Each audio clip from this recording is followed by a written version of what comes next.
Chapter 275. In less than a second, he turned into a puddle of blood again. Even with his immortal body, Wu Yan's heart still felt cold.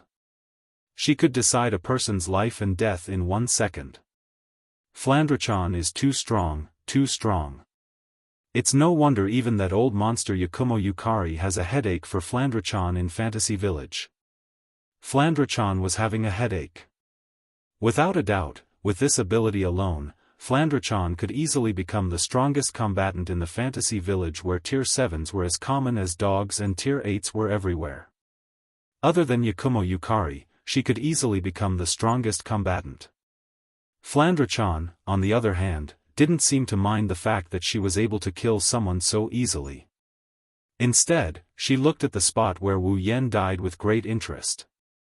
Her eyes are filled with anticipation. She's waiting for her big brother to come back and play with her again. Wu Yan didn't let her down. He soon appeared in the puddle of blood again. He didn't look too good. After all, without the true ancestor's bloodline, he would have died twice already. The feeling of having one's bones crushed and body falling apart isn't that pleasant. If it wasn't for the fact that Wu Yan's body was falling apart so fast that he didn't have time to feel the pain of his body falling apart would be enough to torture him for quite some time. Flandre-chan's face lit up. She clapped her hands to express her joy. "Ha! Big brother, you're fine again." Wu Yan clutched the red sealing bracelet tightly in his hand. Even though he died twice to Flandre-chan, the sealing bracelet didn't show any signs of cracking. Judging by its sturdiness, the sealing bracelet lived up to its description of being indestructible. Speaking of which, whether it's the sealing bracelet or the biocontainment device, they're just two normal bracelets. No matter how much force I exert on them, they're indestructible. Should I say, as expected of a product from the system? Wu Yan shook his head mockingly and sighed. Why am I still letting my imagination run wild at a time like this? It's no wonder Wu Yan's imagination ran wild. Flandre-chan didn't listen to a single word he said to her, and he couldn't do anything to stop this level 82 loli from doing whatever she wanted to do. Seriously, he's at his wit's end.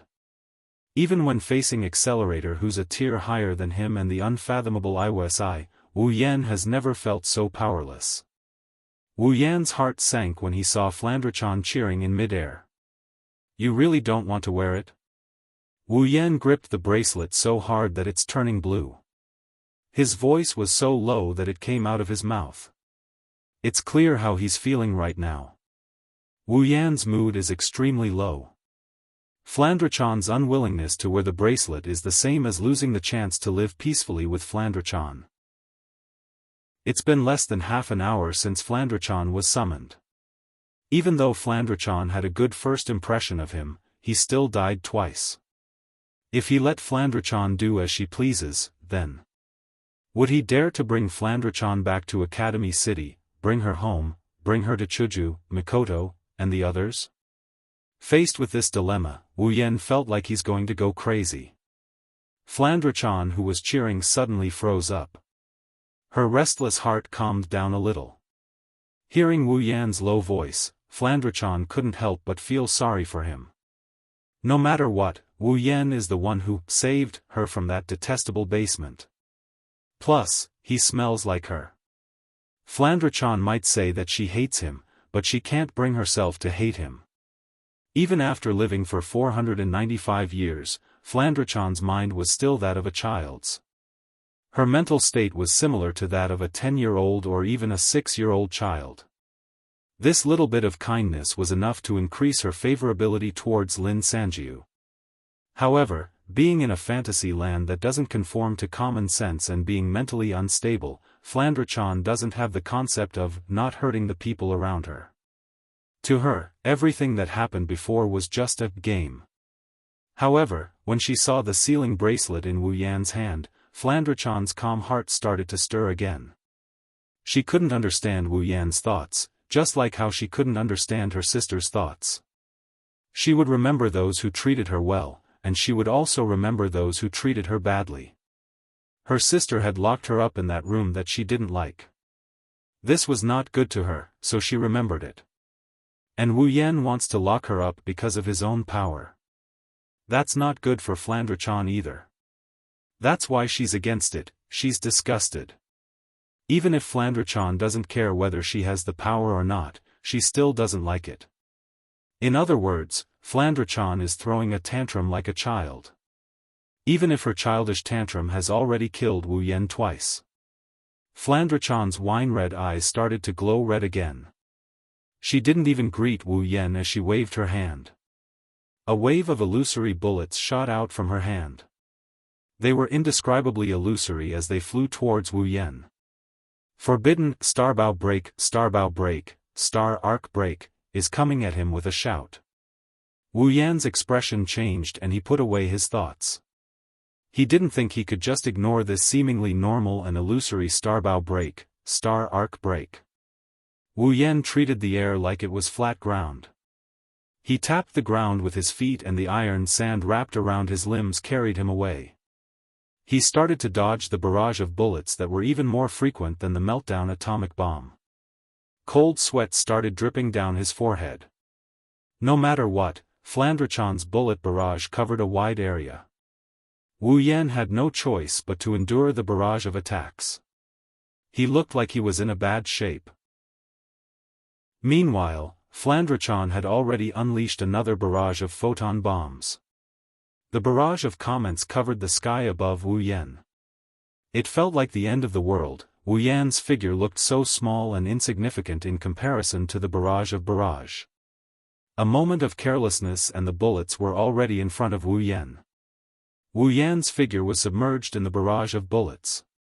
He could vaguely see a flash of blue and white when he was submerged in the barrage of bullets. The explosion reverberated through the sky, accompanied by Flandre-chan's excited screams. Flandre-chan couldn't see what was happening in the center of the explosion due to the smoke and dust. Flandre-chan pursed her lips as she looked at the center of the explosion. After a while, the explosion subsided but the smoke and dust still covered the area. Flandre-chan was a little impatient, she twisted her body in dissatisfaction and shouted at the center of the smoke and dust. "Big brother! Come out!" Flandre-chan got annoyed when no one answered her. She waved her hand and summoned a gust of wind from the side to blow at the dust cloud in the air. Flandre-chan's eyes turned into crescents as she stared at the center of the explosion. She finally found the person she was looking for. However, when the figure appeared, Flandre-chan's body froze. His head was lowered to his chest. His bangs covered his eyes, making it impossible for others to see his expression clearly. His chest heaved up and down, his nose and mouth twitched like a ventilator as he took in large mouthfuls of fresh air. Blood slowly dripped from his shoulder. There was supposed to be an arm there. Under Flandre-chan's gaze, Wu Yan took another deep breath. He slowly raised his head and looked at Flandre-chan with a pair of cold eyes. "Have you had enough fun?" Chapter 276. Are you done fooling around? The cold voice was like a gust of cold wind that blew through Flandre-chan's restless heart. The sudden change in tone was completely different from the caring and comforting tone from before.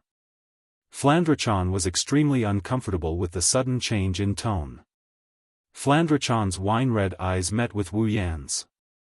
When she saw Wu Yan's eyes, Flandre-chan's body shuddered. The wine-red color that was supposed to be her own has turned into a golden color. At the same time, an indescribable pressure emanated from Wu Yan's injured body and enveloped Flandre-chan's body. It's a weak pressure to Flandre-chan, but it's enough to make her tremble. Her eyes that were originally filled with excitement and craziness are now filled with fear. Flandre-chan's body is still in mid-air, she couldn't help but take a few steps back. She's trying to get away from that weak pressure that instills fear in her. Alas, it's a futile effort. A faint pressure latched onto Flandre-chan's body like a parasite. No matter how many steps Flandre-chan took back, the uncomfortable pressure still lingered around her body. Flandre-chan's little heart started to thump uncontrollably. No matter how weak Wu Yan is, he's still a true primogenitor. A true primogenitor is the pinnacle of existence among vampires. Even though the pressure from a true primogenitor is weak, it's enough to make a vampire like Flandrachon fearful. That's because the pressure comes from his bloodline. Golden eyes, it's a sign that a true primogenitor is using his bloodline to its limit. Dying twice, being crippled once, and having mixed feelings about Flandrachon, Wu Yan's helplessness finally turned into a raging fire that exploded in his heart. Under the pressure of a true primogenitor and Wu Yan's cold tone, Flandrachon's fragile heart crumbled. You. Flandrachon stumbled and landed on the beach. She looked at Wu Yan, who's still floating in midair, her eyes reddened and tears started to flow uncontrollably. You. Big brother is a bad guy. You. Just like big sister. You. Flandrachon placed her tiny hand on the corner of her eyes, causing large drops of tears to roll down her cheeks, soaking the dry sand. Flandrachon wiped away her tears, causing them to roll down her cheeks in an aggrieved manner.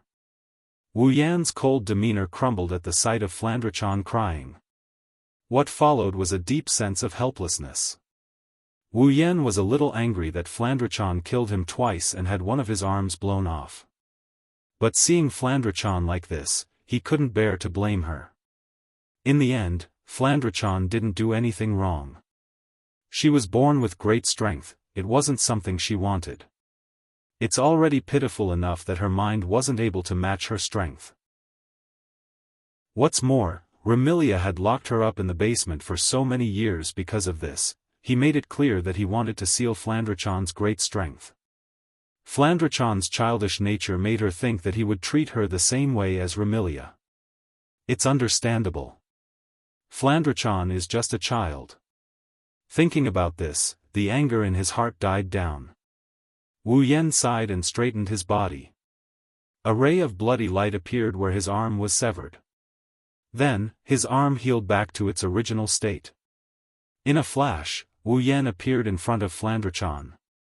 Wu Yan chuckled and shook his head at the sight of Flandrachon crying. He reached out and gently picked her up. Flandrachon didn't resist Wu Yan's actions, maybe she didn't want to resist in the first place. Wu Yan easily lifted her up into his arms. Wu Yan patted Flandrachon's back and he comforted her. Alright, Flandrachon, don't cry, wah. Big brother is a bad guy. He's just like big sister and everyone else. He hates Flandrachon and doesn't want to play with Flandrachon. Flandrachon only wants to play with big brother, wah. Flandrachon's pitiful cries almost broke Wu Yan's heart. Even if he didn't do anything wrong, Wu Yan can't help but call himself a bastard. To Wu Yan, making Flandrachon cry is enough for him to call himself a bastard. Wu Yan patted Flandrachon's back and sighed. Flandrachon, you're wrong. I may not be a good person, but your big sister is definitely not a bad person. Everything she does is for your own good. You liar. You liar. Flandrachon shook her head as if she's venting. Her tears didn't stop and her little mouth was screaming. Big sister is the worst. She doesn't want to play with Flandrachon. She even locked Flandrachon in her room. Flandrachon is very obedient, but big sister doesn't want to play with Flandrachon. Big sister hates Flandrachon, wah. Flandrachon. Wu Yan tightened his arms around Flandrachon. Your big sister locked Flandrachon up because she didn't want Flandrachon to cause trouble. Why would your big sister hate you? She likes you the most, Fran. Flandrachon finally stopped crying when she heard that. Her tears are still flowing, but the amount has greatly decreased. She raised her head and looked at Wu Yan with her red eyes. But Flandrachon is very obedient, she won't cause trouble. Wu Yan shook his head with a bitter smile. If Flandrachon was really obedient, she wouldn't have tortured him so much. But she's still a child, she still needs to be coaxed. Of course I know Flandrachon is very obedient. But think about it. Wu Yan chose his words carefully before he consoled her. Every time your sister brings back a guest from outside, do you play with them until they break? Flandrachon was startled, she seemed to be thinking about what Wu Yan said. Then, she nodded and said in a pitiful manner. But those people are too easy to break. It's not Flandrachon's fault. Isn't it your fault if you play with them until they die? Sure enough, this little loli is really something else. Rolling his eyes imperceptibly, Wu Yan could only smile bitterly at Flandrachon. But it's true that you played with them until they broke, right? Your big sister invited a guest but you played with them until they broke. Of course your big sister is angry but she doesn't hate Flandrachon. In fact, she loves Flandrachon the most. Flandrachon lowered her head and kept quiet for a while. Then, she looked up at Wu Yan with a glimmer of hope in her eyes. Big sister, do you really like Flandrachon? Of course I do. I promise. You don't hate Flandrachon? Wu Yan nodded with a smile. Flandrachon stopped crying and looked at Wu Yan expectantly. Then, big brother, do you like Flandrachon too? Wu Yan smiled, it was a very happy smile. He stroked Flandrachon's beautiful blonde hair and said with a firm tone. Of course. I like Flandrachon the most too. Flandrachon's eyes that were red from crying suddenly lit up. Deep joy rushed into her heart and into her eyes, causing her wine-red eyes to be filled with joy. Really? Really? You don't hate Flandrachon? Flandrachon looked at Wu Yan like a child. Wu Yan shook his head helplessly. Flandrachon, you have to know that no one will hate you. Me too. Flandrachon finally stopped crying and smiled. Her little face was filled with joy. She grabbed onto Wu Yan's shirt and rubbed her face against it. Then, she closed her eyes in comfort. Rubbing Flandrachon's head, Wu Yan had a warm smile on his face. His eyes were filled with love and affection. She's still a child after all. Chapter 277. Flandrachon's unstable mental state slowly calmed down under Wu Yan's comforting words. The blood-stained space slowly faded away as well. The sky once again regained its azure blue color. The earth also shed its monotonous blood color and was dyed with a myriad of colors. Life began to come alive. The ocean that was like a sea of blood also finally regained its original color. Flandrachon's terrifying aura is gone as well. Heaven and earth have returned to its previous state of calmness. If it weren't for the fact that his clothes are in tatters and one of his sleeves is missing, a newcomer wouldn't be able to tell that such a horrifying scene took place in the bullet screen. Everything returned to normal and Wu Yan let out a sigh of relief. He wiped the sweat off his forehead and bitterly smiled inside.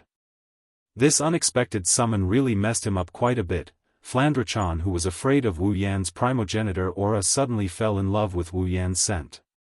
She rubbed her cheeks a few times before looking up at Wu Yan. Big brother, will you play with Flandrachon from now on? Wu Yan sighed sadly. This time, it's not because of Flandrachon's words. It's because his clothes are covered in tears and snot from Flandrachon's rubbing. However, when he saw the bright smile on Flandrachon's face, Wu Yan felt that it was worth it even if his clothes were dirted 100 times or 1,000 times. After all, Flandrachon's attack just now had destroyed most of his clothes already. Wu Yan pinched Flandrachon's nose lovingly and said with a smile, "If you're a good girl, Big Brother will take you out to play right now." Really?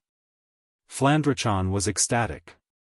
She nodded repeatedly as if she was afraid that Wu Yan would change his mind. She grabbed onto Wu Yan's tattered clothes and stared at Wu Yan's face with her red eyes. Flandrachon will listen to Big Brother. Then, Wu Yan handed the red sealing bracelet to Flandrachon. He looked at Flandrachon with a serious expression. "Put on this sealing hoop, okay?" Flandrachon looked at the red bracelet in front of her. She liked it at first because of its exquisite appearance. Later on, she was afraid that Wu Yan would treat her like how he treated her sister, so she hated the pretty bracelet. Flandrachon calmed down a bit after Wu Yan talked her out of it. She fell in love with the bracelet once again. A child's mind is just like a woman's face. It changes faster than flipping the pages of a book. Flandrechan wiped away the remaining tears on her face and nodded seriously. She took the sealing bracelet from Wu Yan's hand and slowly put it on her wrist under Wu Yan's gaze. The red sealing bracelet wrapped itself around Flandrechan's wrist. The sealing bracelet, which was bigger than Flandrechan's fist, glowed red the moment it was wrapped around her wrist. Then, under the gaze of two pairs of red eyes, the sealing bracelet shrunk at a speed visible to the naked eye until it's the size of Flandrechan's wrist. At the same time, the red sealing bracelet on Flandrechan's wrist and the white one on Wu Yan's wrist lit up at the same time. The light disappeared in a flash and the two bracelets returned to normal. When the light disappeared, Wu Yan's eyes suddenly lit up.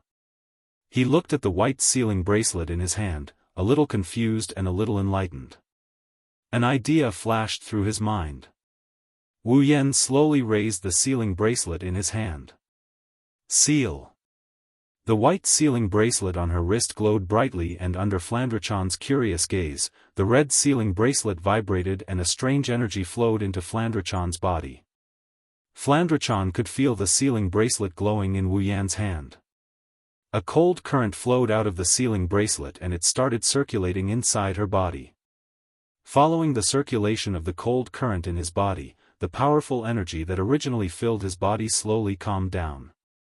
Under the guidance of the cold current, slowly, it sank into the depths of his body. Flandrechan was stunned, her red eyes flashed with surprise because the eyes that filled her vision all disappeared. Only when all the energy in his body had sunk into the depths of his body and all the eyes in his eyes had disappeared, did the cold current from the red sealing ring finally stop and sink into the depths of his body as well. The white sealing bracelet on Wu Yan's wrist dimmed until it disappeared. The moment the sealing bracelet in his hand dimmed, Flandrechan's status in the system changed to character, Flandre. Scarlet. Ability, none, sealed, power, none, sealed, endurance, none, sealed, agility, none, sealed, spirit, none, sealed, equipment, none, sealed, level, 0, sealed. Whether it was ability, strength, endurance, agility, or spirit, all of them had become none. Even his equipment column had become none. His level had gone from level 82 tier 9 to level 0. Her vampiric physique has also been sealed away. Aside from her incredible regenerative abilities, Flandrechan is now an ordinary human. She's no longer a threat to him. The white sealing bracelet on Wu Yan's wrist now has a red border. This red border means Flandrechan's power is sealed. From now on, as long as Wu Yan commands the bracelet to remove the seal, the red border will disappear and Flandrechan will return to being a powerful rank 9 lowly. Whenever he wanted to, he could seal it and release it whenever he wanted. It was extremely convenient, especially for someone like Flandrechan who couldn't control her own power. It couldn't be any more suitable. From the moment Wu Yan and Flandrechan chose to wear the bracelets, they can never be taken off, they can never be destroyed.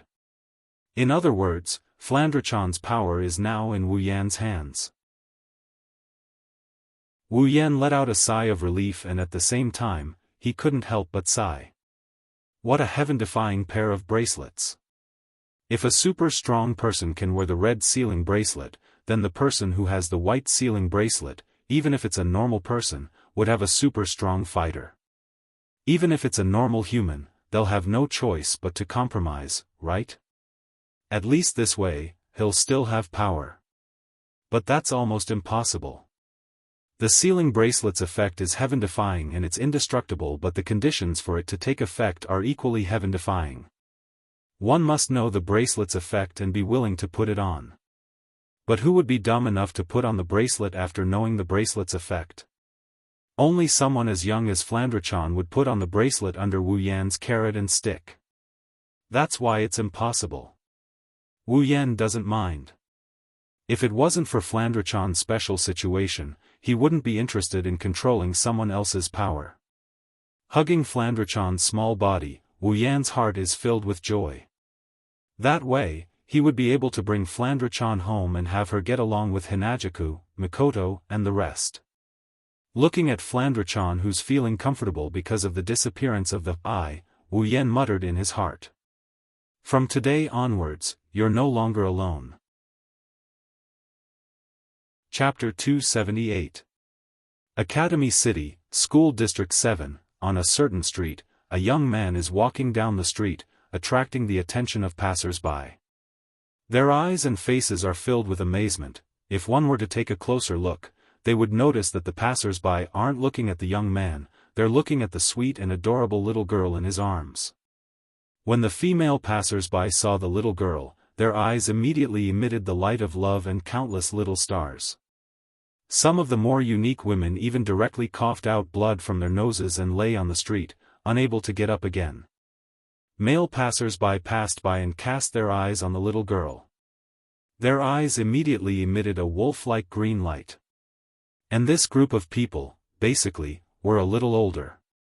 As for the younger ones, their eyes would light up and they would embark on a path of no return called Lulakan. Of course, there are some who would look at the young man with the little girl in his arms.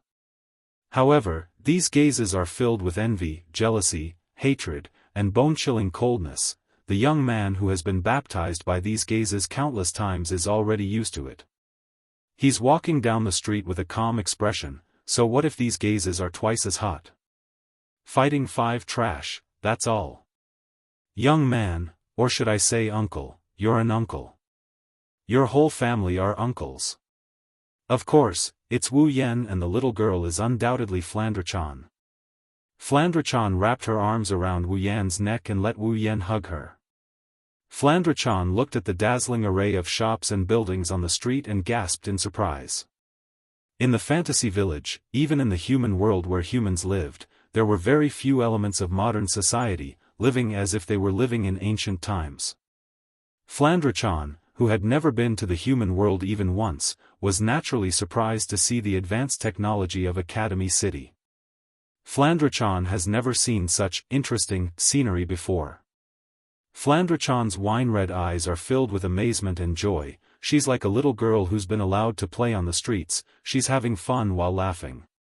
Her bell-like laughter kept coming out of her mouth, it's like a cool breeze, cooling down the hot streets.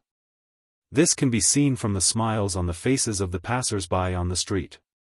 However, it seems like Flandre-chan's charm isn't just to help people cool off, at least, there's a perverted uncle standing in front of Wu Yan and Flandre-chan. He's here for Flandre-chan, his nostrils are bulging and he's breathing hot air like a mad bull. A pair of loving eyes stared at Flandre-chan who is in Wu Yan's arms. The perverted uncle crossed his arms and wriggled his body like a snake. He growled and growled, this is just, he's asking for a beating. Swallowing a mouthful of saliva, the wretched uncle took out a comb from his pocket and combed his hair. He pretended to be serious and coughed. However, his series of actions just now had already caused him to lose control of his body. Young man. The perverted uncle took a look at Flandre-chan, his eyes are glowing. He's just an ordinary person but he's exuding a strong aura. He's shouting at Wu Yan. Please give that lowly, cough, that little girl in your bosom to me to raise.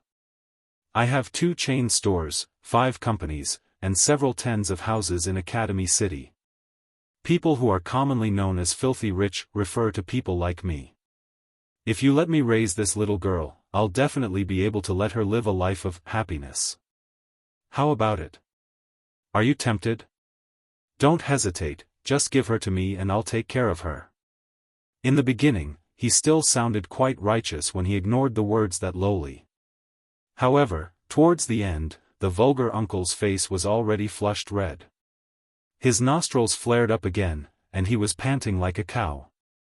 It was simply disgusting. Wu Yan smirked at the sight of this perverted uncle who tried to stop him and even tried to raise Flandre-chan. Wu Yan smiled at the sight of this perverted uncle who tried to make Flandre-chan live the life of a Fu family. Although he said that he was smiling, there was a thick black aura behind his back. The wretched-looking uncle instinctively felt a chill run down his spine. Before he could react, a fist suddenly enlarged in his line of sight. Following that, it smashed his glasses and sent him flying into the sky like a cannonball with a scream. Then, it violently smashed into a person who was walking out from a corner not far away. The person was smashed to the ground, and the ingredients in his hands were scattered all over the ground. It was as if he had obtained a precious treasure. Oh! No! My special ingredient. I spent all my living expenses this month to buy it. The person didn't care about the blood on his head. Instead, he cared about his so-called special ingredient. It's like he's already used to getting injured. He reached out his hand towards the ingredient scattered all over the floor as if he's trying to keep something. The person looked up at the sky and screamed in pain. Why did someone fall from the sky? Why did it hit me? How unfortunate! Wu Yan's mouth twitched when he heard the familiar screams. He couldn't stay calm. This unlucky guy is a bit far away from me, but if I'm not mistaken, he's the hedgehog head. As for the passers-by around them, they all glanced at the hedgehog head and the wretched-looking uncle who dared to make a move on the little lowly. They all unanimously chose to ignore them. Wu Yan even saw one of the people who wanted to look for him after seeing him injure someone. After understanding what happened, that person ran towards the bruised and swollen uncle and handcuffed him. I'm a disciplinary committee member. I'm arresting you for molesting an underage girl. If you have anything to say, you better keep it to yourself. Your words will determine the severity of your punishment. The person who called himself a disciplinary committee member gave him a thumbs up. It's like he's saying, that was a good punch. His words shouldn't be used as evidence in court but to determine the severity of his punishment? Is this a direct sentence? Although the decision of the wretched uncle who dared to make a move on Flandre-chan was definitely a wise one, why do I feel like I should change my view of Academy City? Speechless, he watched the perverted uncle being dragged away. Yes, he's being dragged away. Wu Yan's heart is throbbing. If his heart wasn't strong enough as a primogenitor, he would have died from a heart attack by now. Flandre-chan giggled as she watched everything unfold. Maybe she knew she was the cause of all this, but she happily told Wu Yan. Onii-chan, I am the one who did this. Those people are so interesting, they're so fun. Wu Yan retracted his awkward expression and he rubbed Flandre-chan's head. He smiled at Flandre-chan. Yeah, are you happy, Flandre-chan? Yes, I am. Flandre-chan said without hesitation. She even cheered excitedly at Wu Yan. Flandre-chan is so happy. There are so many weird houses here, it's so fun. Flandre-chan glanced at the passers-by and after killing a bunch of them with her cuteness, she turned to Wu Yan with a strange look in her eyes. Also, there are so many people here. Wu Yan was surprised. So many people? Flandre-chan nodded vigorously and said in a low voice. Flandre-chan has never seen so many people before. Other than those who came to play with Flandre-chan, Big Sister, Zhuoyi, Mei Ling, Patrice, and a person in black and white, I've never seen anyone else. Wu Yan sighed and pinched Flandre-chan's cheeks. Flandre-chan yelped in pain and said with a smile. Then, Onii-chan will bring you around today to see more people, okay? Flandre-chan's eyes lit up and she cheered happily. Okay, okay, okay. Yay! Long live Onii-chan. Chapter 279. Big bro, what's that? That's cotton candy. What about that one? That's a lollipop. What about that one over there? That's a bubble gum. What about that one? That's chewing gum. Wait, you can eat it but don't swallow it. Spit it out. Wu Yan almost died from exhaustion when he finally got the gum out of Flandre-chan's mouth. Wu Yan has to admit that he underestimated the curiosity of a naughty brat, especially a naughty brat who spends all her time cooped up in her room. It hasn't been long since Flandre-chan asked Wu Yan a question of, what is 100,000? After answering the question, Wu Yan felt his breathing quicken. Looking at Flandre-chan, who's happily licking her lollipop, Wu Yan asked weakly. Flandre-chan, you don't know what these are? I don't know. Flandre-chan didn't even turn her head as she focused on the lollipop in her hand. Wu Yan felt dejected. A lollipop is more important than him. You've never eaten anything before? Then what do you usually eat at home?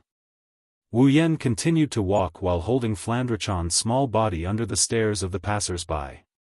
He turned his head to look at Flandre-chan curiously. Flandre-chan tapped her chin, as if she's trying to recall something. After a while, she answered truthfully. I made a cake and black tea at night. Wu Yan was surprised. He looked at Flandre-chan, who's still licking her lollipop. That's it? That's right. Flandre-chan giggled at Wu Yan. Wu Yan blushed with shame when he heard what she said. Big Sis said the cake is dessert and can be eaten after meals. The black tea is a meal and Flandre-chan only needs to drink that. Oh yeah, the taste of the black tea is the same as that of those who were ruined by Flandre-chan. Eyebrows twitching, Wu Yan laughed dryly and wiped the sweat off his forehead.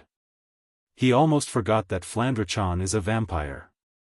The black tea should be the same as the one Remilia drank, right? Type A blood or something. Flandre-chan didn't know that her words made Wu Yan sweat. She was still talking as if she wanted to say all the things she couldn't say while being locked up in the basement. Although the black tea and cake made by Zhuyi are delicious, Fran thinks that this thing called lollipop is even more delicious. This place is really fun. It's smaller than the Red Devil Mansion, but there are more interesting things here. It's even more fun than the bullet screen. Fran likes it here. Smaller than Devil Red? This was a huge street. Just how big was this Red Devil Hall? Looks like the head maid is really something. She can use her ability to make Scarlet Devil Mansion so big. Wu Yan kept the smile on his face, it's just that it's a little distorted. Stroking Flandre-chan's light yellow hair, Wu Yan laughed dryly. Well, as long as you like it. Flandre-chan nodded with a smile and started playing with the lollipop in her hand. Wu Yan couldn't help but sigh. Lollipops are really the best thing to use against Lolis. If he knew this would happen, he would have prepared a dozen lollipops before summoning Flandre-chan. That way, he wouldn't have been played so badly. Wu Yan forgot that summoning Flandre-chan was just an accident. Wu Yan's original intention was to summon the head maid. It's just that he's already forgotten about the head maid title. Even though the head maid is very loving, but compared to the cute loli that he can hug anytime he wants, how can the head maid give him such benefits? I'm afraid I'll be shot to death by the flying dagger. Flandre-chan, who doesn't know that she's fallen into the wolf's mouth, kept nodding her head at the lollipop in her hand. Her eyes were full of joy. After living for 495 years, her real age is almost 30 times that of Wu Yan, the person she calls her brother. However, her memories are even more lacking than a 5-year-old child. At least a 5-year-old child can still go out, buy candy, play games, and make friends. Flandre-chan, on the other hand, only has memories of her sister Remilia, her sister's friend Patchouli, the maid 16 Knights, the guard Hong Miling, and Black White who came to steal things from time to time. The only thing left in her mind is the lonely memory in the basement. That's why Flandre-chan was so happy when she was summoned by Wu Yan and received the memories from the system. She knew that she had left the Red Devil Mansion and even her original world. The people, things, and things she saw while walking around Academy City with Wu Yan are countless times more than the things she has seen in her entire life. To Flandre-chan, these few short hours of memories are more than her 495 years of memories. Therefore, Flandre-chan crazily took in all the images in her eyes. Ever since she put on the sealing bracelet, her smile never faltered. Today is undoubtedly a very important day for Flandre-chan. She got to know about lollipops, cotton candy, and all sorts of other things. More importantly, she got to know the man who has always held her in his arms and brought everything to her, Wu Yan. Flandre-chan raised her head and sneaked a peek at Wu Yan. Her wine-red eyes stared at Wu Yan's face. She wants to carve Wu Yan's face into the deepest part of her mind. Flandre-chan, who only has her sister and 5 other people, believes that everything Wu Yan has done is enough to engrave himself into the hearts of the few people who still live in Flandre-chan's heart. Flandre-chan suddenly felt that if she had really broken her brother before, would she still be able to get so many fun things in such a fun place? The answer is no, of course not. Flandre-chan felt a shiver down her spine when she thought of this. She grabbed Wu Yan's shirt with her tiny arms and buried her face in it.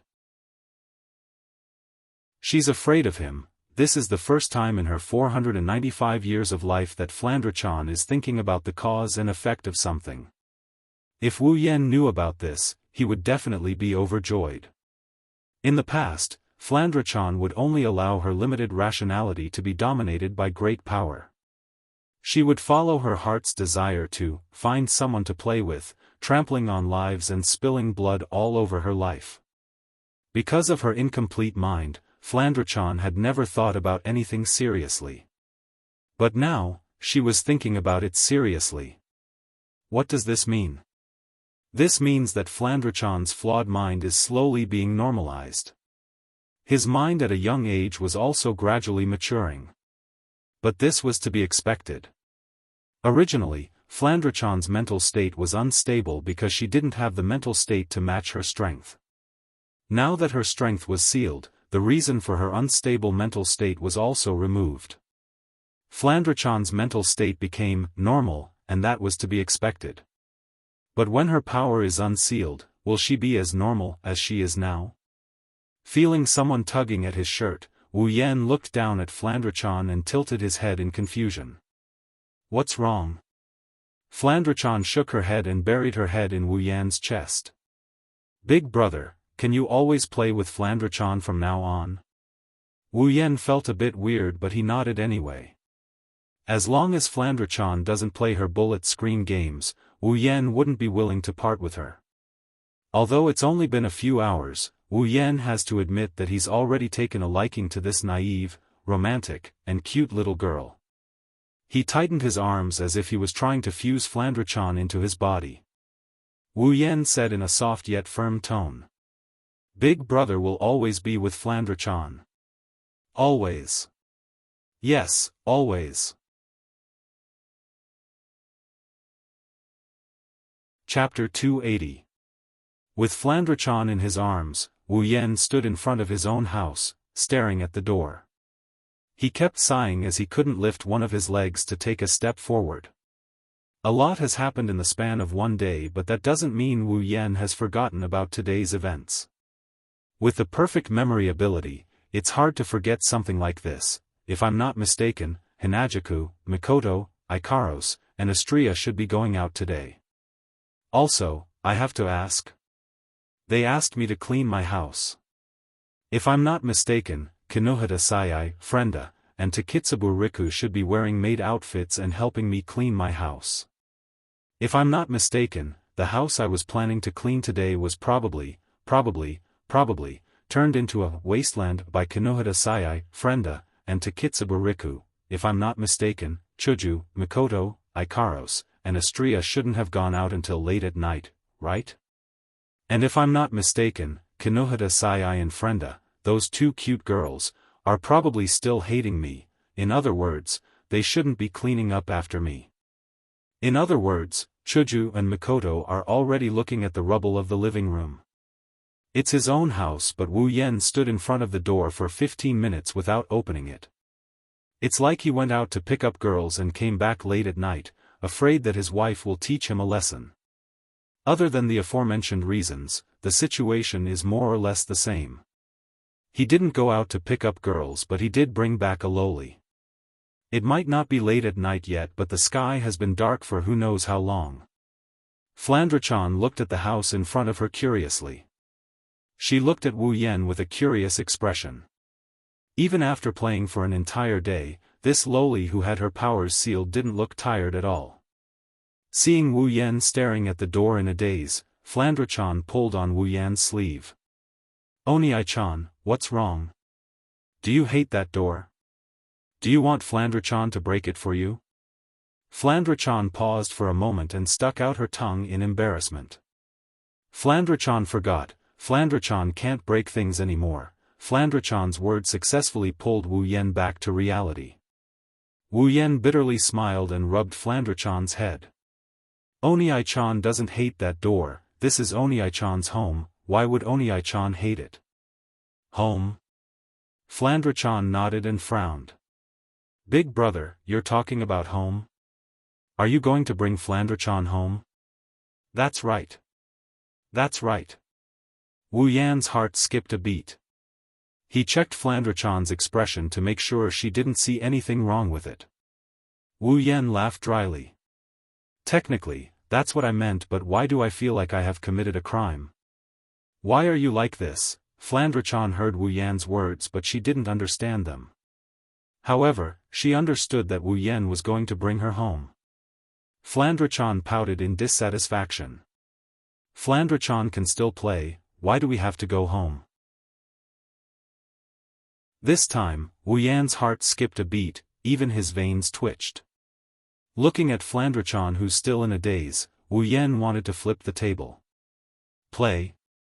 If this goes on, it'll be late into the night. Onii-chan, let's not go home, okay? Let's take Flandre-chan out to play. Flandre-chan looked at Wu Yan with teary eyes.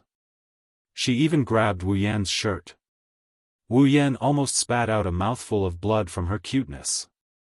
His heart shuddered violently. Wu Yan wants to go home but Flandre-chan doesn't. This is her first time coming into contact with the outside world and learning about all the interesting things out there. Flandre-chan, who has lived in a basement for half her life, knows that home is a scary thing. After all, going home meant that she couldn't play anymore, therefore, Flandre-chan decided to act cute. Although she didn't know what acting cute was, after a day of interaction, Flandre-chan knew that when she put on this expression, her big brother would accept any request from her, no matter what it was. Flandre-chan has grasped Wu Yan's weakness very well. Just look at Wu Yan's wavering face and you can tell. But if they don't go home now, this might be the last time he can go out with Flandre-chan. Worried that his stance will be shaken, Wu Yan punched himself in the heart. Wu Yan's voice was shaking. He smiled awkwardly and braced himself against Flandre-chan's cheat-like expression. Flandre-chan, it's dark now and all the fun things have gone home. Flandre-chan is such a good girl, it's time for you to go home, it's dark, we have to go home?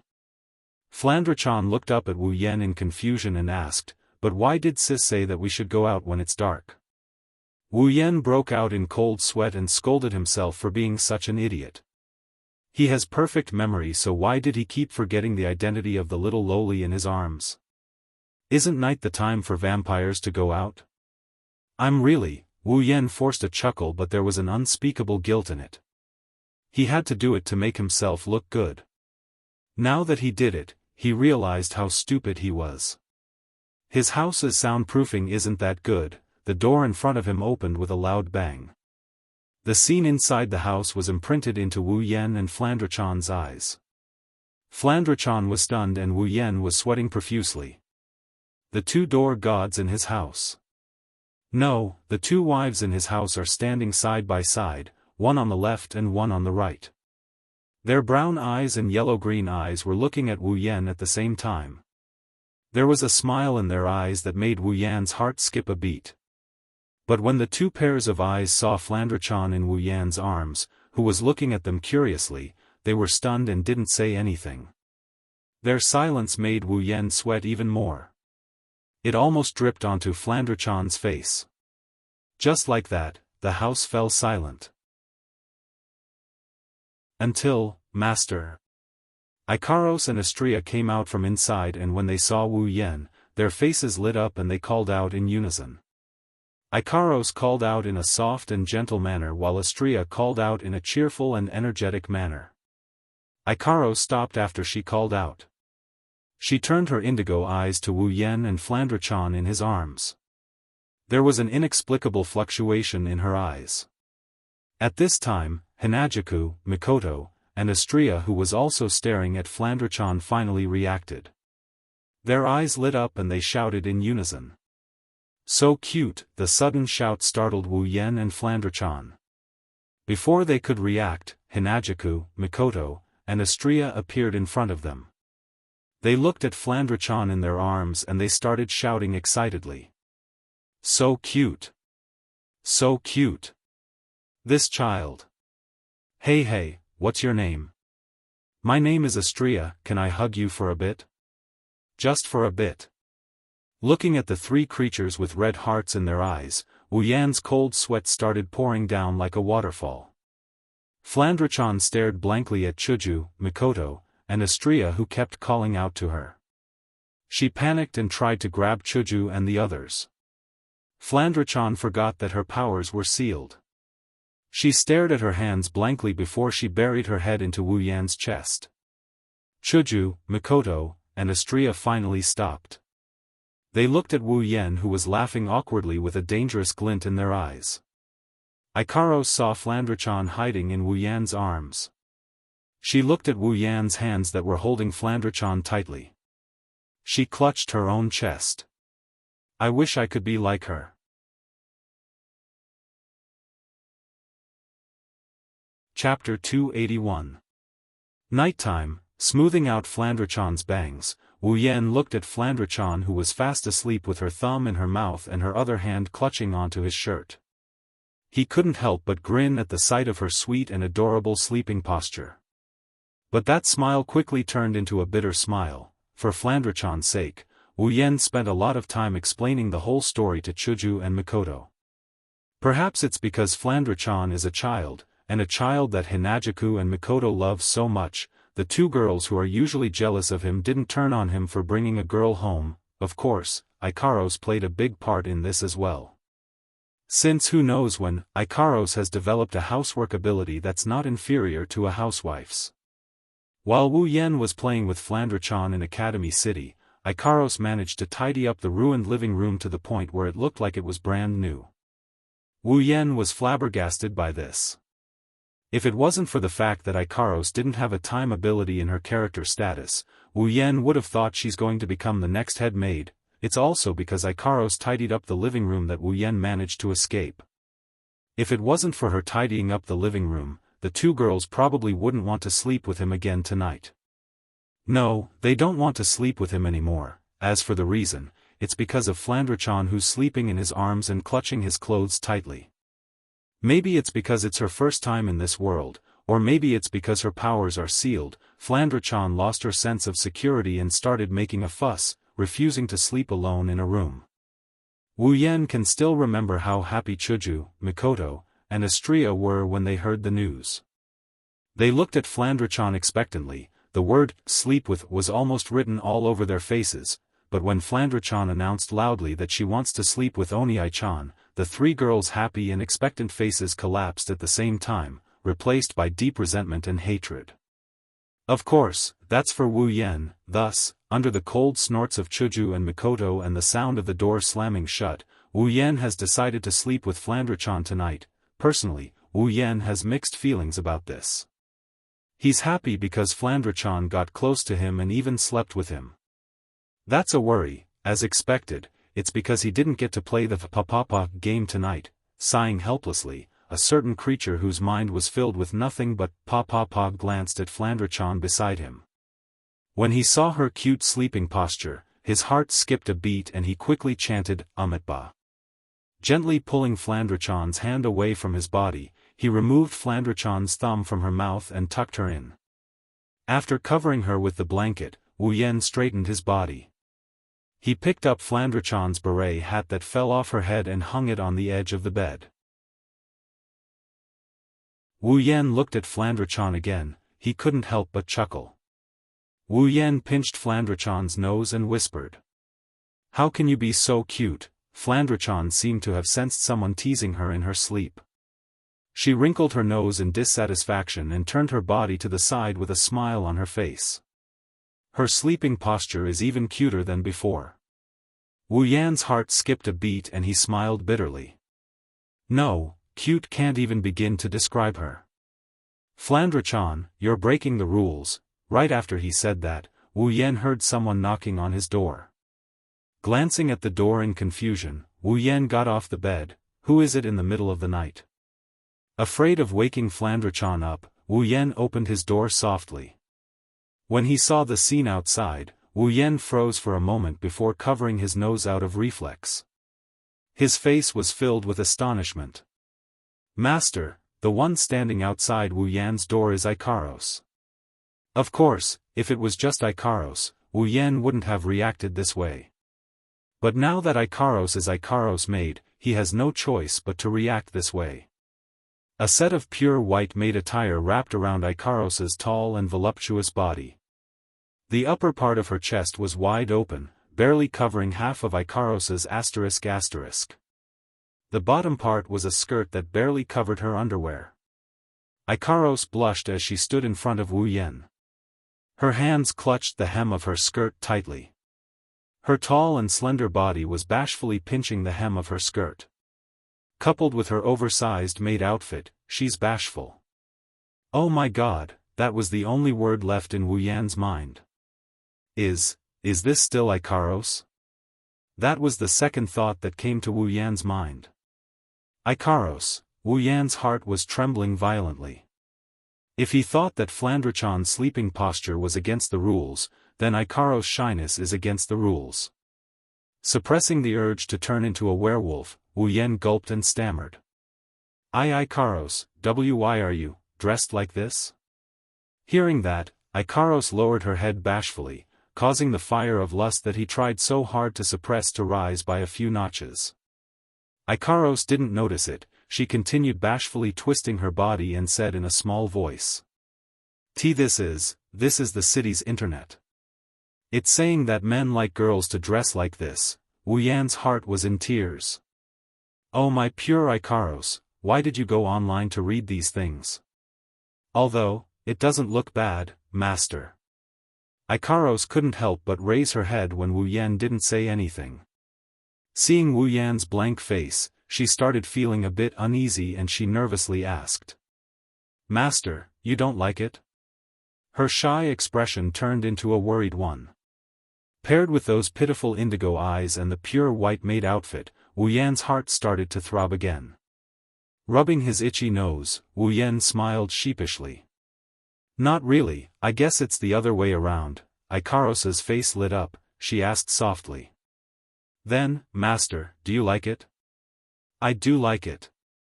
Wu Yan hesitantly continued. "But, Ikaros, why are you so proactive today?"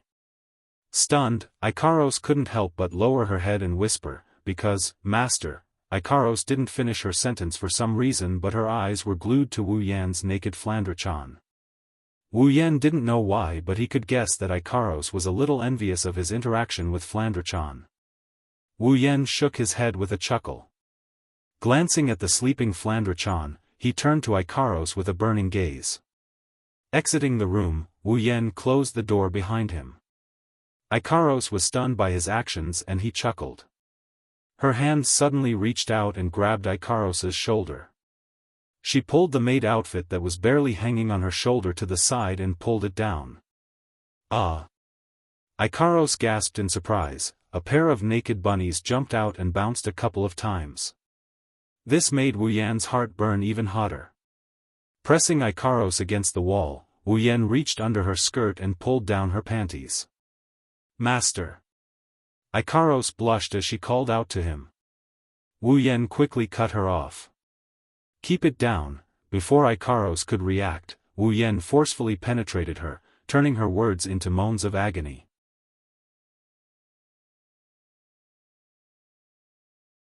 Chapter 282. Academy City School District 7, Tokuwadai Dormitory. As we all know, Tokuwadai dormitories are double rooms. Two people live in one room, just like Mikoto and Kuriko. They used to live in the same room. As for now, Mikoto is living in Wu Yan's house. Because of this fact, Kuriko suffered a heavy blow. Every day, she's muddle-headed and crazy, shouting, "Wani-sama won't give up on Kuriko," or "Wani-sama will come back one day." using these as reasons to defend her right to use the other half of the dormitory, but even so, under the efforts of the great dormitory supervisor, Kuriko's dormitory room is occupied by another person. This rule, even the LV5 Mikoto didn't have this privilege. You can imagine how great the dormitory supervisor is, but in this strict, Tokuwadai dormitory room, there's one room that's an exception, only one person lives in it. This room is naturally our Josama, Shokuhu Misaki's room. Even if she doesn't have this privilege, with Shokuhu Misaki's ability to control people's hearts, it's easy for her to make her own room hers. At this time, in the bathroom of Shokuhu Misaki's dormitory, Josama is slowly taking off her Tokuwadai uniform, exposing her voluptuous body to the air. It's obvious she's planning to take a bath. She gently pulled down the white stockings on her thighs.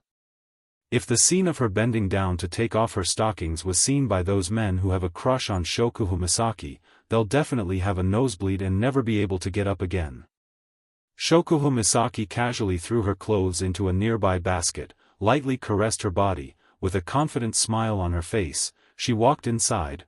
Hot water dripped down from above, sprinkling on Shokuhu Misaki's voluptuous body. The water droplets hit her soft white skin, creating a splash, following the curves of Shokuhu Misaki's body, creating a beautiful arc. She lightly stretched her thighs. This free and easy movement is extremely seductive, even compared to those super idols. It's even better, not to mention those voluptuous breasts. If Wu Yan was here, he would definitely say that it was a foul. Shokuhu Misaki shook her golden hair to get rid of the water droplets on it.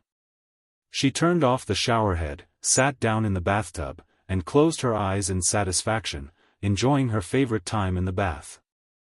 After a long time, Shokuhu Misaki opened her eyes and gently stroked her pair of plump breasts.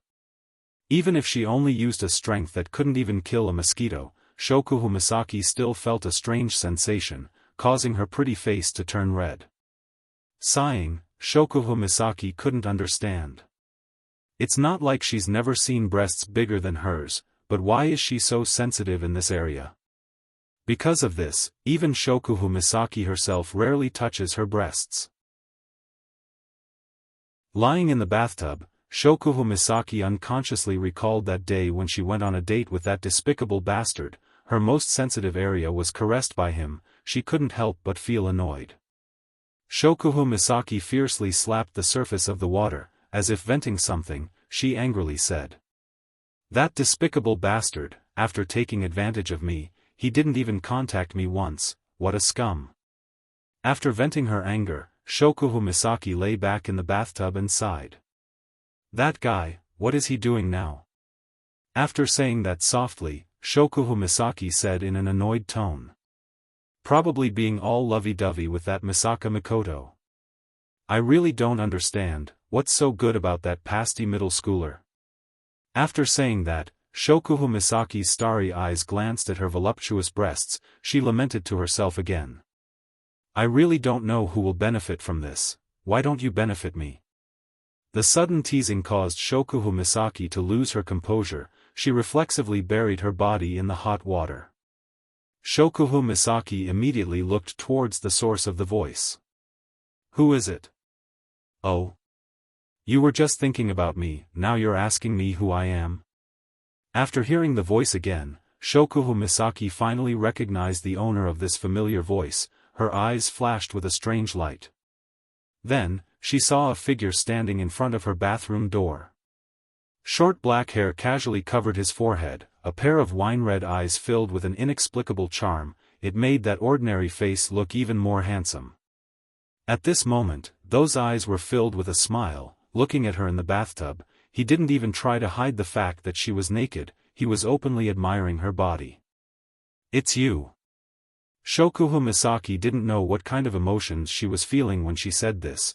There was joy at seeing the other party, anger at the other party openly admiring her naked body, and also resentment at the other party for not contacting her for a long time. All in all, it's complicated to the extreme. In the end, it's the reserved nature of a woman that won over the other emotions in Shokuhu Misaki's heart. Shokuhu Misaki's face was bright red. She was angry and shy. She shouted at the other party. "What are you waiting for? Get out." Wu Yan turned his head away in disdain. Tisk, what, you just said that I didn't come looking for you, now that I'm here, you want me to leave. Hearing this, Shokuho Misaki's embarrassment turned into anger. Then can you please pick a good time? Wu Yan snickered as he sized up Shokuho Misaki's jade-like body. He teased her. Isn't this a good time? I'm glad I picked a good time. Shokuho Misaki didn't know what kind of expression she should use to face this shameless guy. She only knew that her expression right now must be very interesting. This made Shokuho Misaki scold herself for being such a disappointment. As the queen of Tokuwadai, a queen who should be confident and free at all times, Shokuho Misaki was very dissatisfied with herself for being so easily swayed in front of Wu Yan. Perhaps sensing Shokuho Misaki's dissatisfaction, Wu Yan helplessly shrugged. Well, queen, don't mind it so much, you've already touched it, looking at it won't hurt. Shokuho Misaki sighed and buried her body into the water, trying her best to find some sense of security. Wu Yan's words made her even more amusing. Finally, Shokuho Misaki had no choice but to sigh and bury herself in the water to give herself a sense of security. Even if she thought of herself as a free and easy queen, Shokuho Misaki still couldn't ignore the fact that her body was exposed to the eyes of a stranger. But, isn't this the most adorable part of her? Her starry eyes met with Wu Yan's pair of wine-red eyes. For some reason, Shokuho Misaki felt an unusual fondness for his eyes. Every time, Shokuho Misaki would want to look at those eyes, it made her feel very comfortable. But after a while, Shokuho Misaki shifted her gaze and said to Wu Yan in a bad mood, "You came here at such a good time, what's the matter?" Wu Yan replied in a righteous manner. "Of course I am here to see Jo-sama." Hearing this, Shokuho Misaki's starry eyes stared straight at Wu Yan's righteous face. She didn't say anything, she just stared at him. Following the silence, Wu Yan's righteous face became more and more shaky. Under the queen's starry gaze, Wu Yan quickly retreated. "Fine, I do have something to talk to you about." Shokuho Misaki coldly humphed and turned her head away. She knew he wouldn't come here without a reason. Wu Yan laughed dryly. "What's the matter, say it." Scratching his cheek, Wu Yan kept staring at Shokuho Misaki's smooth body. "Well, let's not be in a hurry, let's talk about the topic of, who should benefit first. Chapter 283. Hearing Wu Yan's words, Shokuho Misaki blushed.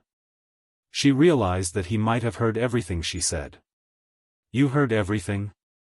Shokuho Misaki pursed her lips. Her starry eyes reddened as she looked at Wu Yan. That's how shy she is. After all, if the other party had heard her words, it meant that her girlish complaints had also been heard by him. This is enough to make Shokuho Kosama feel embarrassed. Wu Yan put on a smile that isn't a smile on his face, indirectly telling Jo-sama that he didn't hear her mumbling in the bathroom. Shokuho Misaki's face turned a deep shade of crimson red. Shokuho Misaki could only lower her head, lower and lower until it reached her full breasts. Only then did she stop. She was just short of drowning herself in the water and suffocating herself to death. Seeing Kosama acting like a little girl, Wu Yan rubbed his forehead with one hand and made a cute expression. His laughter, however, is a bit strange. It's obvious that he's teasing her. Shokuho Misaki really wanted to use mind control on him and make him run around naked to relieve her embarrassment. Alas, this beautiful wish of hers was turned into a fantasy because of Wu Yan's electromancer ability. Realizing that Kosama might go berserk if he continues to tease her, Wu Yan stopped before going too far. Keeping his teasing expression, he coughed and walked towards Shokuho Misaki. Shokuho Misaki was stunned for a moment before panicking. Don't forget, she's naked right now. A bad feeling rose in her heart. Shokuho Misaki shrunk back into the bathtub. Unfortunately, the bathtub in the Tokuwadai dormitory isn't big enough for her to retreat. Soon, Shokuho Misaki realized that she has nowhere to run. "You. What are you doing?" Shokuhu Misaki pretended to be calm as she looked at Wu Yan. Her starry eyes couldn't hide the panic in her heart. Wu Yan's lips curled into a sinister smile. Shokuhu Misaki wanted to warn him, but she was afraid of attracting the attention of the other ladies in the Tokuwadai dormitory. She could only watch as Wu Yan walked towards her, her body curled into a ball. Seeing this, Wu Yan snickered and teased. "What's the matter, Kosama, are you afraid?" Who's afraid?" Shokuhu Misaki wanted to be like before, puff out her chest confidently and speak her mind confidently. Unfortunately, she knew that doing so would only benefit a certain despicable bastard, so she gave up on that thought. However, Shokuhu Misaki, who has always been the strong one, is obviously at a disadvantage because of this. While Wu Yan's jaw dropped, he also noted down Shokuhu Misaki's weakness. After all, Kosama is also an important target of her third mission. And now, it's an even more important opportunity. Realizing this, Wu Yan's heart was suddenly on fire. Even his eyes looked like they were about to burst into flames.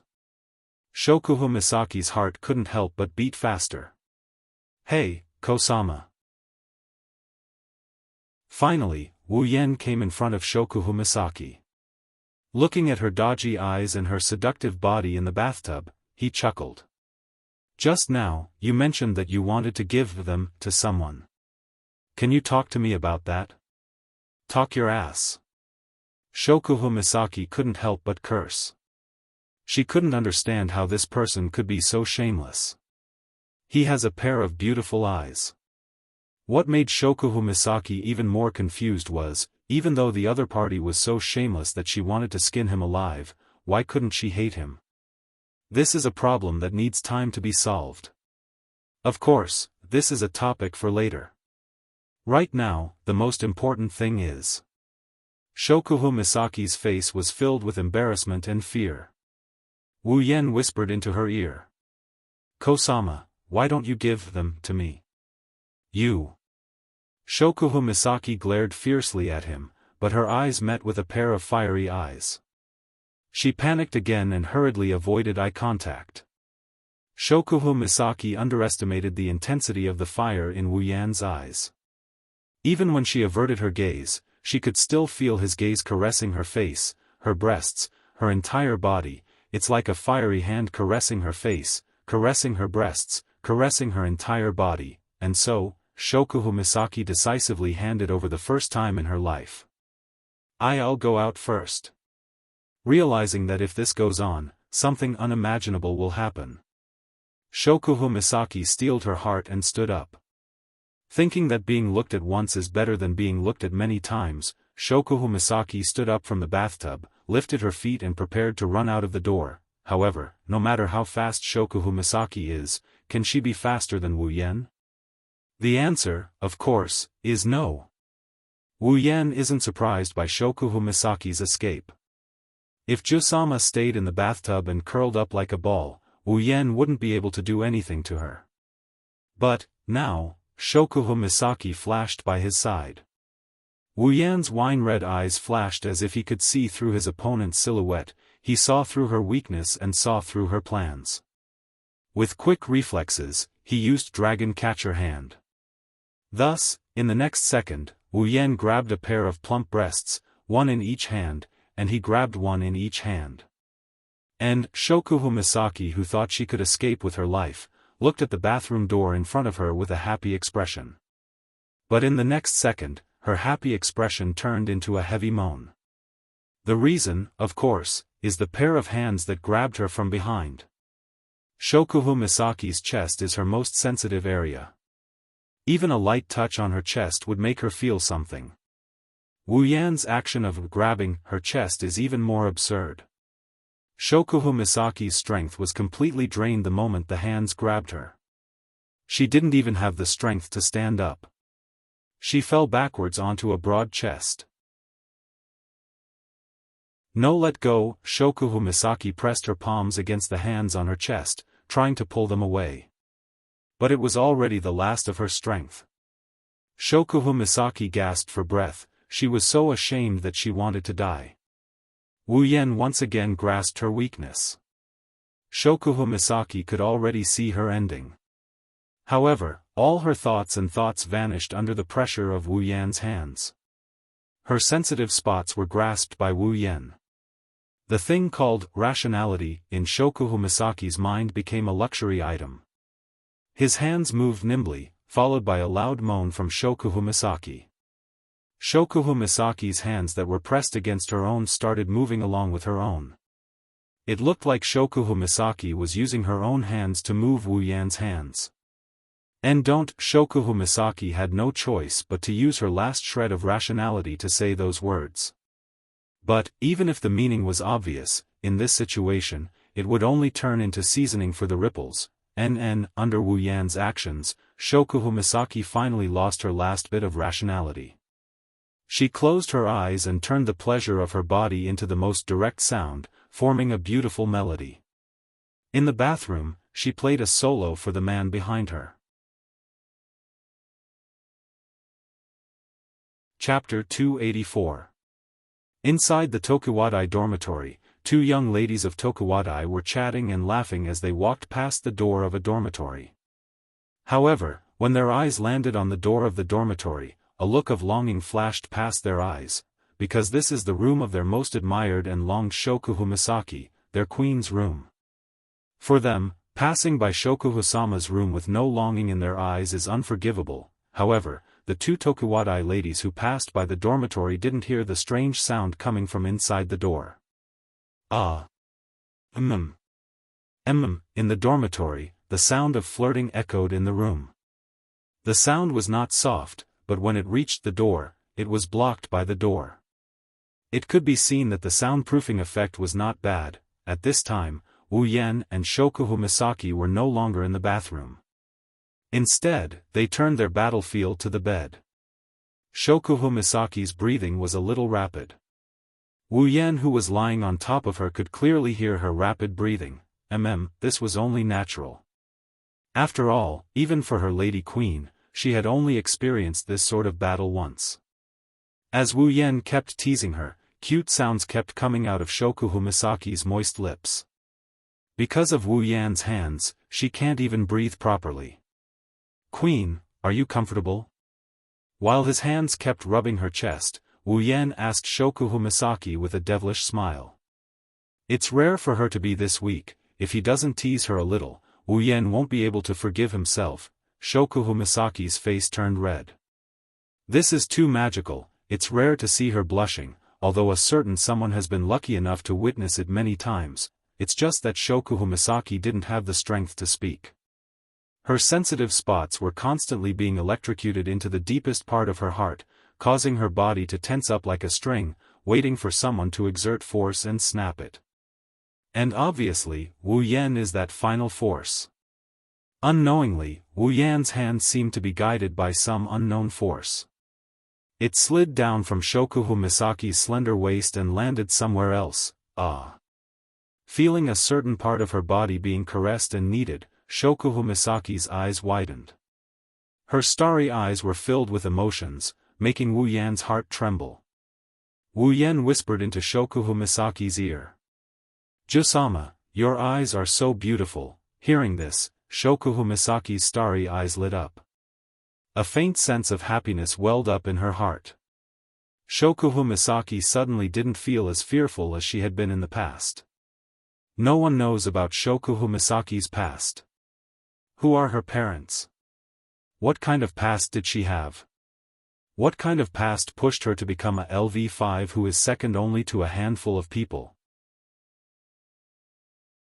No one knows, not even Wu Yan, but, thinking about the endless darkness in Academy City, and Jusama's ability to control people's hearts, one can imagine that Jusama's past is definitely not that good. Ignoring everything else, just looking at Jusama's starry eyes, the emotions she showed towards Wu Yan, it's clear that this pair of starry eyes brought back some bad memories for Jusama. That's why, when Wu Yan said the same thing to her when they first met, Jusama's reaction was so strange, and now, when he said the same thing again, Shokuhu Misaki's heart was filled to the brim. She closed her eyes, her pair of soft breasts actually stuck out, as if they're offering themselves up for Wu Yan to play with.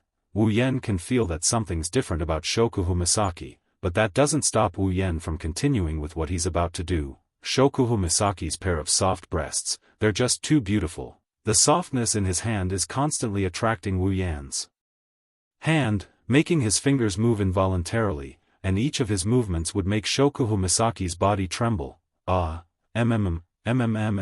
Heavy muffled moans came out from between Shokuhu Misaki's fingers. The feeling in her chest, as well as a certain part of her lower body, made Shokuhu Misaki's heart that hasn't been moved for a long time. It started to feel uneasy. Unable to hold back that feeling, unable to hold back her own voice, Shokuhu Misaki actually took the initiative to kiss Wu Yan's lips. This time, it's Wu Yan's turn to be surprised. His eyes widened, looking at Shokuhu Misaki's pretty face in front of him. Wu Yan couldn't believe it, because this is the first time he's been kissed by someone forcefully. When he came back to his senses, Wu Yan couldn't help but cry. He thought he would be able to gain the upper hand against Jusama. He didn't expect Jusama to be Jusama after all. She's always the one on top, never the one on the bottom. However, such thoughts were quickly drowned out by the pleasure of their tongues intertwining. Wu Yan simply rolled his tongue, entangling it with Shokuhu Misaki's tongue, and then, he fully immersed himself in kissing Shokuhu Misaki. Shokuhu Misaki's little face is completely red, not sure if it's because of shyness, or because of the pleasure of her body, but in short, Shokuhu Misaki at this time is like an ostrich, very cute. Between the overlapping lips, more smooth saliva slowly flowed in their mouths, intertwining two little tongues, but at the same time, it brought great pleasure to both of them, especially Wu Yan. The smoothness of Shokuhu Misaki's tongue made him even more excited. While Shokuhu Misaki's feeling is a little different from Wu Yan's, it's pretty much the same. Shokuhu Misaki never thought that just kissing could bring her so much pleasure.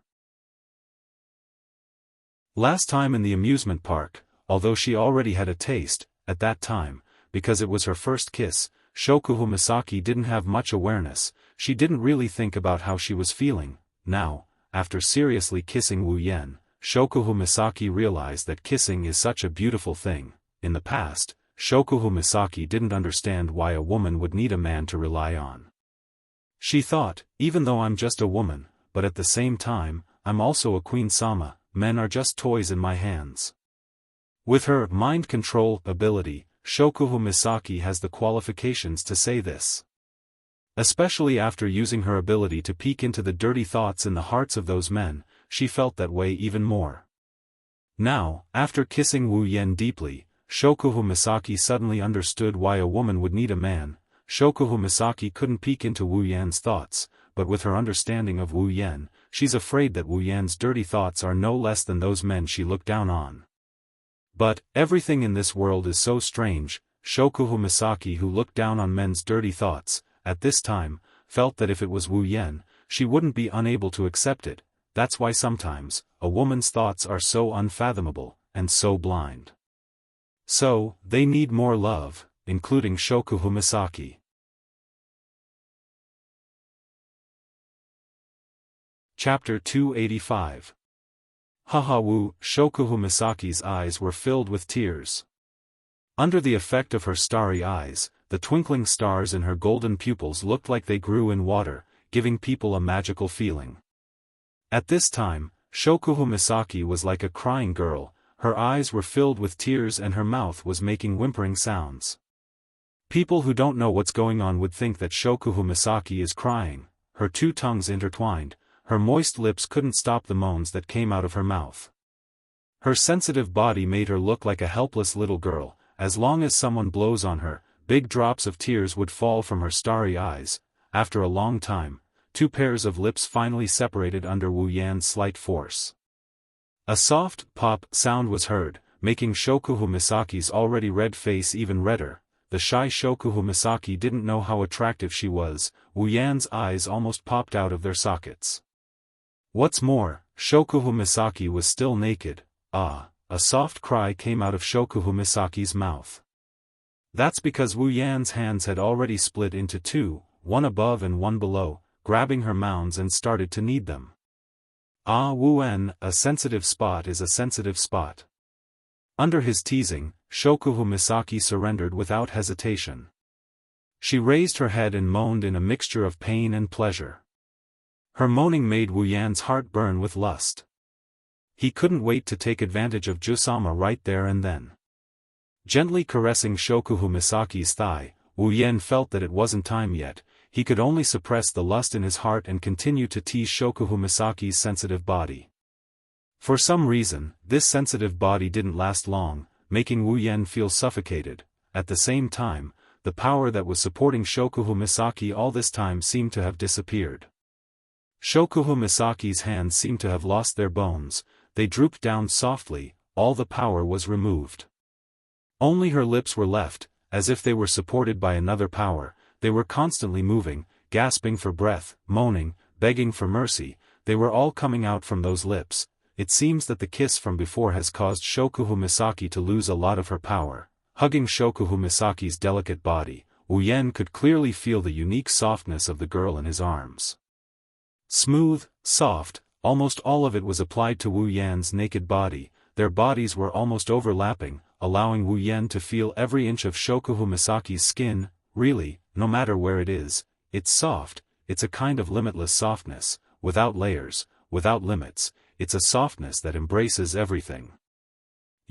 What are you doing? Feeling Wu Yan's body and his heartbeat that is several times stronger than her own, Shokuhu Misaki pulled Wu Yan's hand uneasily. She squeezed out a few words from her mouth and said to Wu Yan. It's clear that Shokuhu Misaki hasn't completely let go of her emotions. Some things don't need to be said out loud. At times like this, both sides can sense each other's emotions. Just like how Wu Yan can sense Shokuhu Misaki's uneasiness, Shokuhu Misaki can also sense what Wu Yan wants to do. It's natural for Shokuhu Misaki to feel uneasy. Everything happened too fast, just like the first time she had intimate contact with Wu Yan. It's so fast that Shokuhu Misaki couldn't catch her breath. How could she have imagined that she was just taking a shower like normal, but the result was that she was covered in sheets by this person who just barged into her life not long ago. Shokuhu Misaki also didn't expect Wu Yan to have already planned to push her down. Clearly, she has only known him for less than 3 months, plus, the time they met was only a few times. That's why everything in this world is so strange. Of course, it's about doing this and that with Jusama. At this time, one of Wu Yan's hands is still on Shokuhu Misaki's soft buttocks, the other hand is still on Shokuhu Misaki's plump soft flesh, maintaining the position of moving his hands up and down. Wu Yan smiled evilly at Shokuhu Misaki. Wu Yan can feel that after he said those words, Shokuhu Misaki's soft breasts that are different from her buttocks, a violent thump. Thump. Heartbeat. Without a doubt, Shokuhu Misaki is panicking. Wait. Shokuhu Misaki shook her head in a fluster. Her face was still flushed red. It made Wu Yan feel suffocated.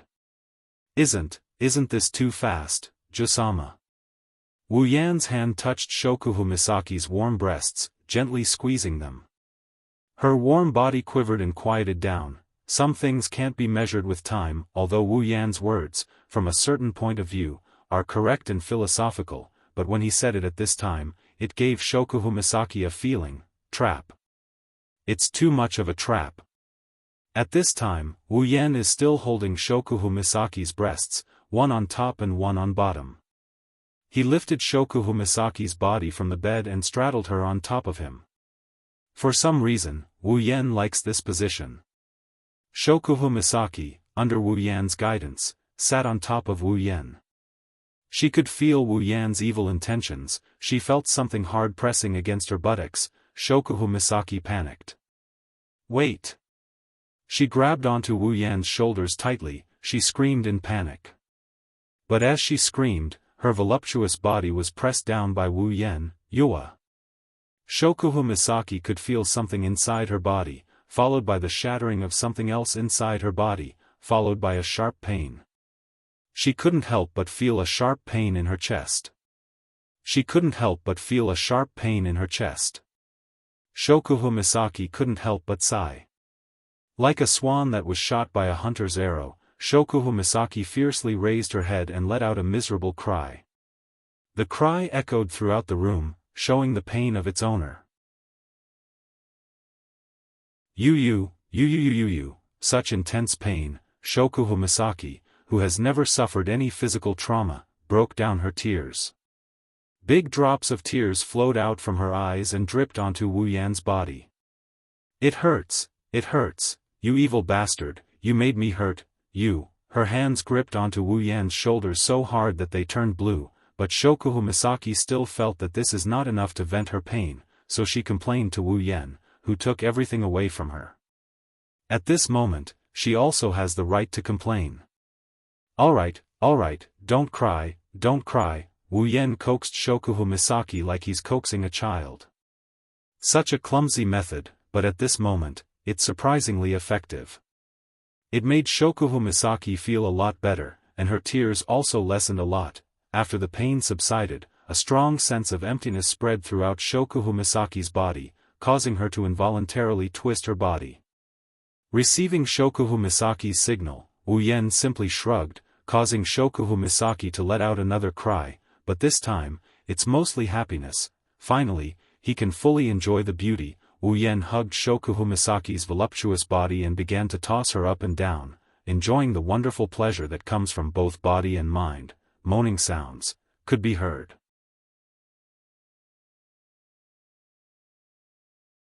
Chapter 286.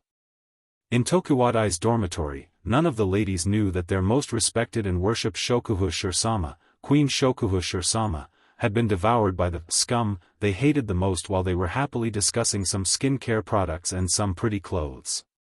Not even a single bone was left behind. Inside Shokuhu Misaki's dorm room, the fierce battle is still going on. The world outside the door is completely isolated from the world inside. At this point, Shokuhu Misaki was lying on her bed, her hands tightly gripping the sheets in front of her. Her face was flushed with the most joyous of moods, and the sounds of moaning were coming from her lips. Her body kept swaying back and forth, and with each swing, Shokuhu Misaki let out a heavy moan. As a result, a certain wolf, who was grabbing Shokuhu Misaki's waist and kneeling behind her, moved even faster. Shokuhu Misaki is like a small boat in the middle of a storm, following the source of the storm behind her. It's like she's about to crash, dancing with the wind. Even she doesn't know when she'll fall. What Shokuhu Misaki didn't know was that the expression on her face that was enough to suffocate a certain someone, or the desire that was enough to kill a certain someone's heart, were all factors that led to her being subjected to an even more violent storm. Her curvaceous body was covered in a faint pink glow. Drops of sweat were secreted from her pores and formed on her body. Every time a bead of sweat appeared, it would be accompanied by a suspicious but pleasant fragrance from Shokuhu Misaki's body, making the two who were in the midst of the greatest pleasure feel a burst of desire. The sweat dripped down Shokuhu Misaki's body in a beautiful arc and dripped onto the white sheets as if it had completed its mission in life. Because of this, the sheets under Shokuhu Misaki's body were soaked as if they were fished out of water. However, this humidity didn't make Shokuhu Misaki or Wu Yan feel uncomfortable at all. Instead, they felt that this wasn't enough. Thus, this is another factor that made Wu Yan push the cart as hard as he could. One by one, these factors led to the current situation. Wu Yan was like a drilling machine, and Shokuhu Misaki's body was shaking violently, along with the waves of moans that would make a saint go crazy. At some point, Shokuhu Misaki's body suddenly tensed up. She grabbed the bed sheet with both hands, and at the same time, her toes curled up. An inexplicable sense of pleasure came from inside her body. Shokuhu Misaki didn't know what this is, but she got flustered. She turned around and looked at Wu Yan with a flushed face. She yelled out in a flirtatious manner. "Wait! Wait!" Wu Yan held his breath. Shokuhu Misaki didn't know how much of an effect she had on him with such a seductive expression. Her face flushed red, and her eyes filled with lust. Gasping for air, Wu Yan didn't stop like Shokuhu Misaki expected him to.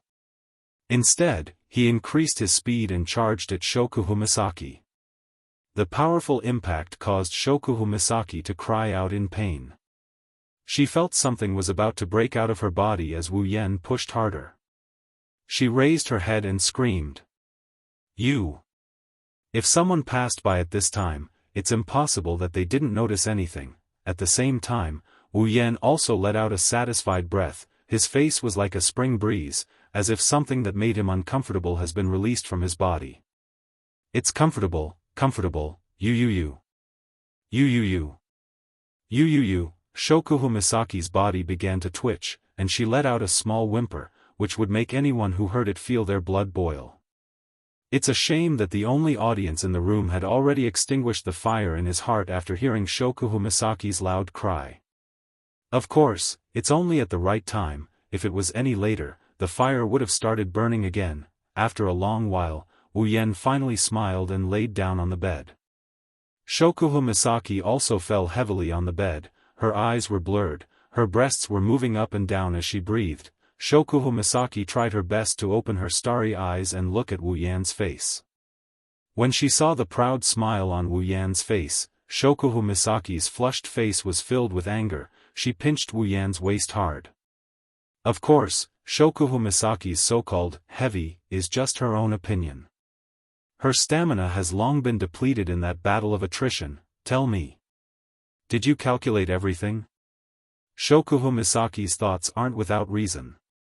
Of all the times to come to her, he chose to come to her when she's taking a bath. Isn't this intentional? Too bad, Shokuhu Misaki doesn't know that in this world, there's a guy called the pickup hand. Every time he opens the door, it's intentional, because at that time, there's always one or two girls taking a bath. With Shokuhu Misaki's strength, she can't even hurt a strand of hair, but Wu Yan still pretended to be in pain. He cried out, "I'm innocent. This is really a coincidence. As if I'd believe you." Shokuhu Misaki rolled her eyes at Wu Yan when she regained some of her strength. However, when she thought about how Wu Yan had tried all sorts of tricks on her, Shokuhu Misaki couldn't help but feel annoyed. Since when did I, Shokuhu Misaki, become someone who can be manipulated by others? Perhaps because of the past, Shokuhu Misaki hated the feeling of being manipulated, even if it was in bed. So, Shokuhu Misaki made a quick decision. She flipped her body, and under Wu Yan's stunned expression, Shokuhu Misaki rode on top of Wu Yan's body. Seeing Wu Yan's stunned expression, Shokuhu Misaki giggled. "You tricked me just now. This time, it's my turn." Wu Yan stuttered as if he was scared out of his wits. "Jusama," Shokuhu Misaki glared at Wu Yan. She rudely interrupted, "What are you doing? Do you have a problem with that?" Wu Yan was stunned. After a while, he managed to squeeze out a sentence. Do you still have strength?" Shokuhu Misaki's face turned red. She shouted angrily, "It's none of your business. You're the one who benefits in the end anyway. Why are you talking so much?" And so, Wu Yan shut his mouth. He couldn't help but feel a strange desire in his heart. Maybe it's not a bad idea to take the queen by force. Shokuhu Misaki gritted her teeth, her body trembled. She suppressed the shyness in her heart and slowly sat down in Wu Yan's arms. When the two were tightly connected again, Wu Yan let out a satisfied sigh, while Shokuhu Misaki let out a soft moan. Then, using his half-baked skill of mind control to peek into other people's minds, he slowly began to use it, looking at the pair of throbbing breasts in front of him, listening to the soft moans in his ears, and feeling the comfort of his body. Wu Yan closed his eyes and focused on enjoying himself. The moans never stopped. Chapter 287. Shokuhu Misaki is under a lot of pressure, especially at a time like this. As an offensive queen, Shokuhu Misaki's wish to become an offensive queen may sound good, but reality is cruel. If Shokuhu Misaki were to use her mind control to turn a woman into a super attacker, it would be a piece of cake. But when it comes to herself, even if she could change her personality with her ability, it would still be very stressful for her to do so. After all, our Jusama is a sports idiot, stamina. That's her weakness. Thus, her Lady Queen became a true 3 minutes god. After 3 minutes, her Lady Queen changed from a strong aggressor to a strong aggressor. As for this so-called aggressor, it was all in the mouth.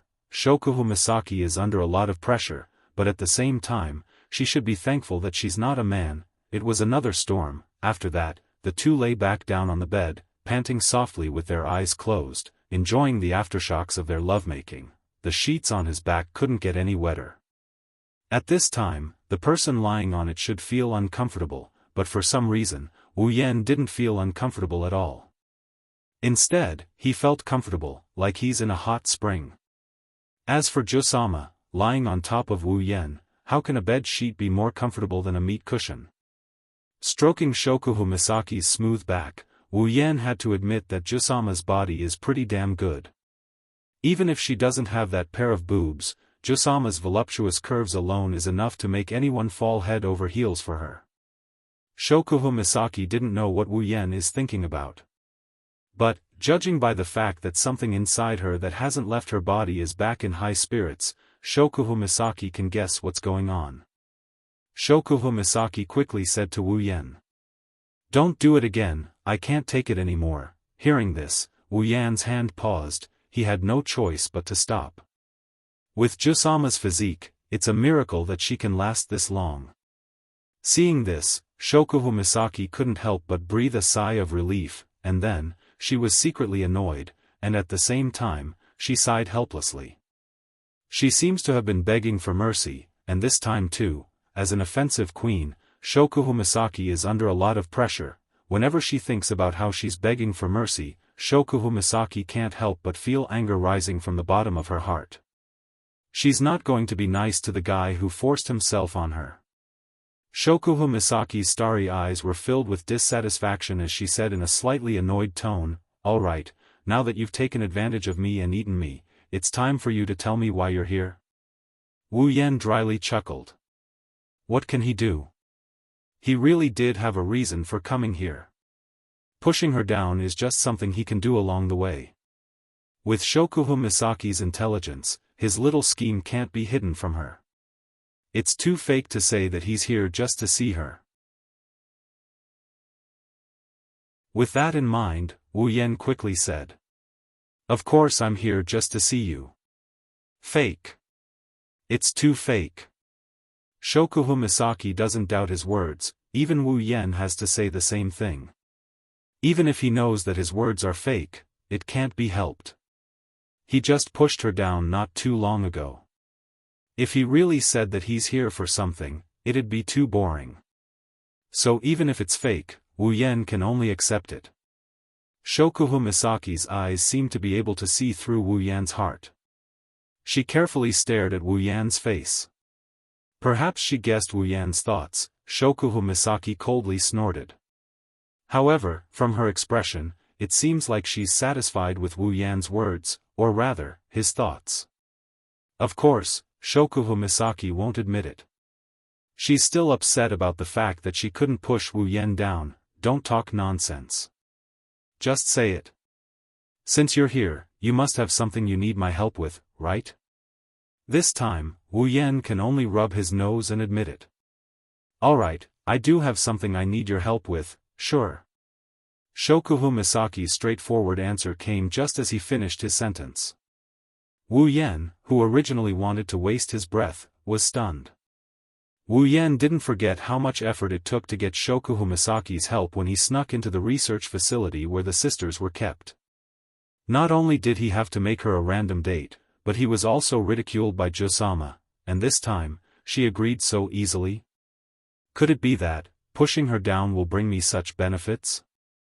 Wu Yan quickly shook his head and denied it. If Jusama is the type of person who listens to everything after being pushed down, then she's not Jusama. Wu Yan's wine-red eyes stared straight into Shokuhu Misaki's starry eyes. He narrowed his eyes, trying to see through Shokuhu Misaki's schemes. I say, Jusama, when did you become so straightforward? How can you say that? Shokuhu Misaki touched her cheeks and said in a pitiful tone, "You've already done this to me, what else can I do other than listen to you?" It would have been better if Shokuhu Misaki didn't say anything. Now that she did, Wu Yan became even more vigilant. If what he said was fake, then Shokuhu Misaki's expression couldn't be more fake. As if she didn't see Wu Yan's vigilance, Shokuhu Misaki looked at him with a playful smile. Wu Yan's mouth twitched, he couldn't stay calm anymore. I say, where did this pitiful sobbing go to?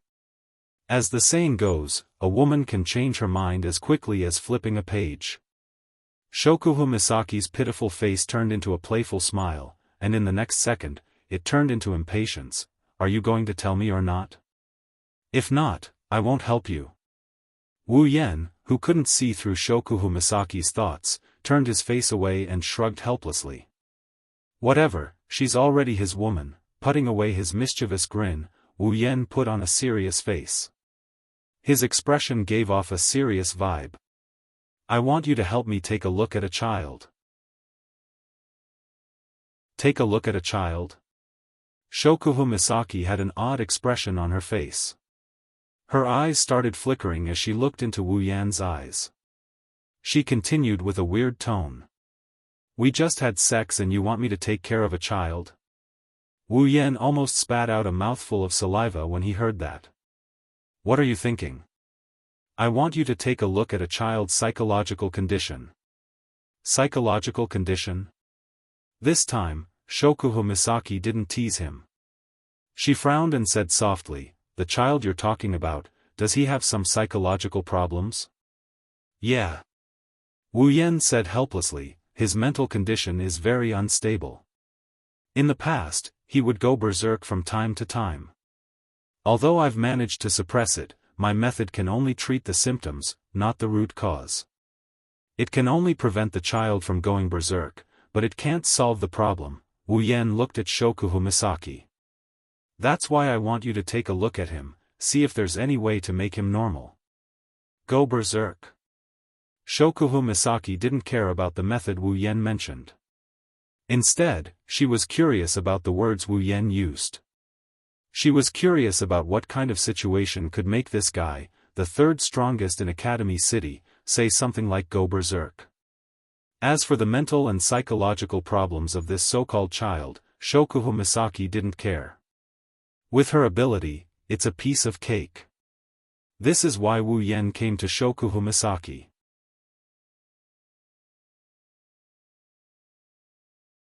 Chapter 288.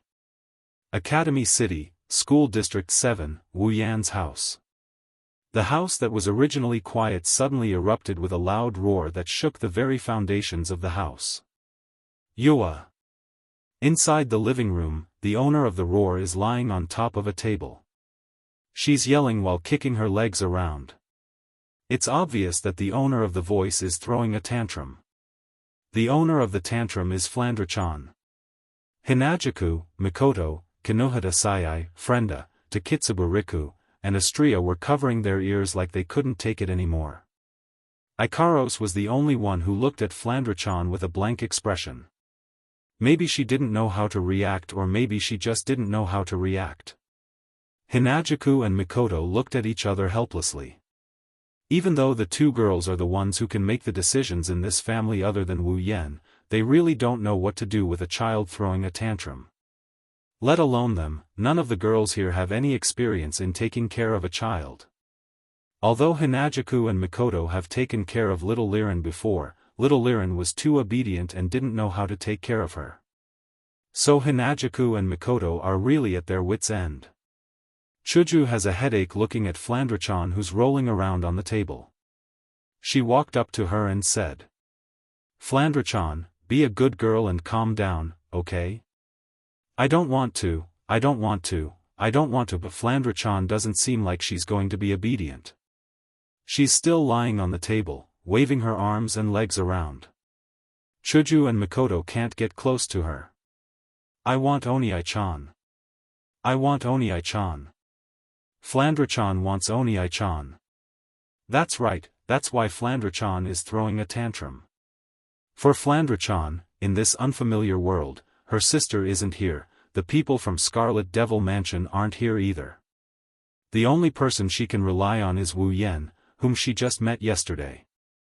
Wu Yan is a very important person to her.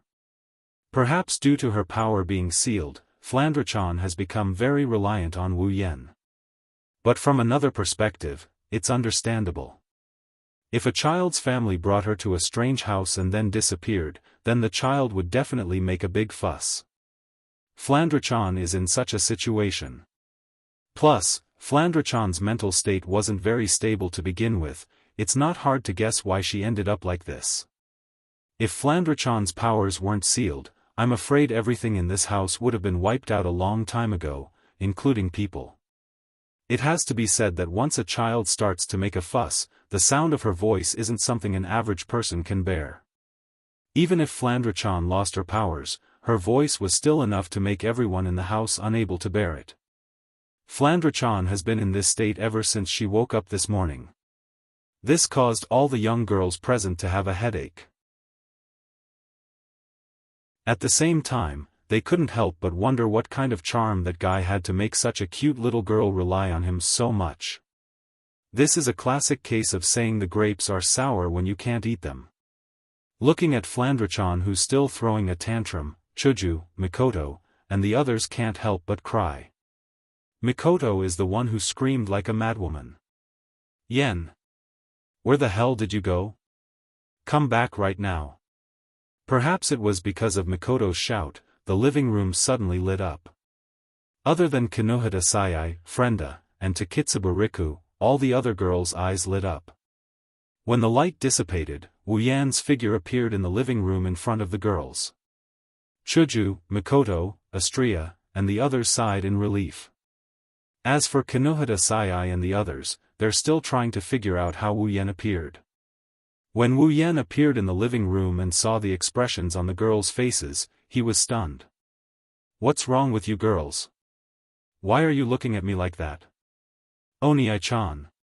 Cheers came from behind Wu Yan, startling Wu Yan. He reflexively turned around and a small figure jumped up from the table and ran into Wu Yan's arms. Wu Yan subconsciously hugged the small figure. He was stunned again. Flandre-chan? Oni-chan, where did you go? Flandre-chan missed you so much. She kept rubbing her face against Wu Yan's body. Her small hands were clutching onto Wu Yan's clothes as if she's afraid Wu Yan will disappear again. She looked at Wu Yan with teary eyes. She looked like she's going to cry at any second. This made Wu Yan panic. Patting Flandre-chan's back, Wu Yan said gently. Oni-chan didn't go anywhere, I just had something to do. Oni-chan is a bad guy, you abandoned Flandre-chan. Flandre-chan puffed up her cheeks in dissatisfaction. She turned her head away from Wu Yan, but her small hands were still clutching onto Wu Yan's body. Wu Yan felt helpless and amused at the same time. You're finally back. If you didn't come back, the sky would have collapsed. Chuju looked at the quiet Flandre-chan and sighed in relief. At the same time, she looked at Wu Yan in pleasant surprise. She seemed to have a hard time. Wu Yan, who didn't experience Flandre-chan's lion roar, was puzzled. Mikoto also looked at Wu Yan in pleasant surprise. To be honest, if Wu Yan didn't come back, Mikoto would have had the urge to send out a bolt of lightning. One can imagine how helpless she was just now. That pleasant surprise, however, froze when she heard a giggle. Misaka-san, you're still so energetic. Mikoto's smile froze on her face. She felt a small electric current flowing through her forehead. This voice, this tone, could it be? Before Mikoto could finish her sentence, Kinohita Sayai and Frenda beside her called out first. The fifth. Mikoto slapped her own face and covered her eyes. So it's you, Shokuho Misaki. Shokuho Misaki covered her mouth and giggled. What's wrong? Misaka-san, you don't look too happy to see me. How can I be happy to see you? Mikoto didn't mince her words, there was even a hint of hatred in her voice. It looks like she really doesn't welcome Shokuho Misaki's arrival. Mikoto pointed at Shokuho Misaki with an unfriendly look. Woman, why are you here? Shokuho Misaki shrugged and sighed helplessly. She then looked at Mikoto with a don't you know look and said. Of course it's Yen who brought me here. Mikoto's mouth twitched. I guessed a little, but now that I know, why do I have a... Turning her head towards Wu Yan, sparks flashed on Mikoto's forehead as she asked in a low voice. Where's the urge to electrocute people? Wu Yan chuckled awkwardly. Even though he knew he'd be the one to get hurt if Sis Cannon and Jusama were to bump into each other, but for Flandre-chan, on the side, Kinohara Sayai, Frenda, and Takitsubu Riku were stunned by this scene. Watching the interaction between Mikoto and Shokuhu Misaki, as well as Shokuhu Misaki's words, Kinohara Sayai's eyebrows twitched.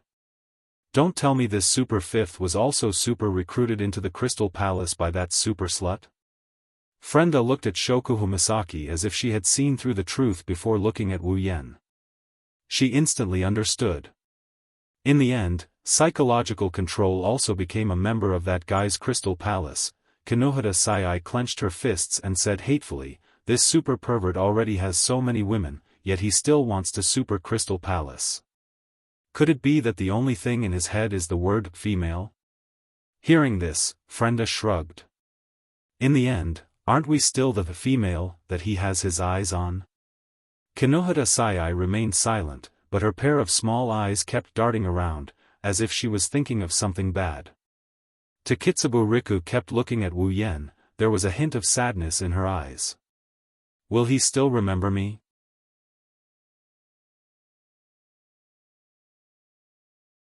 Chapter 289. Seeing Shokuhu Misaki looking like she's going to humiliate Mikoto, he knew that if this goes on, Sis Cannon will go berserk, so he quickly interrupted her. Jusama, let's get down to business first, business is more important. Shokuhu Misaki rolled her eyes at Wu Yan, clearly displeased that Wu Yan didn't let her tease Mikoto. This made Wu Yan laugh dryly. When will he find a way to make these two happy? After all, they're both his women. Wu Yan's face was soon covered in tears, because the answer is no. Mikoto and the rest knew that Wu Yan brought Shokuhu Misaki here for a reason. Recalling what Wu Yan explained to them, Mikoto and Chuju finally understood. At the same time, they looked at Flandre-chan in Wu Yan's arms with pity in their eyes. Mikoto humphed and turned her head away, refusing to look at Shokuhu Misaki. Flandre-chan may only stick to Wu Yan, but the other girls are quite fond of her. Other than Ikaros, who doesn't have a strong emotional system, most of the girls here have a preference for Flandre-chan. Seeing Mikoto ignoring her, Shokuhu Misaki also turned her head away. This made Wu Yan a little speechless. Why does it feel like Jusama isn't here to help? She's here to cause trouble. Soon, Shokuhu Misaki finally noticed Flandre-chan in Wu Yan's arms. Seeing how cute Flandre-chan is, Shokuhu Misaki's eyes flashed with fondness.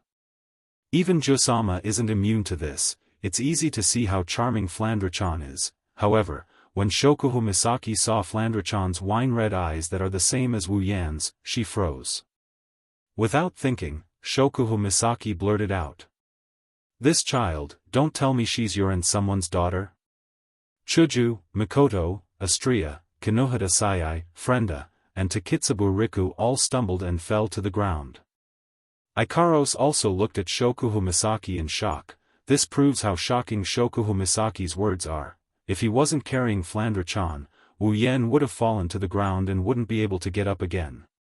Wu Yan can only reply in an annoyed tone. Where the hell did you get that conclusion from? Shokuhu Misaki suspiciously looked at Wu Yan before looking at Flandre-chan. She pointed at Flandre-chan's eyes and reasoned with her. Look, aren't your pupils the same? Wu Yan choked, he didn't know what to say. There are plenty of people with the same pupils in this world, but wine-red eyes are a rare sight.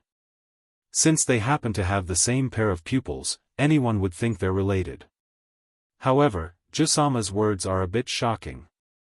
Wu Yan really wanted to explain that Flandre-chan isn't his daughter, but he can't explain why they have the same pupils. Wu Yan could only come up with one sentence. If I say no, would you believe me? Hearing this, Shokuhu Misaki tapped her chin with her index finger, looked around at everyone, nodded, and gave an unexpected answer. I believe you. Wu Yan's eyebrows twitched. Why would you believe me so easily? Hearing Wu Yan's words, Shokuhu Misaki smiled. She looked at Wu Yan with her starry eyes and said, because I don't believe you can give birth to such an excellent breed with your ability. As soon as Shokuhu Misaki finished speaking, the girls heard a sound of something breaking. It came from Wu Yan's body, it came from his brain. Taking a deep breath, Wu Yan told himself not to get angry. Don't get angry, don't get angry, don't get angry. How can I win against Jusama when it comes to talking? Even if I'm angry, I should get back at her. Yes, that's right. With that thought in mind, Wu Yan felt relieved, a smile bloomed on his face. This made the girls who were familiar with him a little confused. Only Shokuhu Misaki looked surprised. She seemed to have thought of something. She lowered her head in regret. Shokuhu Misaki's heartbeat quickened. Her legs felt like jelly as if she was reminded of something. To avoid embarrassing herself, Shokuhu Misaki quickly told Wu Yan. Okay, didn't you ask me to see this child? Let's start. Wu Yan narrowed his eyes. He put this matter in his heart. He'll deal with Jusama later. Looking down at Flandre-chan in his arms, Wu Yan said, Flandre-chan, let that big sister take a look at you. Flandre-chan didn't understand. She didn't know what Wu Yan and Shokuhu Misaki wanted to do to her, but since Wu Yan said so, Flandre-chan looked at Shokuhu Misaki and nodded. Seeing this, Shokuhu Misaki smiled and nodded her chin. She took out a remote control from her purse and pointed it at Flandre-chan. Then she pressed the button lightly. After the beep, Flandre-chan's pupils seemed to have lost their light. Her eyes that were full of life lost all color and became as still as water. She didn't move at all. Chuju, Mikoto, and Astria held their breaths. They didn't want to disturb Shokuhu Misaki. Kinohata Sayai, Frenda, and Takitsubu Rika didn't know what's going on, but anyone with a brain would know what to do and what not to do. Thus, they quieted down and waited. Shokuhu Misaki's starry eyes also seemed to have lost their light. Even the stars in them didn't shine, but after a while, her starry eyes trembled violently. At the same time, Shokuhu Misaki's face turned pale. Everyone's heart was in their throats. They were worried something might happen to Flandre-chan. Luckily, Shokuhu Misaki quickly regained her composure. Everyone released a sigh of relief. Wu Yan bitterly laughed. This Jusama, is she trying to scare people to death with her sudden outburst? After a long time, under the strange silence, Shokuhu Misaki finally finished her work and put away the remote control in her hand. However, her pair of starry eyes kept flashing, and her expression was extremely complicated. How is it? Is there any way? Seeing Shokuhu Misaki put away the remote control, Wu Yan quickly asked. Everyone turned to look at Shokuhu Misaki. Shokuhu Misaki looked at Wu Yan with a complicated expression. Her eyes were filled with resentment. Wu Yan didn't understand. Perhaps she saw Wu Yan's confusion. Shokuhu Misaki sighed and said, I didn't expect your origin to be so mysterious, a different world, a system, I really didn't expect it. Hearing this, Wu Yan, Chuju, and Mikoto were shocked. Wu Yan looked at Shokuhu Misaki in shock and asked, You know everything? After asking this question, Wu Yan suddenly remembered that Shokuhu Misaki, with her mind control ability, can peek into other people's memories. In other words, Shokuhu Misaki peeked into Flandre-chan's memories and obtained the system's memories from Flandre-chan's memories. In other words, Jusama really knows everything. Shokuhu Misaki looked at the dumbfounded Wu Yan. The resentment in her starry eyes intensified. No wonder you said Misaka Mikoto has a bigger world waiting for her.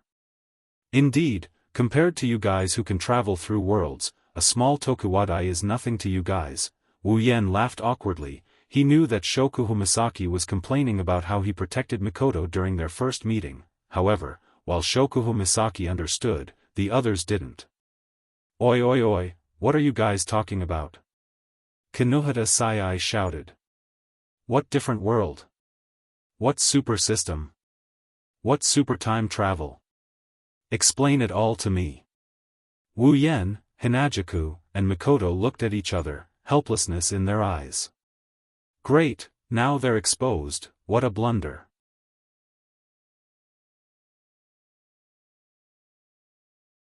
Chapter 290.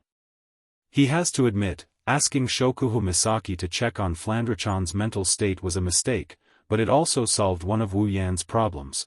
Of course, Wu Yan didn't expect Shokuhu Misaki to peek into Flandre-chan's memories. The system's transfer of memories to Flandre-chan was more than enough for Shokuhu Misaki to learn about their secrets. Coincidentally, Wu Yan's problem was solved by Shokuhu Misaki, Kinohara Sayai, Frenda, and Takitsubu Riku.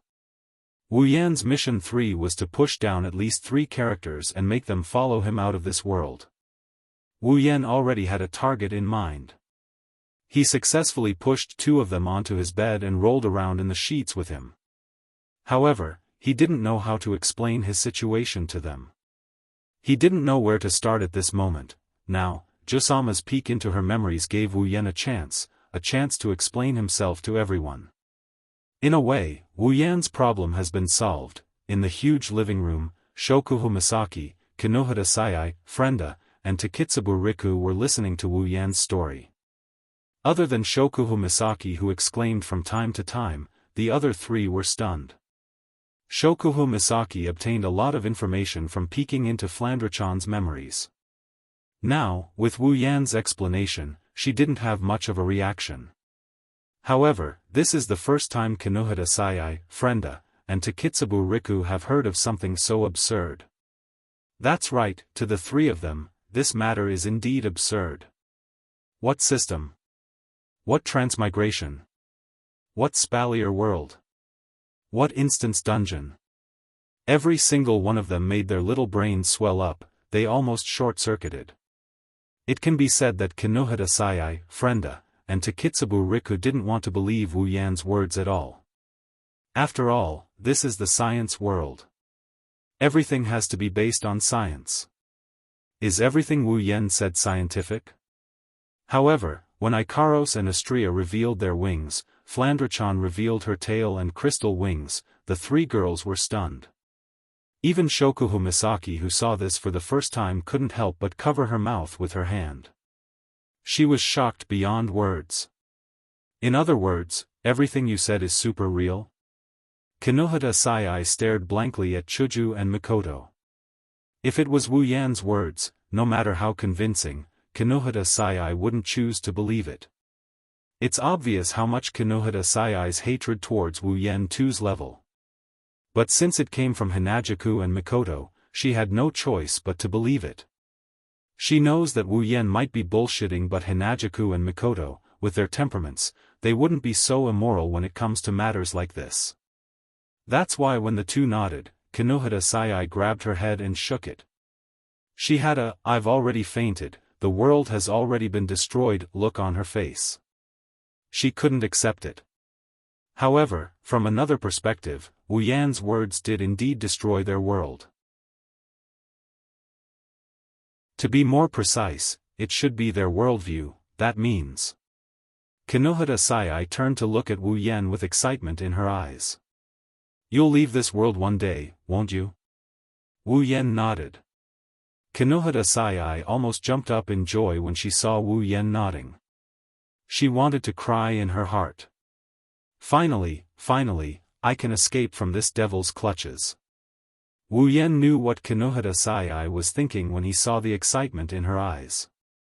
Wu Yan smiled and said, "We will leave this world, but when the time comes, we will bring you with us. So, don't worry about us abandoning you." What? This time, Kinohara Sayai really jumped up. However, she wasn't happy. She pointed at Wu Yan and complained loudly. "You super pervert. You won't super let us go even if we super leave this world?" Ma, calm down, girl," Wu Yan patted Kinohara Sayai's shoulder and smiled. "We have such a good relationship, how can I abandon you? So don't worry, I don't want to give up on such a cute maid. You're the maid. Your whole family is super maids." Frenda sighed and said dejectedly. "I already knew the result.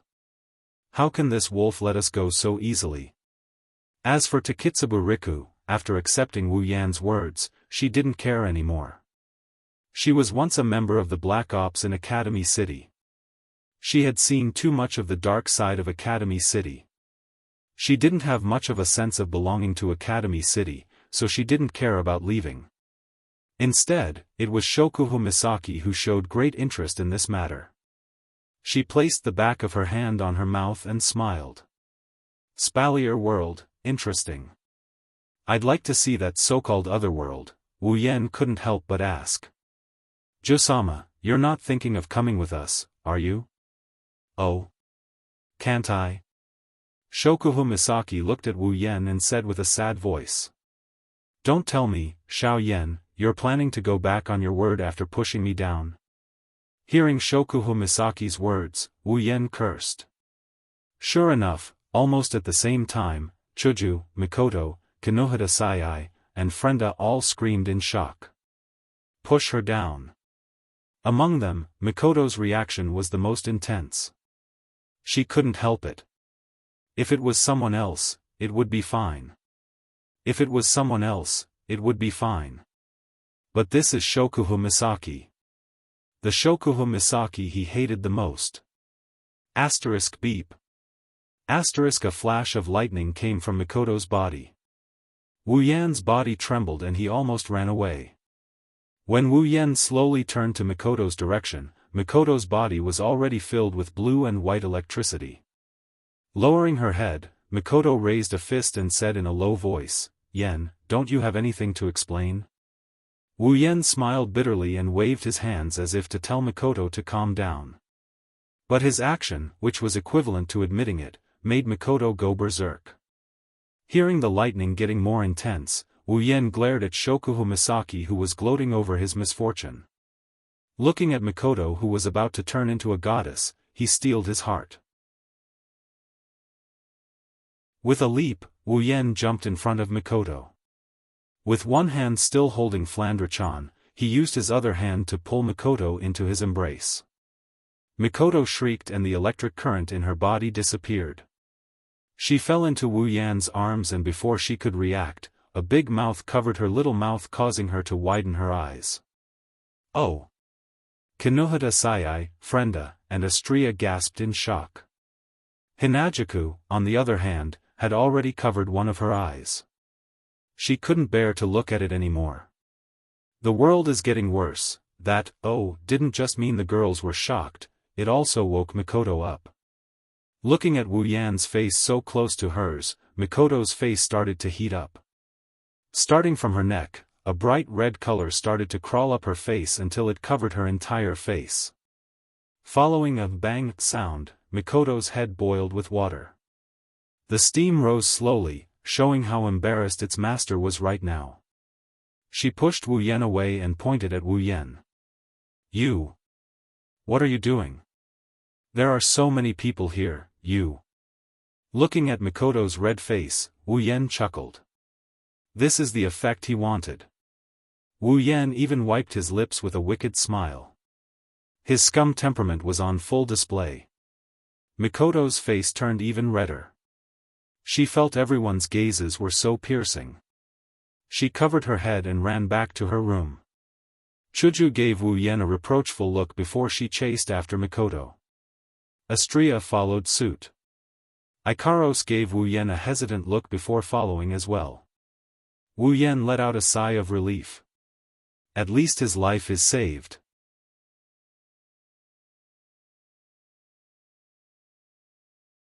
Chapter 291. With the departure of Mikoto, Chuju, Astria, and Ikaros, the place became a lot emptier. The only ones left were those who had something to do with leaving this world. Perhaps that's why Ikaros was hesitant when she left. It's obvious she wants to stay by Wu Yan's side but she also knows that Wu Yan should take care of Shokuhu Misaki, Kinohita Sai, Frenda, and Takitsubu Riku. That's why Ikaros decided to leave. Wu Yan who guessed her thoughts couldn't help but smile dotingly. As expected, Ikaros is the one who deserves the most love, Shokuhu Misaki suddenly said. She's quite understanding, that girl called Ikaros. To Shokuhu Misaki's surprise, Wu Yan shook his head and he chuckled. No, I think it's a bit of a misnomer to use on Ikaros. Looking at the direction Ikaros left, Wu Yan said with a doting smile. Ikaros is a bit slow when it comes to emotions, there are a lot of things she can't understand. Then she, That's why Ikaros is trying her best to change herself. What she doesn't know is that I like her the most. She doesn't need to change at all. Shokuhu Misaki nodded as if she understood something. She turned to Wu Yan and giggled. So, you're not worried that I will get jealous of you, huh? Wu Yan glanced at Shokuhu Misaki and he smirked. Oh? Then why don't you try one for me? Shokuhu Misaki humphed and turned her head away. What are you doing? Can't I be jealous? I'm still a girl. Yes. Shokuhu Misaki was even more annoyed by Wu Yan's perfunctory reply. Before she could complain, Wu Yan said. Oh right, how's Flandre-chan? Shokuhu Misaki narrowed her eyes. She looked at Flandre-chan who was sleeping in Wu Yan's arms because of her ability. Don't worry about her, she's fine. Her mental state is a bit unstable but she'll be fine soon. She'll be a normal little girl again. Wu Yan was stunned for a moment before he was overjoyed. He tightened his grip on Flandre-chan and said. Thank you, Kona-sama. Shokuhu Misaki didn't know whether to laugh or cry. Don't misunderstand, I didn't do anything. Didn't do anything? Wu Yan looked at Shokuhu Misaki in surprise. After making sure she wasn't joking, he frowned and he looked at Flandre-chan in his arms. If you didn't do anything, how did Flandre-chan's mental state recover so quickly? Shokuhu Misaki glanced at Flandre-chan and stroked her blonde hair. Originally, this little girl by the name of Fran became mentally abnormal because she possessed a terrifyingly powerful strength that overrode her young heart. And now, you've already sealed her power. Without that terrifying power as a burden, she's like a spring that has lost its weight. Her mind will naturally grow stronger in the following time until it returns to normal. Wu Yan laughed heartily. Then, he noticed that Flandre-chan is still sleeping, so he stopped himself from laughing out loud. Instead, he chuckled. That's great. Shokuhu Misaki stared blankly at Flandre-chan's sweet sleeping posture and sighed. I can't believe this little girl has such power inside her body. I'm afraid even all the LV5s in Academy City combined wouldn't last more than a minute. That ability that can destroy everything in its path is truly terrifying. You know about that too? Shokuhu Misaki rolled her eyes and regained her confidence. Of course, Flandre-chan's power is strong but it's been sealed. Plus, her mental state is unstable so it's easy to invade her mind. Basically, I know everything she knows. You know about Gensokyo as well? Shokuhu Misaki nodded. Wu Yan hesitated for a bit before asking. Then, what Flandre-chan did in Gensokyo, you know about it as well. Shokuhu Misaki looked at Wu Yan and laughed. You didn't think Flandre-chan's identity as a vampire and how she tore people apart would scare me, did you? Wu Yan smiled sheepishly. So you knew about it. Shokuhu Misaki rolled her eyes at Wu Yan and sighed. Those so-called scholars in Academy City, what they did to the aptitude users or test subjects is even worse than what Flandre-chan did to them. I've been watching them since I was a child because of my mind control ability. Wu Yan went silent. Indeed, the darkness in Academy City is too thick. Shokuhu Misaki, with her mind control ability, is probably the one who's experienced the darkness the most in Academy City, whether it's her own experience or someone else's memories. Seeing Wu Yan's expression, Shokuhu Misaki laughed and said. Era, are you feeling sorry for me, little Yen? Shokuhu Misaki's teasing tone caused Wu Yan's repressed expression to crumble. The heaviness in his heart also dissipated. He rolled his eyes at Shokuhu Misaki before replying in an annoyed tone. I was, but not now. Shokuhu Misaki immediately leaned on Wu Yan and wrapped her arms around Wu Yan's neck. Don't be like that, I like to see you feeling sorry for me. Wu Yan's eyebrows twitched and the corner of his mouth twitched. You like it when I feel sorry for you. Shokuhu Misaki giggled and suddenly asked Wu Yan out of curiosity. Little Yen, when are we leaving this place and going to that spalier world? I'm really curious about that place. Wu Yan shook his head helplessly.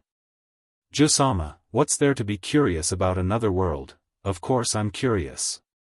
Shokuhu Misaki said with a bit of dissatisfaction. "You said Misaka Mikoto would use that place as a stage, don't you think she can do it?" Wu Yan clutched his head and laughed. "So it's because of Mikoto, so, when is it?" "Well, if you're in such a hurry, then we'll have to see if a certain someone is willing to cooperate." Wu Yan's wine-red eyes shot out like an arrow and landed on a lowly girl who was trying to tiptoe out of the room. She froze in her tracks just as she was about to take a step forward. "She's Kinohara Sai."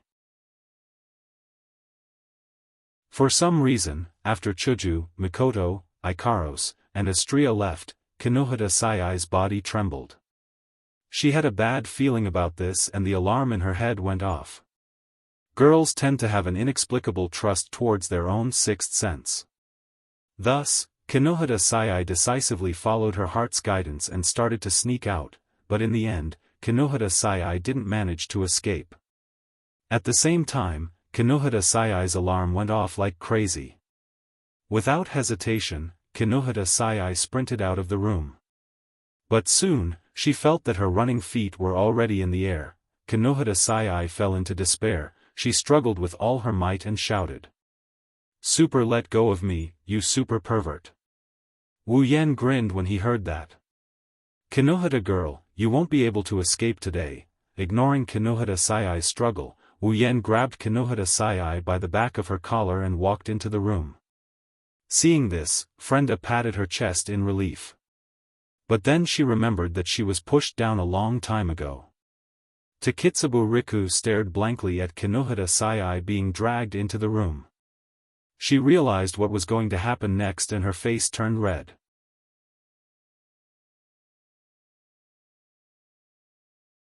Chapter 292. Shokuhu Misaki, Frenda, and Takitsubo Riku stared blankly at Kinohara Sai being dragged into the room by Wu Yan. It wasn't until the sound of the door slamming shut that the three girls in the living room finally reacted. With Shokuhu Misaki, Frenda, and Takitsubo Riku's brains, plus the way things have developed, they can easily guess what Wu Yan is planning to do with Kinohara Sai. Speaking of which, if you bring a girl into your room, even if you say there's nothing going on, no one will believe you. Shokuhu Misaki gritted her teeth and snorted coldly as if venting her anger, but she didn't say anything. Seeing Wu Yan bringing a girl into his room right in front of her made her feel a little uncomfortable. But based on what Wu Yan said before, Shokuhu Misaki can guess that leaving this world has something to do with what Wu Yan is planning to do. Shokuhu Misaki couldn't help but think to herself, could it be that in order to leave this world, one must use the method of pushing someone down? That means, a pair of starry eyes turned to Frenda and to Takitsubo Riku. Shokuhu Misaki's pupils turned as if she had thought of something. Suddenly, a hint of slyness flashed across her eyes. Even the corners of her mouth curled up into a smile. Frenda and Takitsubo Riku, who have been watching Wu Yan and Kinohara Sai enter the room, suddenly felt a chill run down their spine. It's as if a cheetah has its eyes on them. Their faces twitched and they started looking around for the source of the chill. At the same time, the source of the chill, Shokuhu Misaki secretly smiled. She glanced at Frenda and Takitsubo Riku, then at Mikoto's room. She quietly took out a remote control and pointed it at Frenda and Takitsubo Riku. On the other side, Wu Yan's room. "Don't come over here. Let me tell you, I'm super awesome." Kinohara Sai slowly shrunk deeper into the bed, and as Wu Yan got closer, she also shrunk deeper into the bed. Kinohara Sai's little heart was beating rapidly, and her face was filled with panic. She could only helplessly put on an "I'm very fierce" expression, staring at Wu Yan while saying some weak words. When Wu Yan heard Kinohara Sai's words, he couldn't help but laugh. Even his footsteps stopped. Looking at Kinohara Sai, who was shrinking into the bed, Wu Yan shook his head, crossed his arms, and looked at Kinohara Sai with a smile. Kinohara Sai also stopped and looked at Wu Yan suspiciously. According to her understanding of Wu Yan shouldn't be someone who would let go of such a threat. Could it be that this fellow had suddenly found his conscience?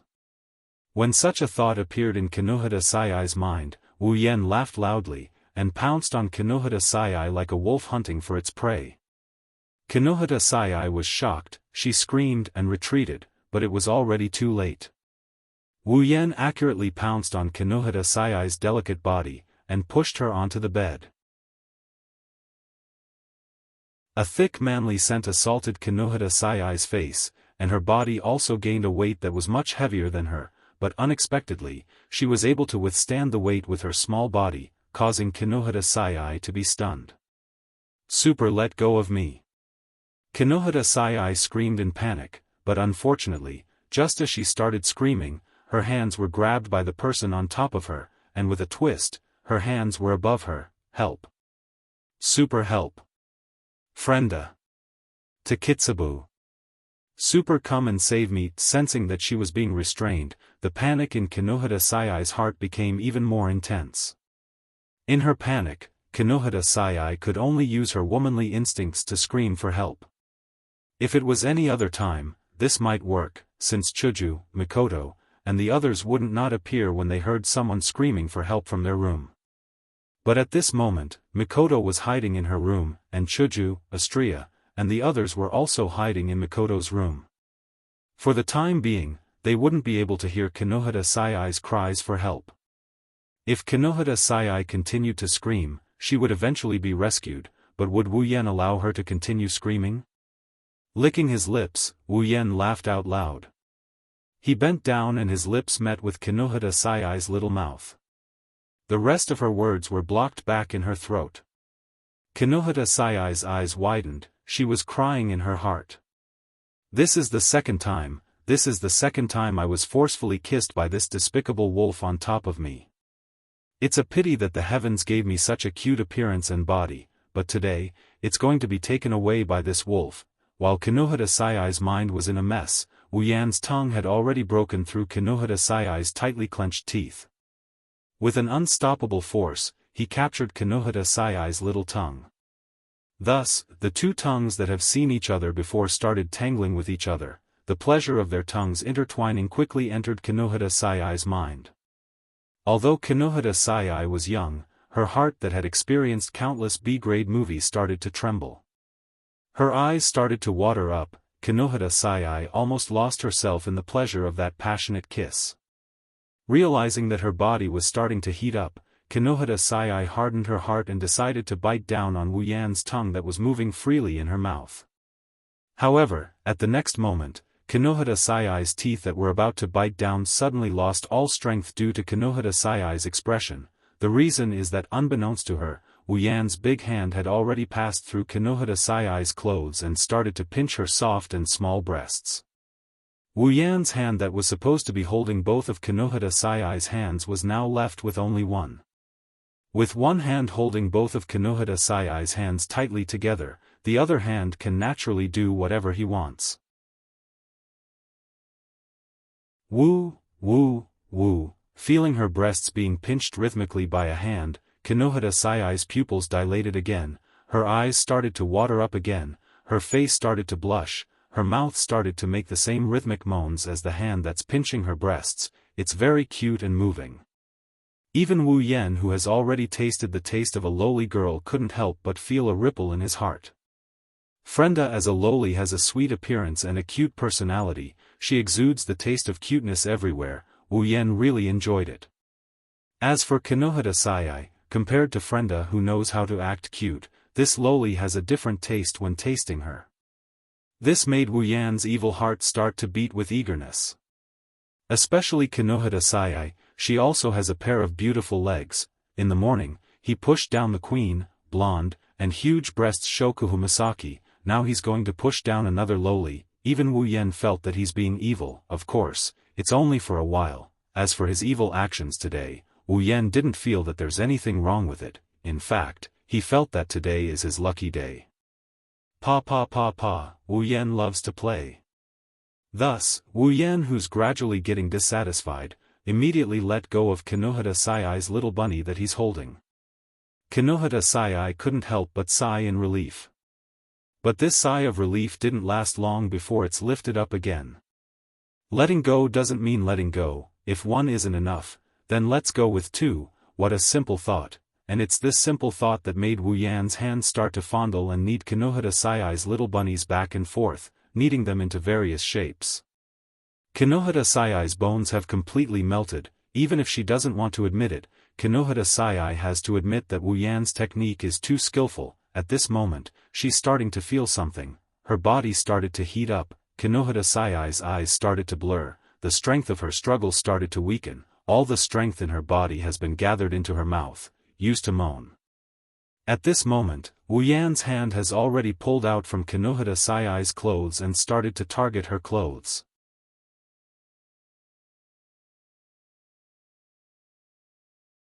Chapter 293. Under Kinohita Saiai's weak resistance and unyielding whimpers of protest, Kinohita Saiai's unchanging hoodie and shorts were taken away from her petite body not too long after. The clothes were casually thrown under the bed by Wu Yan. At this moment, Kinohita Saiai has turned into a naked little lamb in front of Wu Yan. That petite body of a loli did not diminish the lust in Wu Yan's heart. After all, even if it's a loli, Kinohita Saiai's body has an unusual charm. Smooth and beautiful thighs, smooth and supple skin, as well as a delicate fragrance that assails the nostrils, all of these are seductive luster from this petite body. Feeling the chill on her body, Kinohita Saiai understood her current situation. She was so embarrassed that she wanted to die. This is also the second time Kinohita Saiai exposed her body in front of a man. Kinohita Saiai wanted to raise her hands to block in front of her chest to block Wu Yan's invasive gaze. However, before she could do anything, Wu Yan seemed to have seen through her intentions. With a pa sound, he grabbed her hands and pressed them on both sides of Kinohita Saiai's head.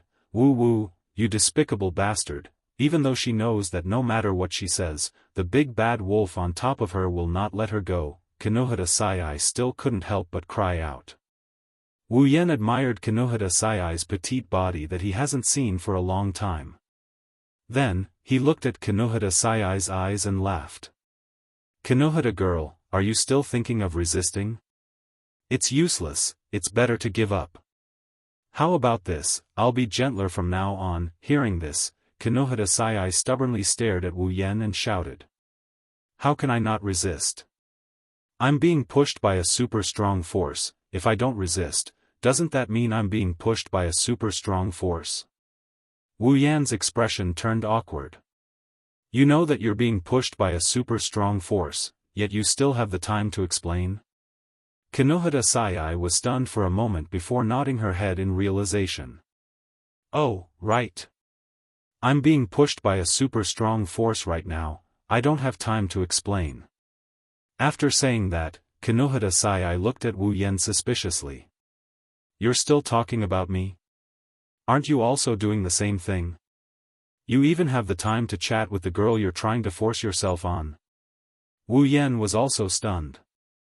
After an "oh," he said, "Oh, that's right. I'm in the middle of a forceful push, but I still have the mood to chat."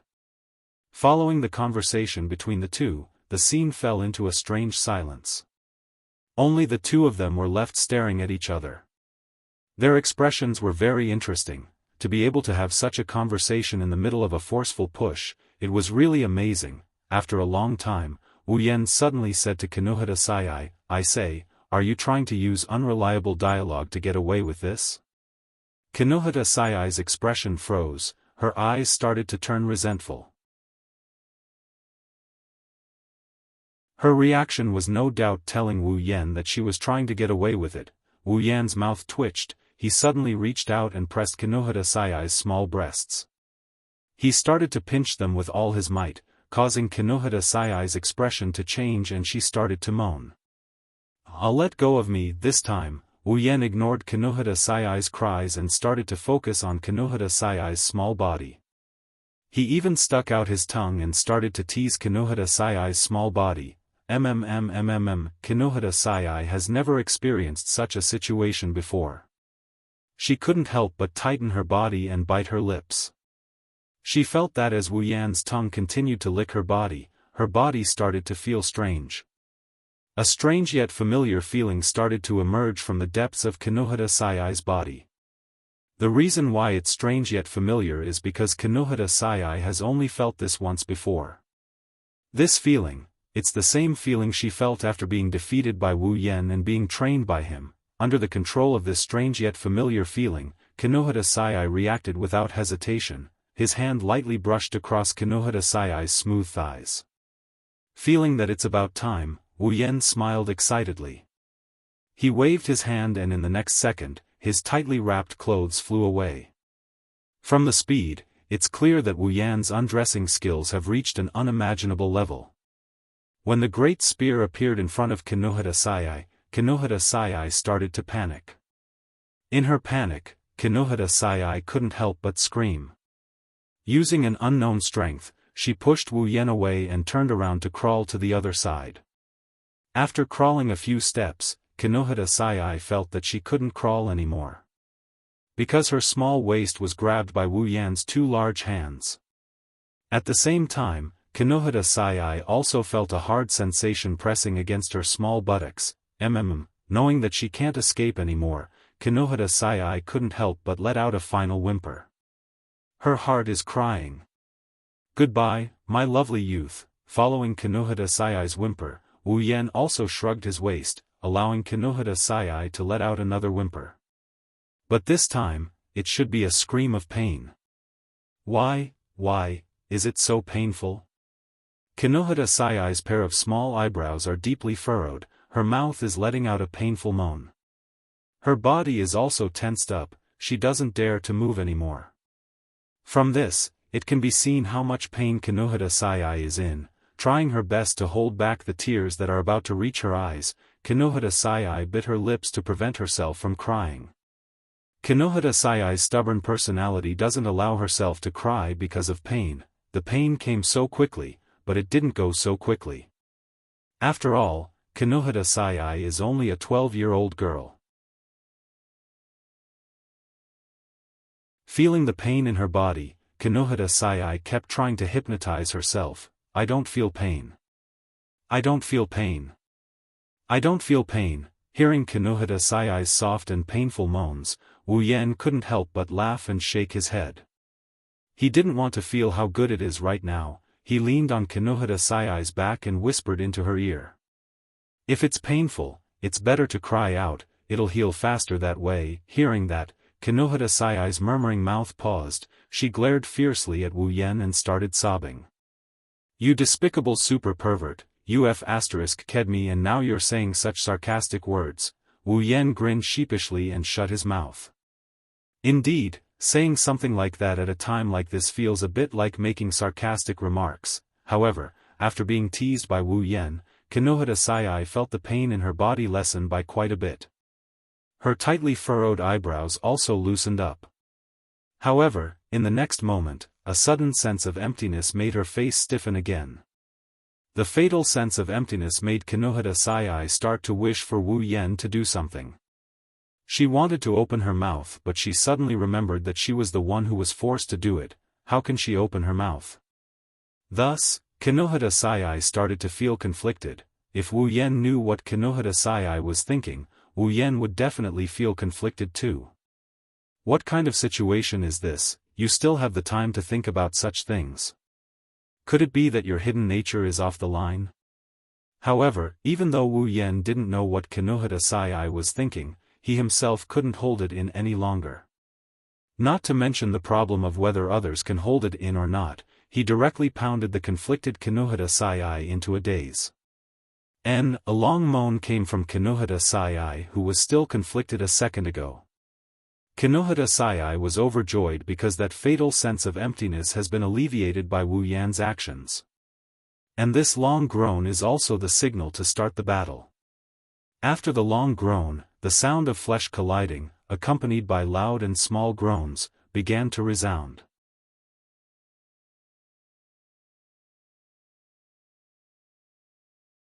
Chapter 294. Hugging Kinohara Sayai's soft body, listening to Kinohara Sayai's soft moans, smelling Kinohara Sayai's sweaty scent, enjoying every part of Kinohara Sayai's body, Wu Yan moved his body and closed his eyes in satisfaction. In the entire space, Wu Yan's two favorite sounds echoed. One is the most pleasant moans from the girl's mouth, the other is the slapping sounds from the thrusting of the body. No matter how long he listens to it, Wu Yan feels that he can't get enough of it. Wu Yan is feeling one thing, Kinohita Sai is feeling another. She heard her own sounds. Wu Yan felt pleasure, but she felt embarrassed. She also heard the sounds of the thrusting of the body.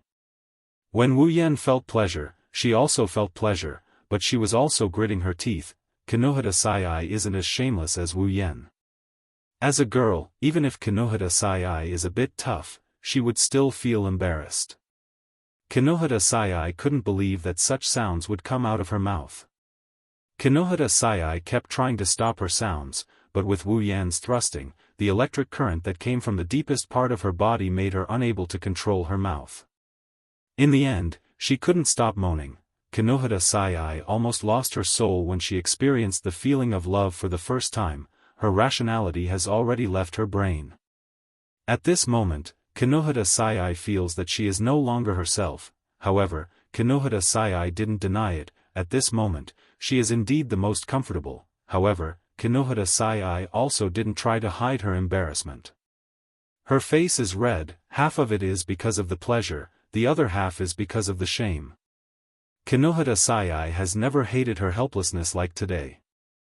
Being abducted, Kinohita Sai can accept it. Being pushed, Kinohita Sai can accept it, but this embarrassing position, Kinohita Sai can't accept it no matter what. Lying on the bed, Kinohita Sai's hand subconsciously grabbed onto the blanket. Looking at the blanket in front of her and feeling the impact on her back, Kinohita Sai's heart was once again filled with tears. Can we make a deal? Let's change positions. This sentence, Kinohita Sai wanted to say it countless times, but every time it reached her throat, it would be squeezed away by a moan. In the end, Kinohita Sai maintained this embarrassing position for almost half an hour. She was also embarrassed for almost half an hour. Even though Kinohita Sai no longer had any sense of rationality in her mind, she still retained her sense of shame. Thus, under the influence of this shame, Kinohita Sai quickly exploded. After letting out a long cry, Kinohita Sai's nerves also snapped, her skin flushed crimson red. Kinohita Sai lost the last bit of strength she had to support herself and collapsed on the ground, unable to get up anymore. Wu Yan furrowed his brows and sighed helplessly. His expression is one of exasperation for not living up to his expectations. Grumbling in his heart, Wu Yan followed Kinohita Sai's collapsed body and laid on top of her, using his body to tell Kinohita Sai, he is still not satisfied. In Kinohita Sai's eyes, the little bit of consciousness that had just returned to her, upon sensing Wu Yan's actions, a trace of panic flashed across her eyes. Before she could say anything, Wu Yan once again entered her body and made her sing. At this moment, in this space, other than the sound of Kinohita Sai's moans and the sound of the bed colliding against each other, there was finally another sound, and that was the sound of the bed being unable to bear the weight.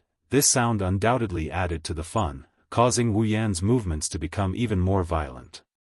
This also caused Kinohita Sai to feel hatred. This bed is too weak. Very soon, Kinohita Sai was also unable to bear the weight like the bed.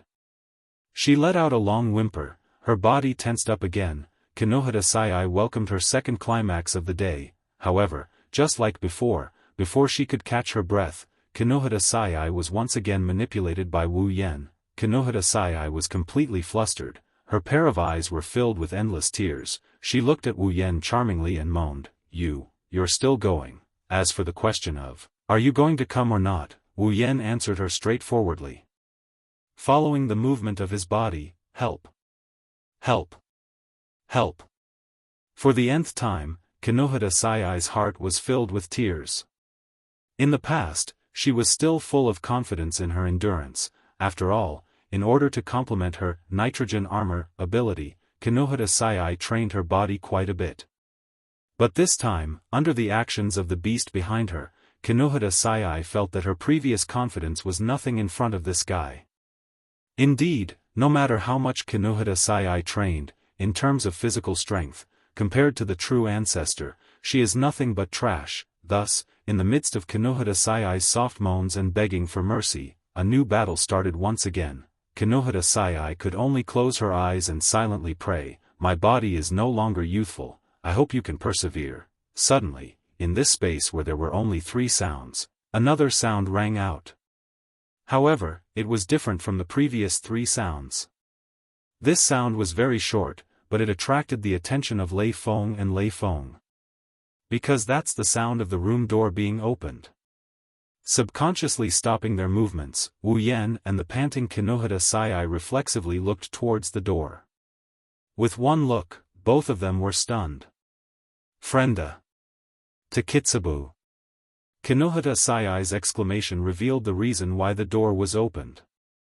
However, this reason caused the 2 of them who were still in the most intimate position to be stunned. Frenda and Takitsubu Riku stood at the door and stared at the 2 of them. Their expressions didn't change at all, as if the other party wasn't doing something shameful but was playing a game of chess. The 2 of them who were in a daze didn't notice that Frenda and Takitsubu Riku's eyes have lost their luster. Kinohara Sayai was the first to react. Looking at her 2 best friends standing at the door, Kinohara Sayai's face instantly turned red, the shame in her heart suddenly exploded. "Yua!" Letting out a loud cry, Kinohara Sayai covered her face with both hands. Her body started to twist and turn, trying to escape from Wu Yan's control. Her embarrassed and angry voice came out from the gaps between her fingers, "You. Frenda, Takitsubu, don't look, super don't look." Kinohara Sayai's voice didn't manage to get Frenda and Takitsubu Riku to leave. Instead, it woke Wu Yan up. Wu Yan, who came back to his senses, stared blankly at Frenda and Takitsubu Riku, who were standing at the door. Feeling his own desire on Kinohara Sayai's body, Wu Yan's heart actually burst with excitement. And so, Wu Yan, his body became erect, all of Kinohara Sayai's shame turned into moans. Kinohara Sayai couldn't believe that her body started to move again, she almost cried. Sure enough, this guy is a super *******. Unable to stop moaning, Kinohara Sayai couldn't bear to imagine herself at this moment. She only knows that she's done for, she won't dare to show her face to anyone anymore. However, Kinohara Sayai didn't expect that in the end, the one who doesn't dare to show her face isn't her, but Frenda and Takitsubu Riku, who barged into this loving little red room. The familiar sound of the door closing rang again. Wu Yan's movement stopped once more. Kinohara Sayai, who didn't know what happened, also opened her fingers and looked over. In the end, the scene that entered their eyes made the man and woman stunned again. Frenda and Takitsubu Riku didn't leave, instead, they closed the door and entered the room. That's not all, the 2 women stared blankly at Wu Yan and Kinohara Sayai. Then, in front of Wu Yan and Kinohara Sayai's gaze, they started to take off their clothes. Kinohara Sayai was stunned, so was Wu Yan. At the same time, he was also stunned. Could it be that today is the day to break the record? Flying 3?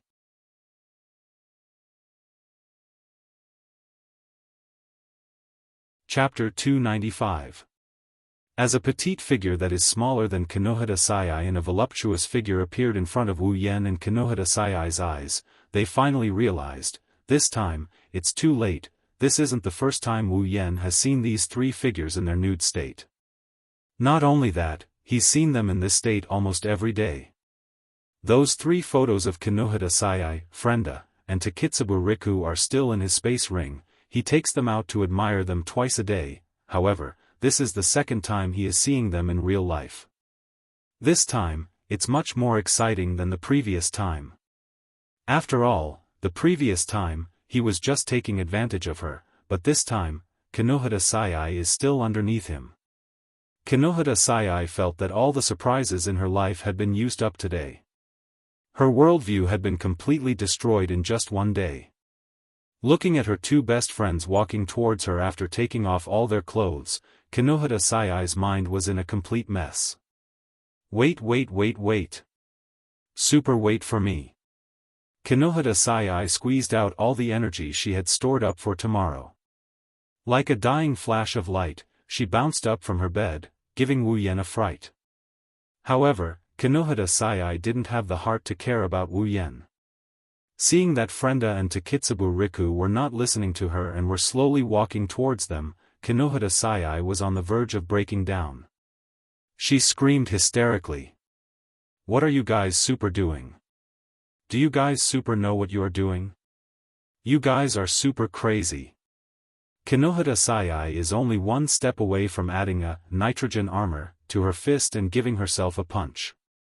Seeing Frenda and Takitsubu Riku stripping naked and walking towards the two who are having papapa, anyone would think that they are going to participate in this. Even if logic tells Kinohada Sai that with her two best friends, such a thing is impossible, absolutely impossible. But looking at the current situation, she has no choice but to believe it. "Super, wait for me, did you guys not hear me?" As the two girls continued to approach as if they didn't hear anything, Kinohada Sai finally broke down. With her two small fists covered in nitrogen armor, Kinohada Sai's exhausted body actually jumped up from the bed as though she was possessed by King Kong Hercules. Kinohada Sai only wanted to use her ability to destroy everything in front of her, to relieve her current bad mood. However, before she could jump halfway, she was directly carried into the arms of a certain evil wolf who was scheming. As her body was pulled into his embrace, Kinohada Sai subconsciously punched him. However, in the next second, her fist trembled as all her strength was sucked out. Enwu, Kinohada Sai's eyes widened as she felt that familiar hard object once again break through her barrier and enter her body. Kinohada Sai cried, "Woo, what time is it now?" "You're still." Kinohada Sai didn't get to finish her sentence because her petite body was being tossed around by Wu Yan at a speed never seen in her entire life. Kinohada Sai was on the verge of swallowing the last bit of life she had left. Doing papapa with someone else in front of her best friend was so exciting. Kinohada Sai had never thought that she would be treated like this one day. On the other hand, Wu Yan was completely immersed in his excitement. If it was the usual Wu Yan, he might be able to see something from Frenda and Takitsubu Riku's actions. But right now, Wu Yan is in the middle of his lovemaking. Thus, Wu Yan's IQ dropped without limit. Tossing her petite body, Wu Yan looked at Frenda and Takitsubu Riku who were already in front of him. He reached out an arm, hugged Frenda's petite body and pulled her down. "No. Wu. I can't," Kinohada Sai screamed with all her might, begging, "Wu. Wu. Like this. Really. Wu. I can't." Ignoring Kinohada Sai's pleading, Wu Yan continued tossing Kinohada Sai's body with one hand while caressing Frenda's body with the other. Soon, Frenda's body started to blush. After caressing Frenda's perky butt, Wu Yan placed Kinohada Sai on top of her. Ignoring Kinohada Sai's body, he placed Frenda's body on top of Kinohada Sai's, overlapping them. "You. What are you trying to do?" Kinohada Sai's eyes started to lose focus. She already guessed Wu Yan's plan, but it's because she guessed it that Kinohada Sai asked. She couldn't believe it, she couldn't believe that her first time turned out to be so exciting. When Frenda's body was on top of her, Kinohada Sai's mind went blank. She subconsciously hugged Frenda. Kinohada Sai wanted to scold Frenda, but Wu Yan's relentless thrust stopped her from doing so.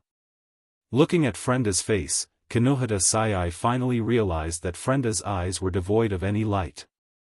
Realizing that this matter isn't as simple as it seems, Kinohada Sai grabbed onto Wu Yan like a life-saving straw, hoping that he would listen to her. But, this is another hopeless wish.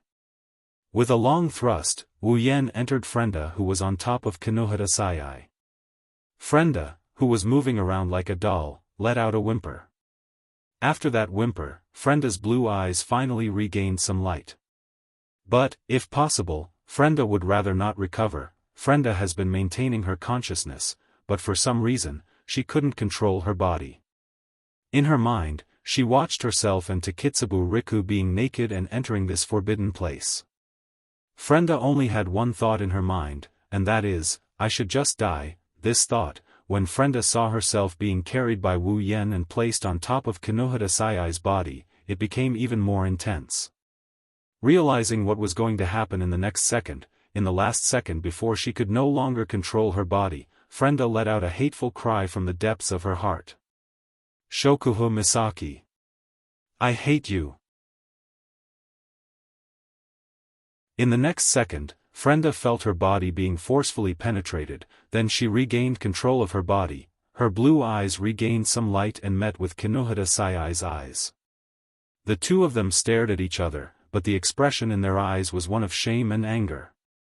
The sudden, divine opening made Wu Yan's face as wide as a hippopotamus, a satisfied smile hung on his face.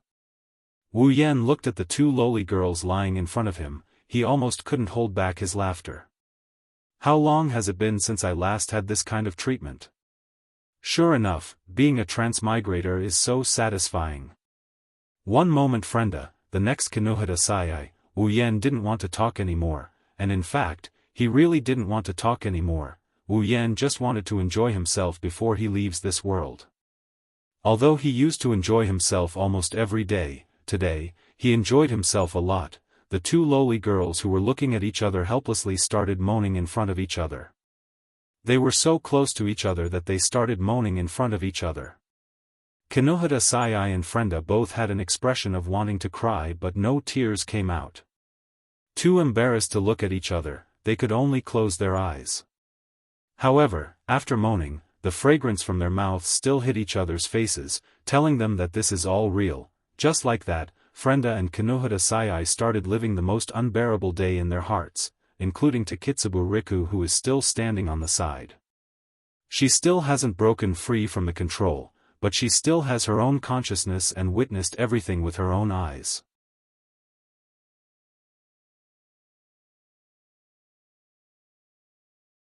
Chapter 296. Heavy, very heavy. This was the first thought that flashed through Wu Yan's mind after he lifted Takitsubu Riku's breasts. It's as heavy as Ikaros, it's as heavy as Shokuhu Xian, but it's different from Ikaros and Shokuhu Xian's. Wu Yan couldn't quite wrap his head around this strange feeling, he's also surprised by it. What kind of person is Wu Yan now? To put it simply, Wu Yan is no longer human. After all, he is now a true ancestor. In addition to the strong vitality and recovery ability of a true ancestor, they also have a very prominent characteristic. That is their physical strength. This is to be expected. After all, a true ancestor is in existence at the top of the life chain. How can their physical strength be weak? It might be a bit of an exaggeration to say that he can split mountains and earth, but that's it. With this kind of strength, although lifting a pair of breasts is abnormal, it is undoubtedly a world of difference compared to the so-called splitting mountains and earth. It actually made Wu Yan feel heavy. Wu Yan also knows that this weight is different from normal weight.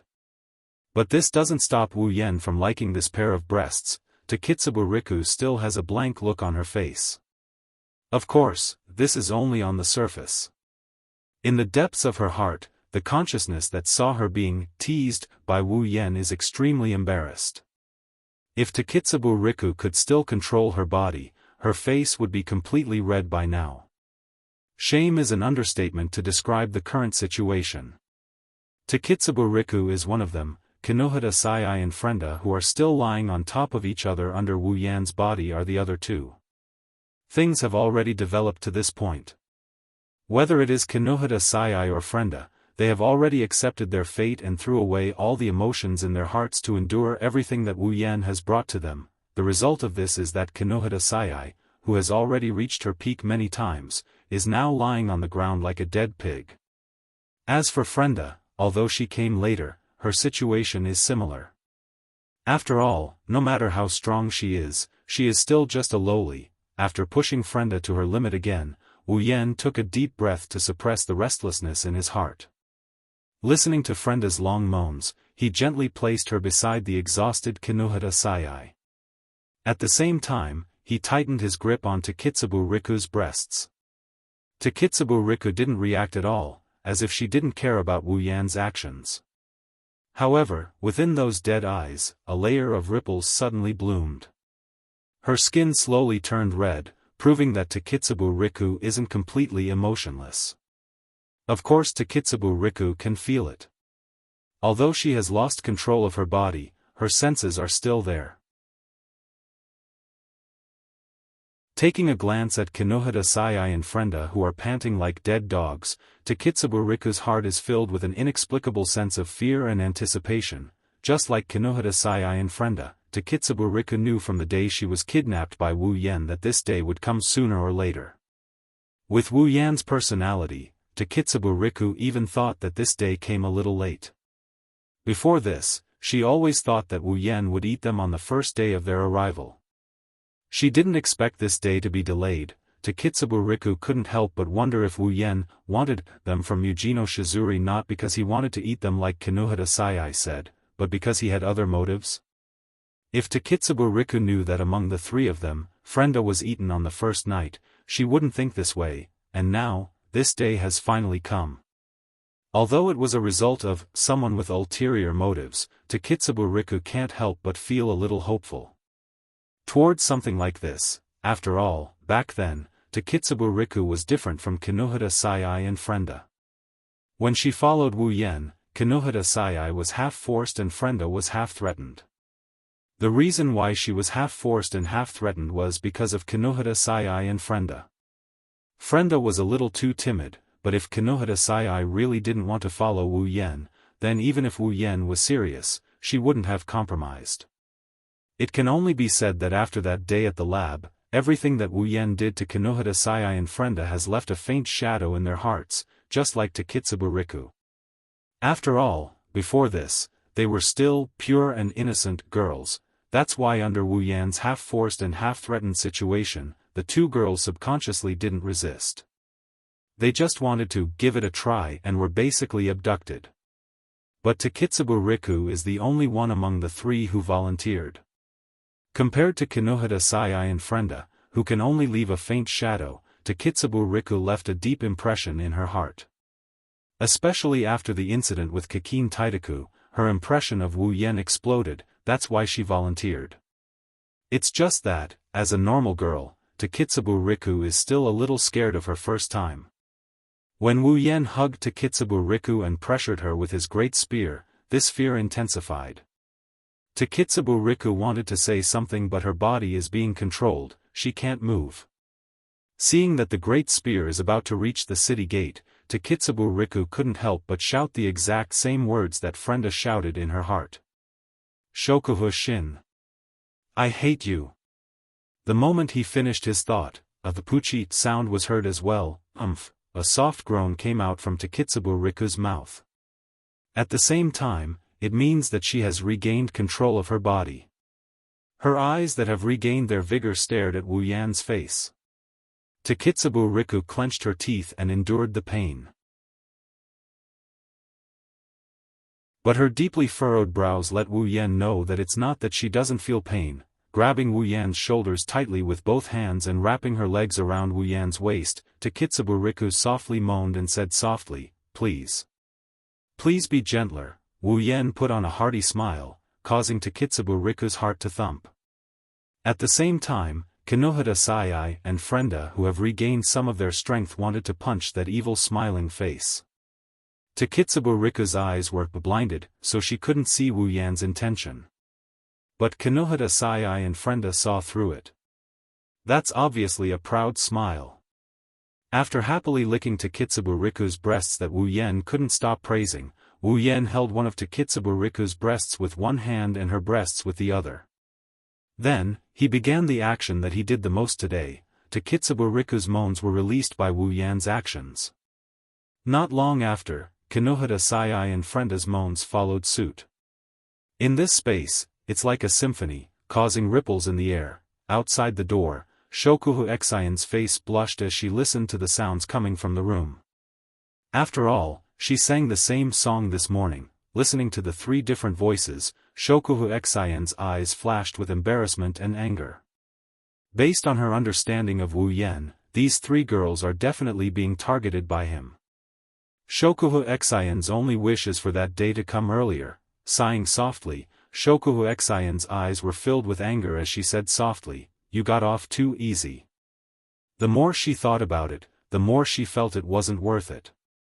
At the same time, she was pissed at herself. What the hell is wrong with her to care about something like this? Her starry eyes looked towards Mikoto's room. She rolled her eyes, a sly glint flashed in her eyes. Her lips curled into a cold smile. No, I can't let that bastard get away so easily. At least, I can't let him get away so easily.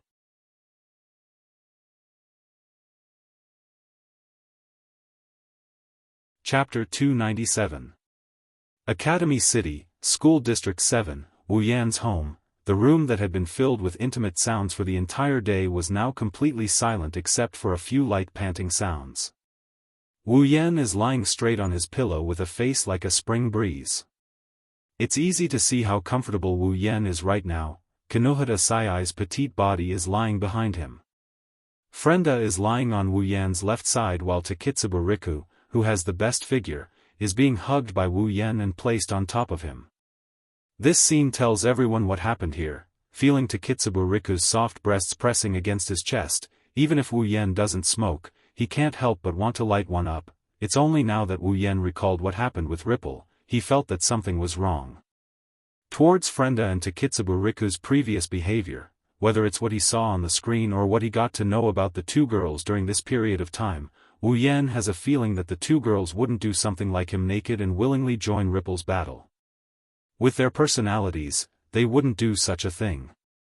Just by thinking about Frenda and Takitsubo Riku's previous behavior and the situation in this room, you can understand what's going on. After all, Wu Yan isn't a bulldozer that doesn't know how to use his brain, you are. It's because he thought of the reason for this that Wu Yan was stunned. It can't be, right? With Her Majesty's personality, would she help me expand the Crystal Palace? That's impossible, she's Her Majesty. Wu Yan thought he understood Shokuhu Sasuke very well, but he didn't think that if Shokuhu Sasuke could see through his little scheme, with her personality, it's not impossible for her to do something like this. And when something like this happens, it means that Her Majesty is going to scam someone. Wu Yan didn't expect this, that's why he ended up in tragedy. Wu Yan didn't want to think about it since he can't figure out why. He just kept this matter in his heart and decided to ask Shokuhu Xian about it. Wu Yan shook his head, closed his eyes and fell asleep. At the same time, in another room, Chuju, Mikoto, Astria, Shokuhu Xian, and Ikaros, who was hugging a sleeping Flandrechan, slowly walked out. The girls had different expressions on their faces. Astria's face was filled with embarrassment and anger. Ikaros's face was expressionless. Chuju and Mikoto had their heads lowered. Only Shokuhu Xian had a faint smile on her face. Everyone's gaze landed on the same room after they walked out of the room. That room is Wu Yan's room. Chuju and Mikoto looked around the living room. When they didn't see Wu Yan, Kinohita Sai, Frenda, and Takitsubo Riku, their faces darkened even more. A dense aura surrounded them. Even Astria took a few steps back in fear. The room was silent. After a while, Chuju and Mikoto took the lead and walked towards Wu Yan's room. Astria, Ikaros, and Shokuhu Xian followed behind. When Wu Yan's consciousness returned to his head, Wu Yan let out a light sigh. He opened his eyes and sat up from his bed. After a good night's sleep, Wu Yan felt his bones going soft. Stretching lazily, Wu Yan's sleepy eyes slowly regained their usual vigor. However, when Wu Yan saw the scene in front of him, he froze on the spot. His entire body stiffened like a rock. His pair of wine-red eyes were in a state of stupor. Looking at the scene in his room, Wu Yan thought he was dreaming. Chuju and Mikoto, one on the left and one on the right, stood in front of his bed. They were looking at him with a faint sneer on their face. Their eyes were burning with rage. Astria looked at Wu Yan like she's looking at a scumbag. Ikaros didn't know what to do with Wu Yan, who just woke up. She wanted to say something but she couldn't. She lowered her head and hugged Flandrachan's sleeping body. Shokuha Sasuke had a smile in her eyes as if she's watching something interesting. Wu Yan shuddered. Kinohata Sayai, Frenda, and Takitsubu Riku left their beds at some point in time. They're all neatly dressed but they're standing behind the group without saying a word. Only Wu Yan could see that Kinohata Sayai and Frenda were looking at Wu Yan with an inexplicable expression. They seemed to be taking pleasure in his misfortune. Takitsubu Riku looked at Wu Yan as if she was mourning for him. Her eyes were filled with pity. Wu Yan's expression changed rapidly as he looked at the different expressions of the women in front of him. Sometimes it was green, sometimes it was white, sometimes it was red, sometimes it was as dark as the bottom of a pot. It was complicated to the extreme. His heart felt like it was being trampled by 100 million alpacas. That heart of his was just a second ago was trampled on like a piece of scrap metal. There are no words in this world that can describe what he's feeling right now. Suddenly, Chuju smiled. Her smile was bright and beautiful. Looking at that smile, Wu Yan's heart skipped a beat. "Hey, Yan," Chuju looked at Wu Yan and said with a smile. "I remember you exchanged for a true ancestor bloodline and transformed yourself into a true ancestor vampire, right?" Wu Yan felt a sense of danger in his heart. Wu Yan almost ran away. Wu Yan resisted the urge to run and forced a smile. "Ha, ha, yeah, what's wrong?" This time, it's Mikoto's turn to smile. With a sweet smile on her face, Mikoto casually said something that made Wu Yan fall into complete despair. "Ha, that's great. This way, no matter how I play with you, you won't break." As soon as she said that, the electricity started to flow around Mikoto's body. At the same time, small cherry blossoms started to appear out of thin air and curl around Hinajika's palm. Looking at the scene in front of him, Wu Yan fell silent. Wu Yan, who has guessed the situation, pretty much knows that begging for mercy has become a luxury.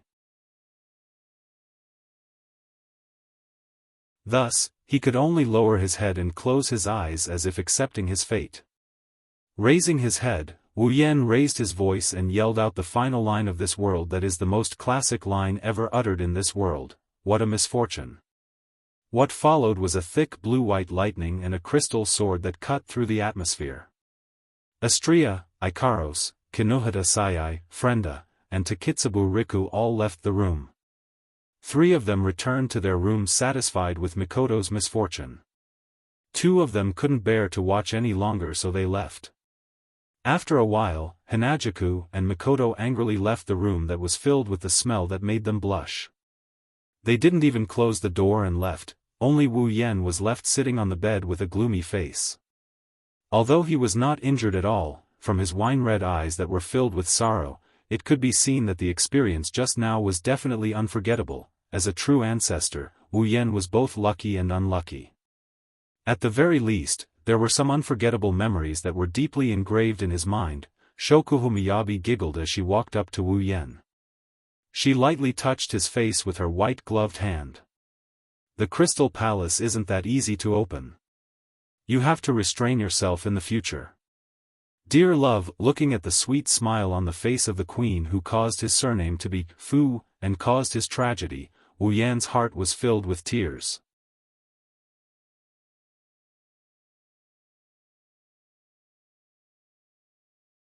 Chapter 298. That's how it is. In the living room, Wu Yan, Chuju, Mikoto, Ikaros, Shokuho Misaki, Astria, Kinohata Sayai, Frenda, Takitsubu Riku, 1 man and 8 women gathered in the living room. Wu Yan stood out like a sore thumb among the flowers. Wu Yan raised his hand meekly after looking at the women who are staring at him with different expressions. After all, the scene of the divine retribution is still fresh in his mind. Chuju narrowed her eyes and glared at Wu Yan. Wu Yan felt goosebumps all over his body. Chuju humphed coldly and turned her head away. "I have no objections." A pair of brown eyes stared at Wu Yan's face. Mikoto gritted her teeth and stood up. She stomped in front of Wu Yan and grabbed his ear. Ignoring the pained expression on Wu Yan's face, she pressed her lips against Wu Yan's ear and yelled. "If there's a next time, you're dead." The powerful sound wave assaulted Wu Yan's eardrums. Wu Yan's eyes rolled back and he started foaming at the mouth. He almost started bleeding from his orifices. When he came back to his senses, Wu Yan quickly shouted. I know. It won't happen again." Mikoto unwillingly let go of Wu Yan's ear and stomped her feet angrily before walking back to her seat. Wu Yan helplessly touched his ear and sighed. Who can he blame? Who can he blame for opening the Crystal Palace and receiving retribution?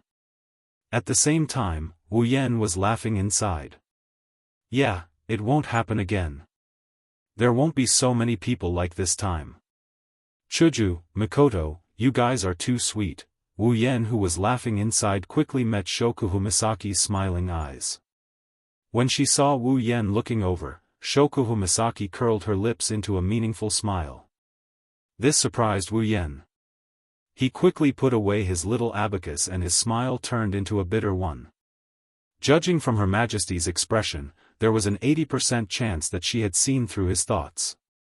As expected, he might be able to deceive others with his tricks, but it would be strange if he could deceive Her Majesty. If he didn't have an electromagnetic barrier around him, Wu Yan would have thought that Shokuhu Misaki's ability could already work on him. Sometimes, Jusama is the scariest of all. While Wu Yan was avoiding Shokuhu Misaki's gaze, Mikoto returned to her seat. She patted her cheeks and said after some thought. Since the sisters are saved, after we leave, the world will stop moving. I don't have to worry about my family's situation. I have no objections to leaving this world. Astria immediately raised her hand. Yes. Astria has no objections as well. Ikaros looked at Wu Yan without saying anything. No one asked her anything. Even the newcomer Shokuhu Misaki could see that Ikaros is completely following Wu Yan's lead, let alone the other girls. Shokuhu Misaki caressed her cheeks and smiled. Then, she said something that gave Wu Yan a headache. I also want to see the stage where Misaka-san can show off her skills. After that, Shokuhu Misaki's starry eyes looked at Mikoto, and Mikoto happened to look at Shokuhu Misaki as well. Their starry eyes met, and the audience could almost see the intense electric current in their eyes, colliding with each other, sparks flying everywhere. Wu Yan's mouth twitched, he felt a little sad. The journey from here on out won't be peaceful. Wu Yan wasn't the only one who had the same thought. Chuju also had a headache. She sighed and glared at Wu Yan. This is all because of this bastard who randomly opened the Crystal Palace. Under Kaishu-sama's piercing gaze, Wu Yan's mouth twitched even more. Once again, the journey from here on out won't be peaceful. Kinohita Sayai, Frenda, and Takitsubu Riku couldn't stay calm. Especially under the gaze of everyone else, they felt even more uneasy. Wu Yan looked at the three girls seriously and said in a serious tone. Alright, it's time for you to make a choice. Aiko, Frenda, Riku, what's your decision? Two consecutive pet names made Kinohita Sayai and Takitsubu Riku feel dizzy. Although this wasn't the first time they were called this was the second time. Furthermore, the last time, it was a joke. This time, it was very serious, causing the two girls to feel a little uncomfortable. As for Frenda, she was dissatisfied. Why am I still using my original name? Under everyone's gaze, Takitsubu Riku lowered her head and raised two of her fingers. She started to play with them. After a long while, she spoke softly. I don't have any objections. In Academy City, Takitsubu Riku didn't have any relatives or friends. In fact, in the entire Academy City, other than Mujino Shizuri, Kinohita Sayai, and Frenda, she didn't know anyone else. Now that Kinohita Sayai and Frenda are here, Takitsubu Riku is more afraid of Mujino Shizuri. Unlike Kinohita Sayai and Frenda, Takitsubo Riku doesn't feel like she's a comrade. Takitsubo Riku doesn't have anything to miss about Academy City. Kinohita Sai and Frenda are in the same situation as Takitsubo Riku. Originally, they shouldn't care about it, but for the people they follow, they care a lot. Abduction, rape, in just a few days, the two girls were devoured by Wu Yan, the big bad wolf. Towards Wu Yan, they don't hate Wu Yan. After all, what Wu Yan did was despicable, but the two girls can't bring themselves to hate him. However, they are unwilling to accept it. That's why they are unwilling to accept it. In such a mood, the two girls really wanted to refuse. But who would have thought that Takitsubo Riku would agree? This softened the hearts of the two girls that had hardened with great difficulty. Frenda glanced at Takitsubo Riku and sighed dejectedly. She felt as if she and Takitsubo Riku shared a life as she replied helplessly.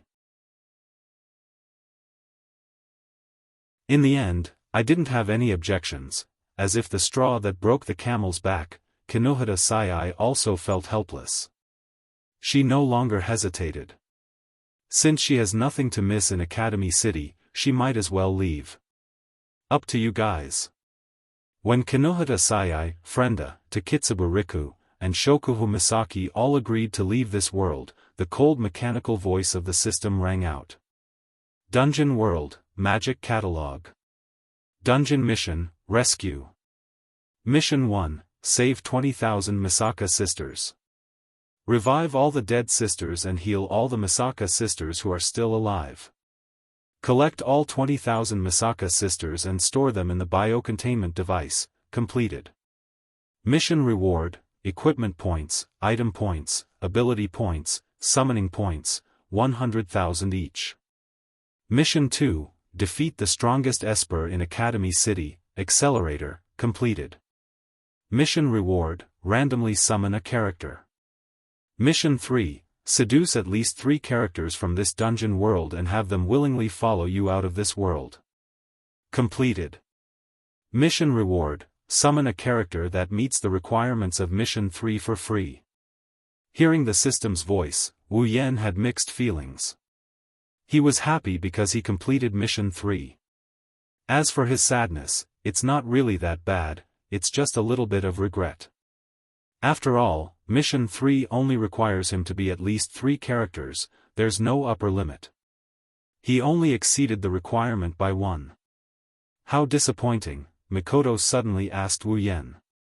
Right, Yen, if we can leave like this, what about the sisters? Wu Yan put away the regret in his heart and sighed. Since the sisters can be said to be the same existence, even if there are a lot of them, there's no need to summon them one by one. You can use 100,000 summoning points to summon all of them, so there's no need to worry. Hearing this, all the women nodded.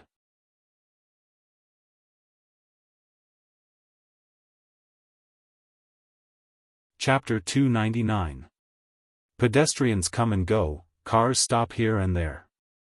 While the people of Academy City are living their normal lives, they don't know that in Academy City, being normal is always a luxury. As for those people who lived lives that they believed to be extraordinary, they did not know that the ordinary world that they were living in had become even more extraordinary due to the arrival of a certain someone. They also didn't know that the person who made this extraordinary world even more extraordinary was about to leave this seemingly ordinary world and return this world to its ordinary state. Standing on the rooftop of a skyscraper, Wu Yan seriously observed everything in Academy City. There's an indescribable feeling in his heart. After all, if you don't look at the dark side of Academy City, on the surface, Academy City looks just like a peaceful developed city. Mikoto and Shokuhu Misaki have already returned to Tokuwadai. Mikoto is going to meet up with Kuriko, Ueharu, Ruko and the others. After all, after leaving this time, who knows when she'll come back next time. As for Shokuhu Misaki, maybe she'll go back and take a look at the Tokuwadai before she left. Looking around at the bustling Academy City, Wu Yan took a deep breath and said goodbye to this Academy City that he's been living in for quite some time. At this time, Wu Yan couldn't help but think about the friends he's made over this period of time. What are they doing now? Kuriko, Ueharu, Ruko, they're probably following Mikoto around. What's that girl that the system, tacitly, allowed him to flirt with when he first arrived in this world doing now? There's also Kanori Miwei who he met once, she's probably in the branch office right now. There's also Mujino Shizuri, she probably doesn't know that he's about to bring her 3 subordinates out of this world. Maybe the next time he comes back, Kinohata Sayai, Frenda, and Takitsubu Riku will be stronger than her. At that time, Mujino Shizuri will probably go crazy. There's also that group of Tokuwadai ladies who chased after me for 9 blocks, they probably don't know that the 2 lords they look forward to the most are about to accompany me. What was Tsuchimikado Motohara doing? There was also Danshi, who feared him like a tiger, and Itsali, who had a crush on Mikoto. What were they doing? What is Divine Renthul Weaver doing at this time? Also, Alistair, I was, Accelerator's final work. Unknowingly, the people that she could only see on the screen before had now become acquainted with so many people, everything felt like a dream. Wu Yen stared at Academy City in a daze. He suddenly felt a sense of reluctance. In this world, there were still many people he hadn't gotten to know, people he could only see on the screen. If he had the chance to come back next time, he would definitely go and get to know him. Thinking up to here, Wu Yen smiled. The airship in the sky that never landed also flew over Wu Yan's head. Seeing this, Wu Yan's eyes turned and suddenly, he had an impulse. Pedestrians were still coming and going, and cars were still going and stopping. Under this unchanging scene, the floating airship suddenly trembled, and an elegant bell rang out from an unknown corner of the airship. Then, it attracted the attention of everyone in Academy City. When the bell sound stopped, everyone in Academy City was already attracted to it. At this time, the airship that used to only sound like a machine suddenly let out a voice that clearly belonged to a stranger.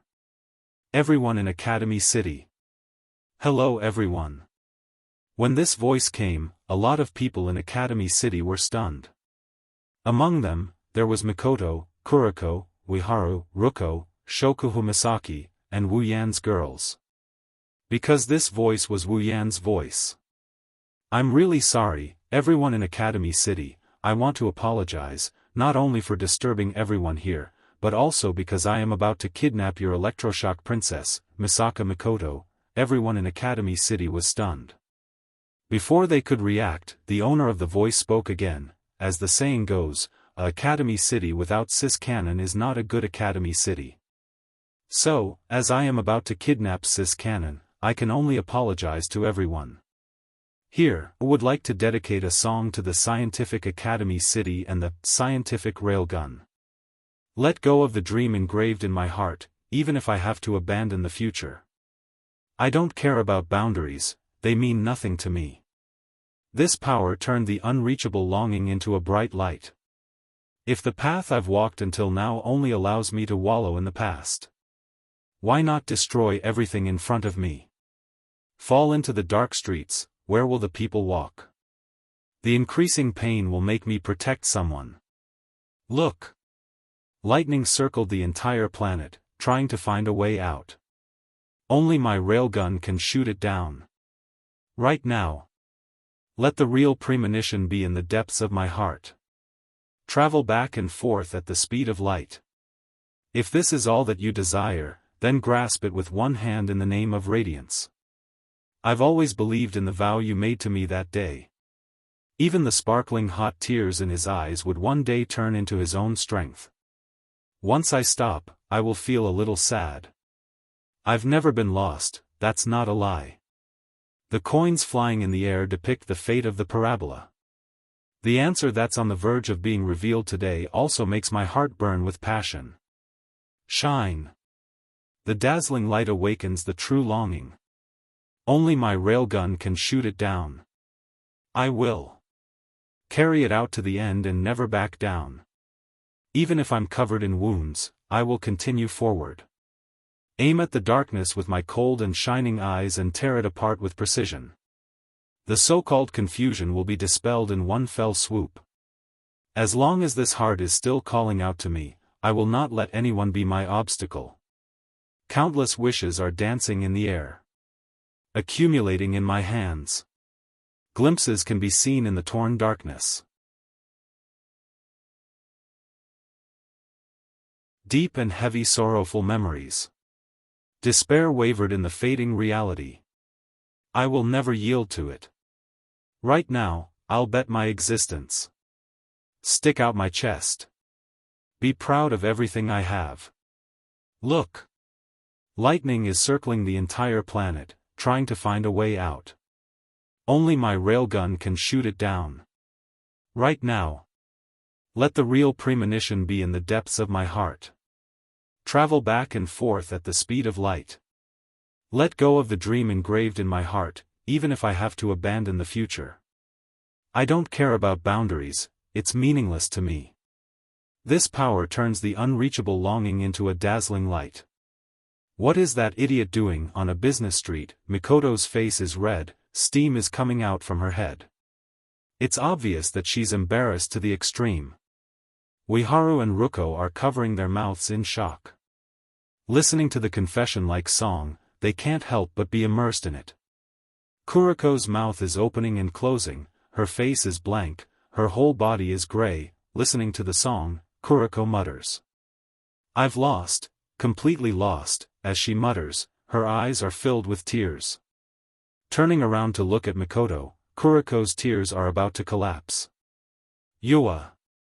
Wani-sama.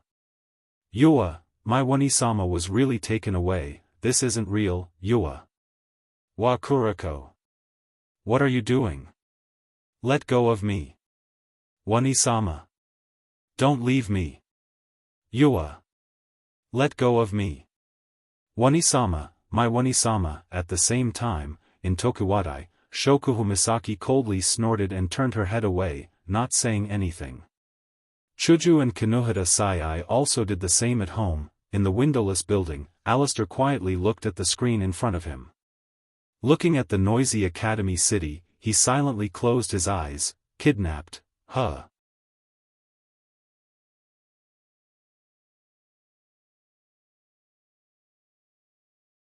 Chapter 300. High up in the sky, clouds and mist were drifting gently. A gentle breeze was blowing gently. The azure sky was like an ocean hanging in the sky, rippling with faint waves. Many people knew that this place was not completely devoid of life. In the endless sky, a ripple suddenly appeared out of nowhere. The ripple quickly expanded and dispersed all the clouds and mist around it. Then, the ripple turned into a giant magic formation. The magic formation flashed and an airship suddenly appeared from the magic formation. It was flying at an extremely fast speed towards the distance. There, a gigantic building the size of a city was located below the airship. We're here. Spalier World Academy.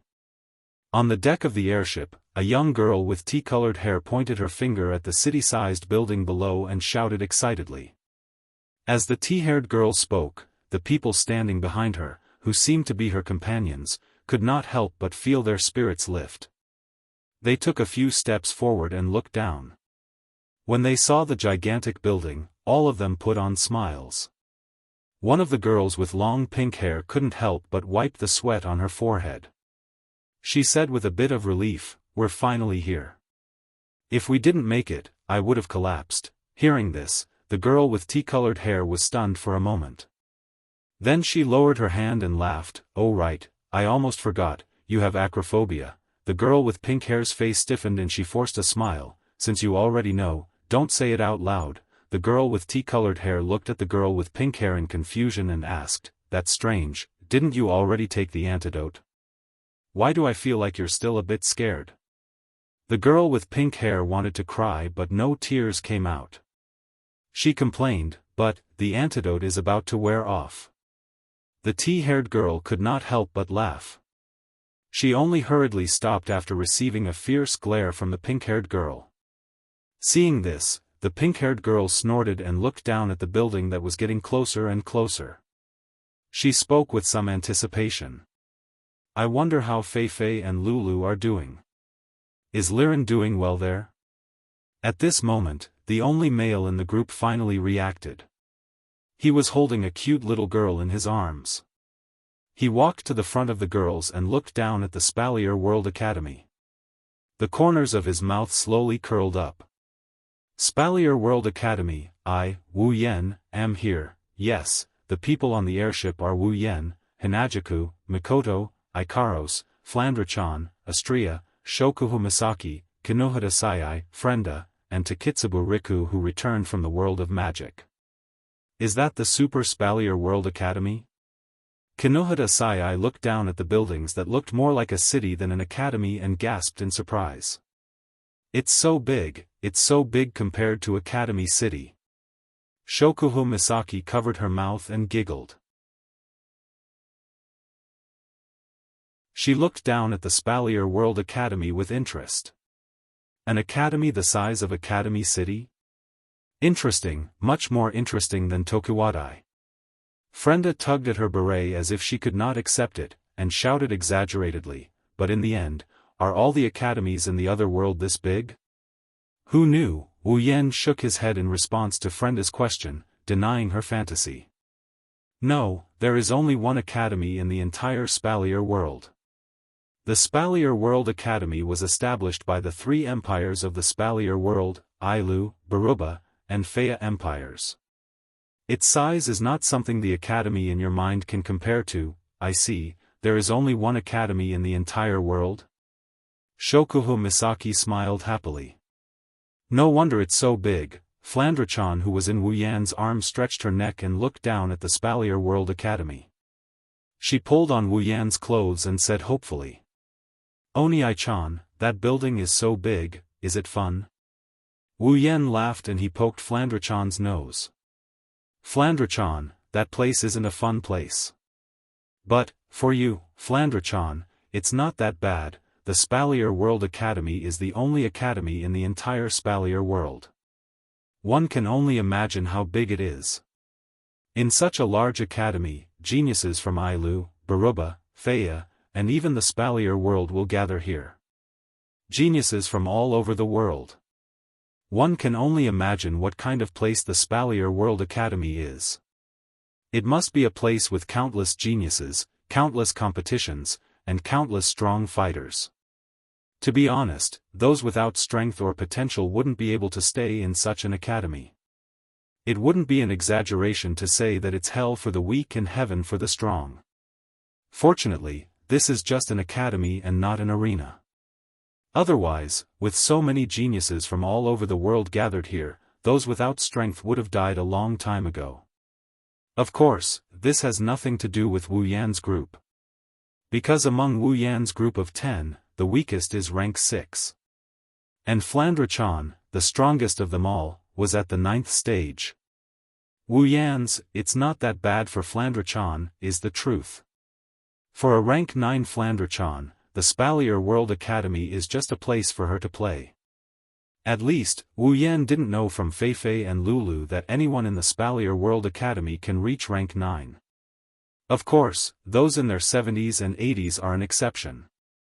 In the Spalier World Academy, as long as one is over 25 years old, those with the ability will graduate and those without will be expelled.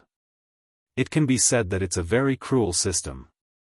In the Spalier World Academy, those who are over 25 years old can only stay in the academy as teachers. Even the weakest teachers are rank 7. Some of the outstanding talents among the teachers were even at the 8th level. As for the Spalier World Academy, the only ones who can reach rank 9 are the 12 members of the Spalier World Academy's board of directors. In other words, Flandrachan is at least in the top 13 of the Spalier World Academy. Don't think that being in the top 13 means you're weak. The Spalier World Academy is a joint venture of 3 empires. Therefore, the board of directors consists of the strongest from the Ailu, Baruba, and Faya empires. Among them, Wu Yan knows Feifei and Lulu's family, the former head of the Lori family, Lulu's grandfather. At the same time, there are also the strongest from the second and third family of the Ailu Empire. The strongest from the first, second, and third families of the other 2 empires are members of the board of directors. There are also the 3 emperors of the 3 empires. At the same time, they are the three deans of the Spalier World Academy. They are the rulers of the board of directors. To put it bluntly, if the Spalier World Academy were to be considered a faction, it would be the strongest faction in the Spalier world. It wouldn't be an exaggeration to say that it's a joint venture of three empires. The only academy in the Spalier world, the joint venture of three empires. It's the most terrifying organization in the entire continent. That's why it's named after this world, the Spalier world. Unfortunately, the Academy's name means that it's a huge organization that can't participate in the Spalier world. However, if one could become an outstanding talent in this academy, then one would have the chance to meet the top powerhouses in this world other than the 5 demigod powerhouses.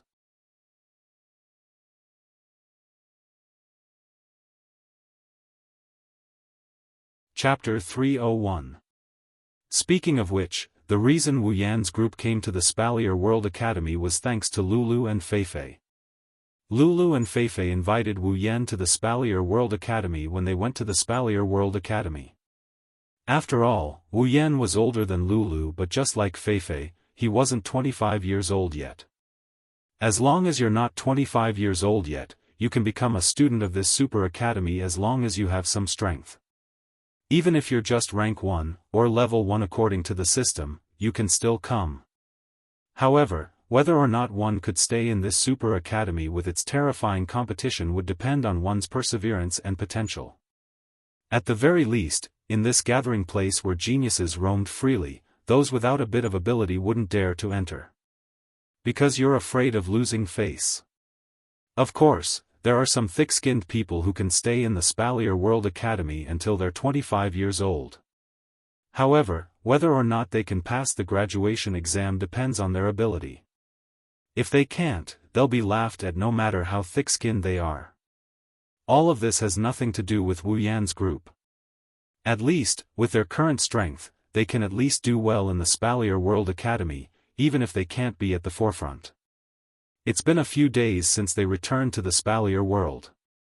Although Wu Yan's group stayed in the Spalier World Academy for quite some time, with the time ratio of 1:100, Wu Yan's group has only been away for a little more than a day. Not long after they returned, Wu Yan decided to come to the Spalier World Academy. To be honest, Wu Yan is very interested in this academy that Feifei and Lulu have praised to the heavens.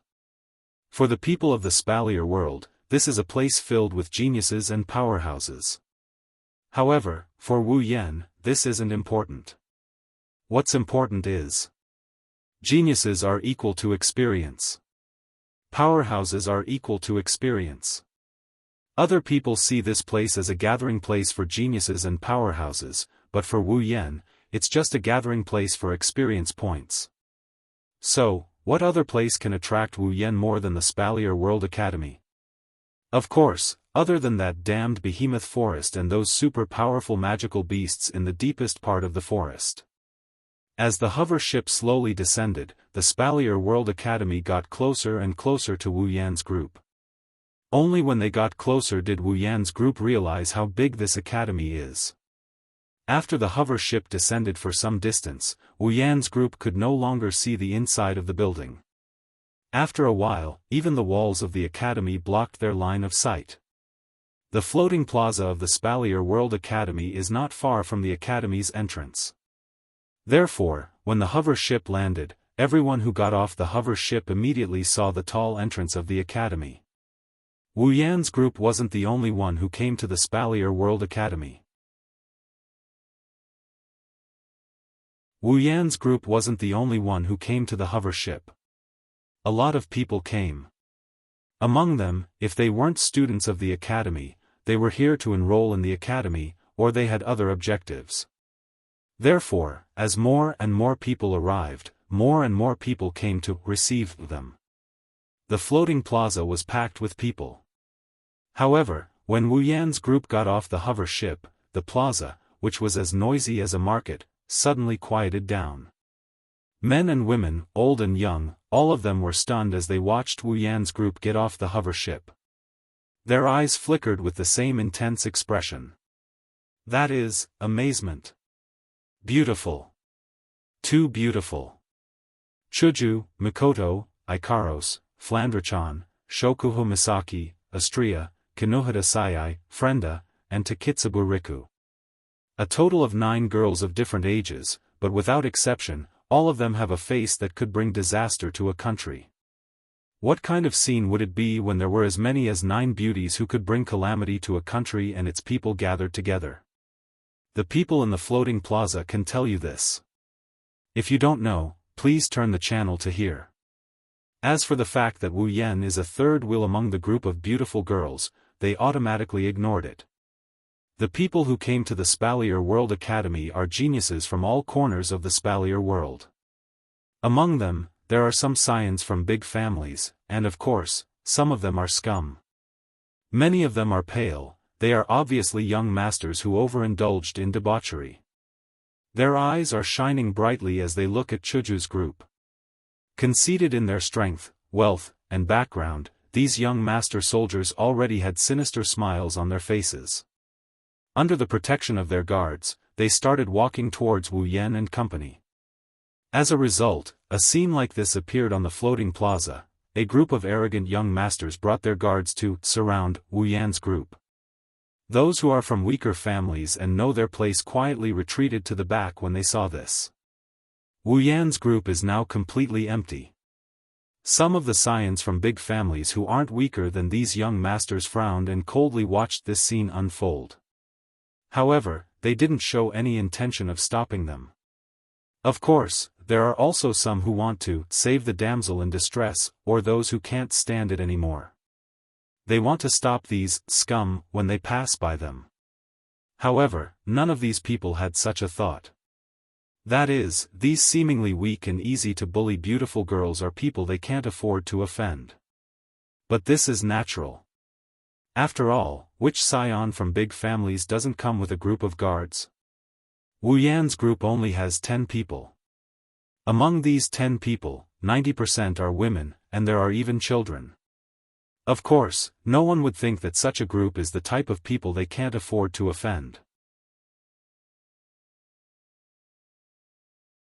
Looking at the friendly faces that surrounded him, but if one were to look closely, one would notice that there is something fishy about them.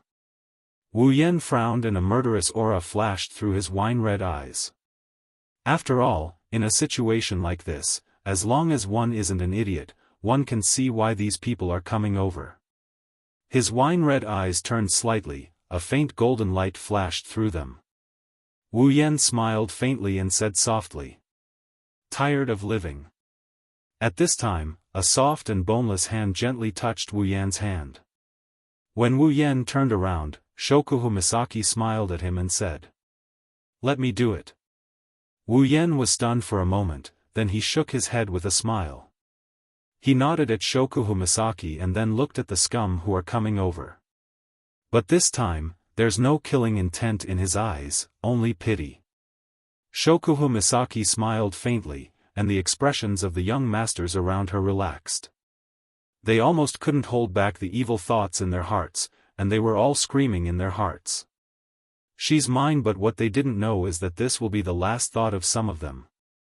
An invisible wave came out of Shokuho Misaki's hand, which was holding a remote control, and spread towards those young masters.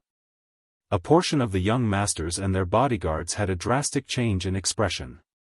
One after another, they ignited their fighting aura or magic power.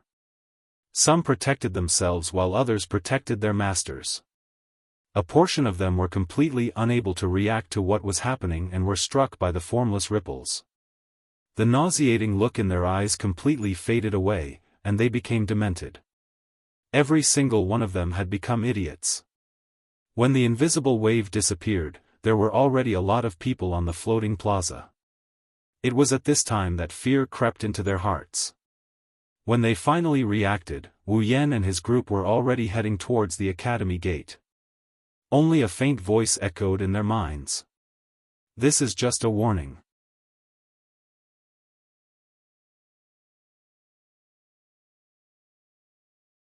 Chapter 302.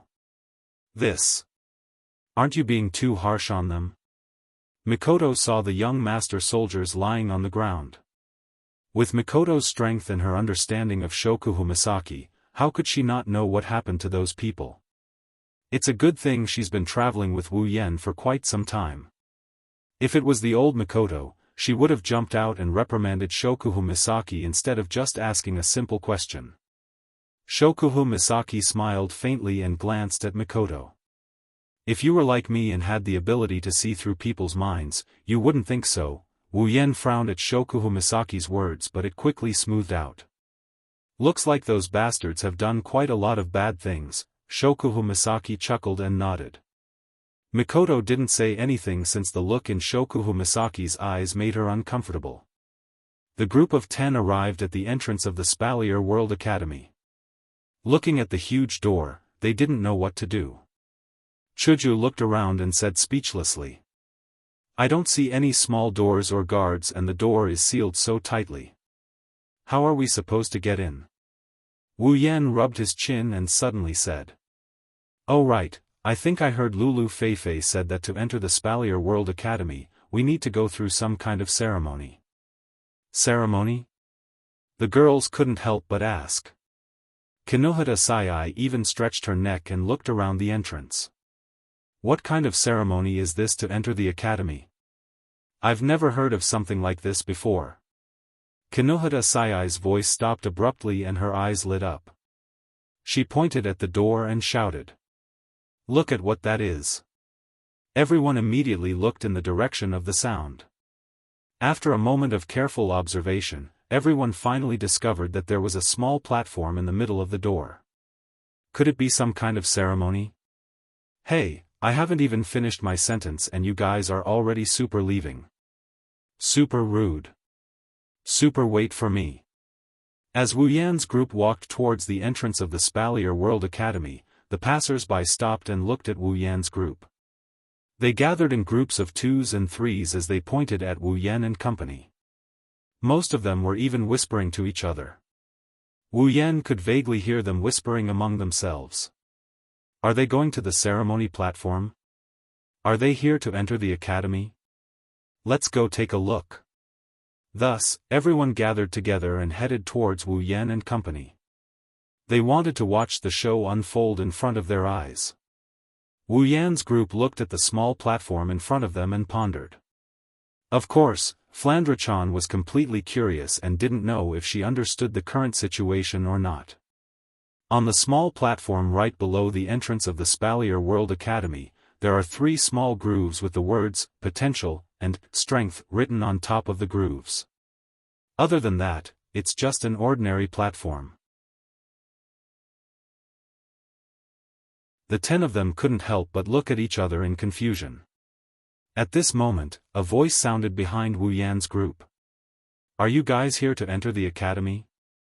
Wu Yan and Ko flinched and they quickly turned their heads around. They saw a white-haired man with a steady and powerful face. Without looking at his head of white hair, he looked like he's in his 40s. His gaze swept over Wu Yan's group.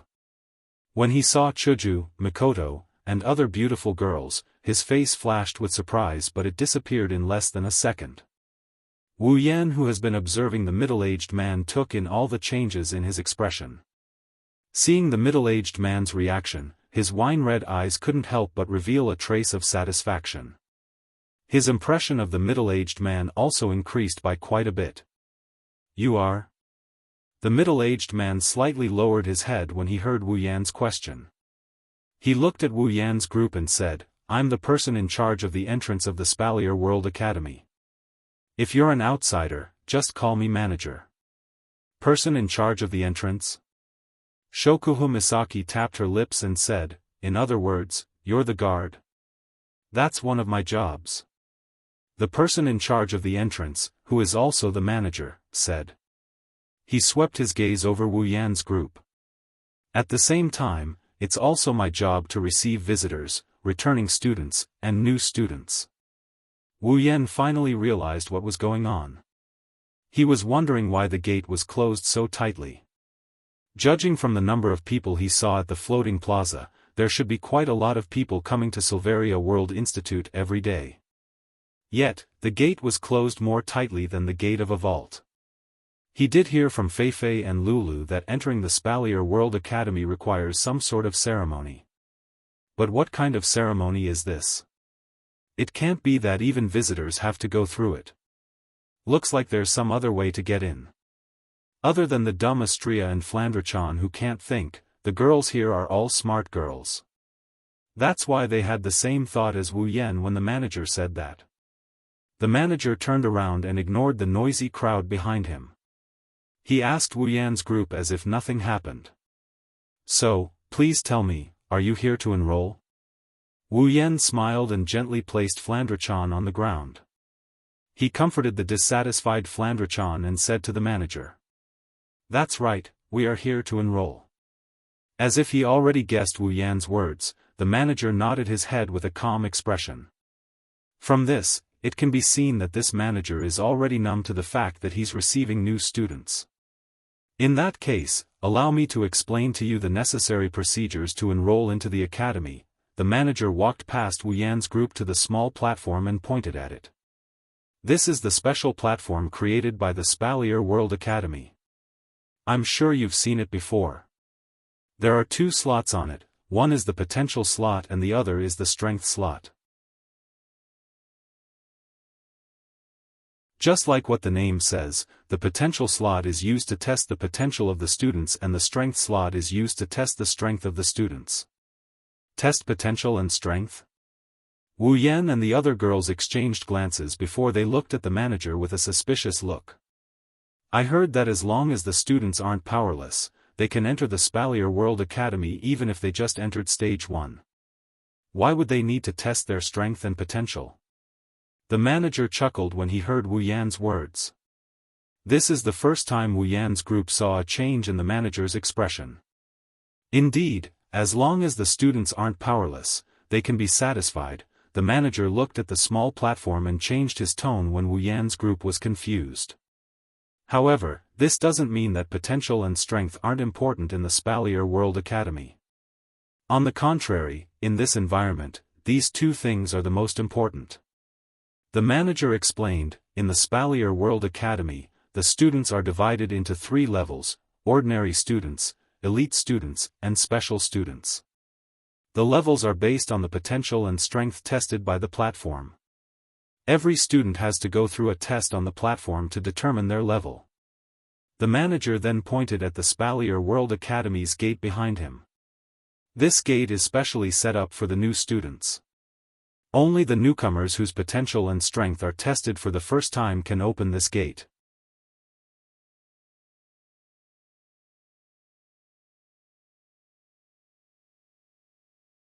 Chapter 303. The manager's explanation left Wu Yan and the others speechless. They stared at the cliff-like gate, speechless for a moment. They had guessed that the entrance to the Spalier World Academy wasn't limited to this sealed gate. There should be another entrance for visitors. However, no one would have thought that such an imposing door was actually set up just for the new students. This is really extravagant. The manager looked at Wu Yan and the others. Even though he didn't look happy since the beginning, he couldn't help but feel proud. This is for the Spalier World Academy. Normal students, as long as they aren't powerless, can become a normal student of the Spalier World Academy. The academy will give them a white uniform that represents a normal student. Elite students, on the other hand, are those who have the absolute advantage among the other students. Only then can they become elite students. At this time, the academy will issue them a white uniform with blue edges that represents elite students. As for special students, the manager glanced at Wu Yan and the others. If you want to become a special student, you have to be super strong. Otherwise, no matter how good you are, you can only be an elite student. Once you become a special student, the academy will give you a white uniform with gold edges. The manager clapped his hands to attract the attention of Wu Yan and company. He continued. Of course, this is only in terms of strength. The ranking of the students is based not only on strength but also on potential. As long as the ritual platform judges that you have the potential to become a special student, then even if you are a normal person, the academy will still issue you a golden-edged uniform. However, there are less than 100 people in the Spalier World Academy who can become a special student based on their potential alone. Less than 100 people. Wu Yan fell silent. He lowered his head and pondered. The Spalier World Academy is the only academy on the continent. There are at least 10 million students, if not 100 million. Out of 10 million, only 100 people can become a special student based on their potential alone? Wu Yan raised his head and he looked at the manager in the eye. How many special students are there in this academy? The manager paused for a moment before replying, less than 1,000 people. Wu Yan narrowed his eyes. Less than 1,000 people, does that mean the number of special students is only 1 in 10,000? Interesting, Wu Yan said subconsciously. What surprised him was that Shokuhu Misaki also said the same thing. She flashed a charming smile at the stunned Wu Yan. It almost shocked Wu Yan to death. Shokuhu Misaki smiled and stroked her long blonde hair. She looked at the ceremony platform, her eyes sparkled with excitement, which made Wu Yan feel a chill. Wu Yan is sure that Jusama has thought of something fun. Wu Yan observed a moment of silence for his future classmates. He decided to stay away from Jusama for the time being. He doesn't want to get caught in the crossfire. The manager walked to the side and made a "please" gesture towards the ceremony platform. He said to Wu Yan and the others, then, "Please come forward and take the test. Place your hand on the trough and it will emit a light representing your student rank according to your strength. White is a normal student. Blue is an elite student. Gold is a special student. After the ceremony, I will distribute the uniforms to everyone on the spot. Finally, everyone's student rank will be determined by the higher side. That is to say, even if your strength is at the level of an ordinary student after the test, as long as your potential test emits a blue light, then you will be classified as an elite student." After saying that, the manager went silent. Like a puppet, he lost all expression and vigor. He stood there in a daze, waiting for Wu Yan and the others to take the test. At this time, the onlookers started to make a ruckus. They looked at Wu Yan and the others with scrutinizing eyes. They seemed to care about the student ranks of Wu Yan and the others. Among them, the Spalier World Academy students are the most suspicious. Have to say, some of them came here with bad intentions. After all, as long as the super beautiful girls in front of them are slightly weaker, they can use some tricks to achieve their goals. Wu Yan shrugged and looked at the girls. He smiled and said, "Who wants to go first?" Flandre-chan, who was tugging on Wu Yan's clothes, jumped up and down in front of Wu Yan. She jumped up and down while yelling excitedly. "Brother, brother! Let Flan go first! Let Flan go first!" Seeing the lively and cute Flandre-chan jumping and shouting with a smile, Wu Yan and the others couldn't help but smile. This little elf is so cute. Even the onlookers were dazed by Flandre-chan's appearance. Some of them even started to pant. They had a look of cuteness on their faces. Rubbing Flandre-chan's head, Wu Yan smiled and said, "Then let Flandre-chan go first."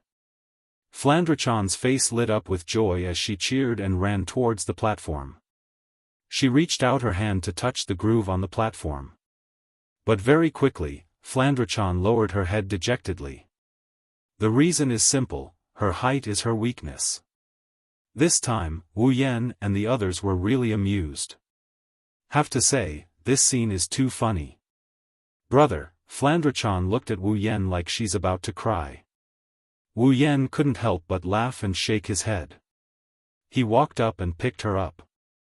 Flandre-chan smiled again. She reached out and placed her hand on the groove for strength. The platform didn't move at all. Forget normal white light, there's not even a speck of light.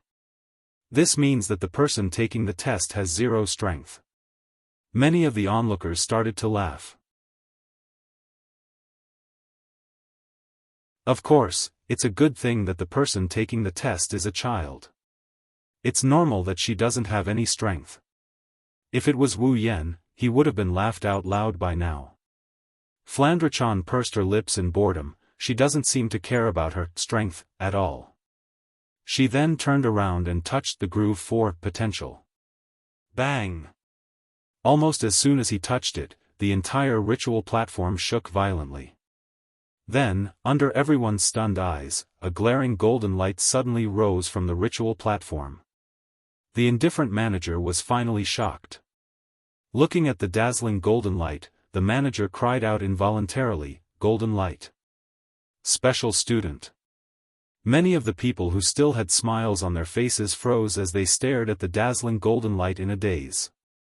Their minds had already gone blank, zero strength and potential, but she's a special student. How is this possible? Everyone looked at Flandre-chan with awe, especially those who were originally Spalier World Academy students. They know that this little girl is going to become the star of the Spalier World Academy. That's because there are less than 100 students in the entire Silveria World Institute with special potential. No one knows better than them what it means to be a special student with special potential. No one knows better than them what kind of status a special student has in the Spalier World Academy. To put it bluntly, as long as Flandre-chan is willing, even if her companions like Wu Yan and the others are just normal students, they will still have a good life in the Spalier World Academy. Of course, that is if Wu Yan and the others are normal students.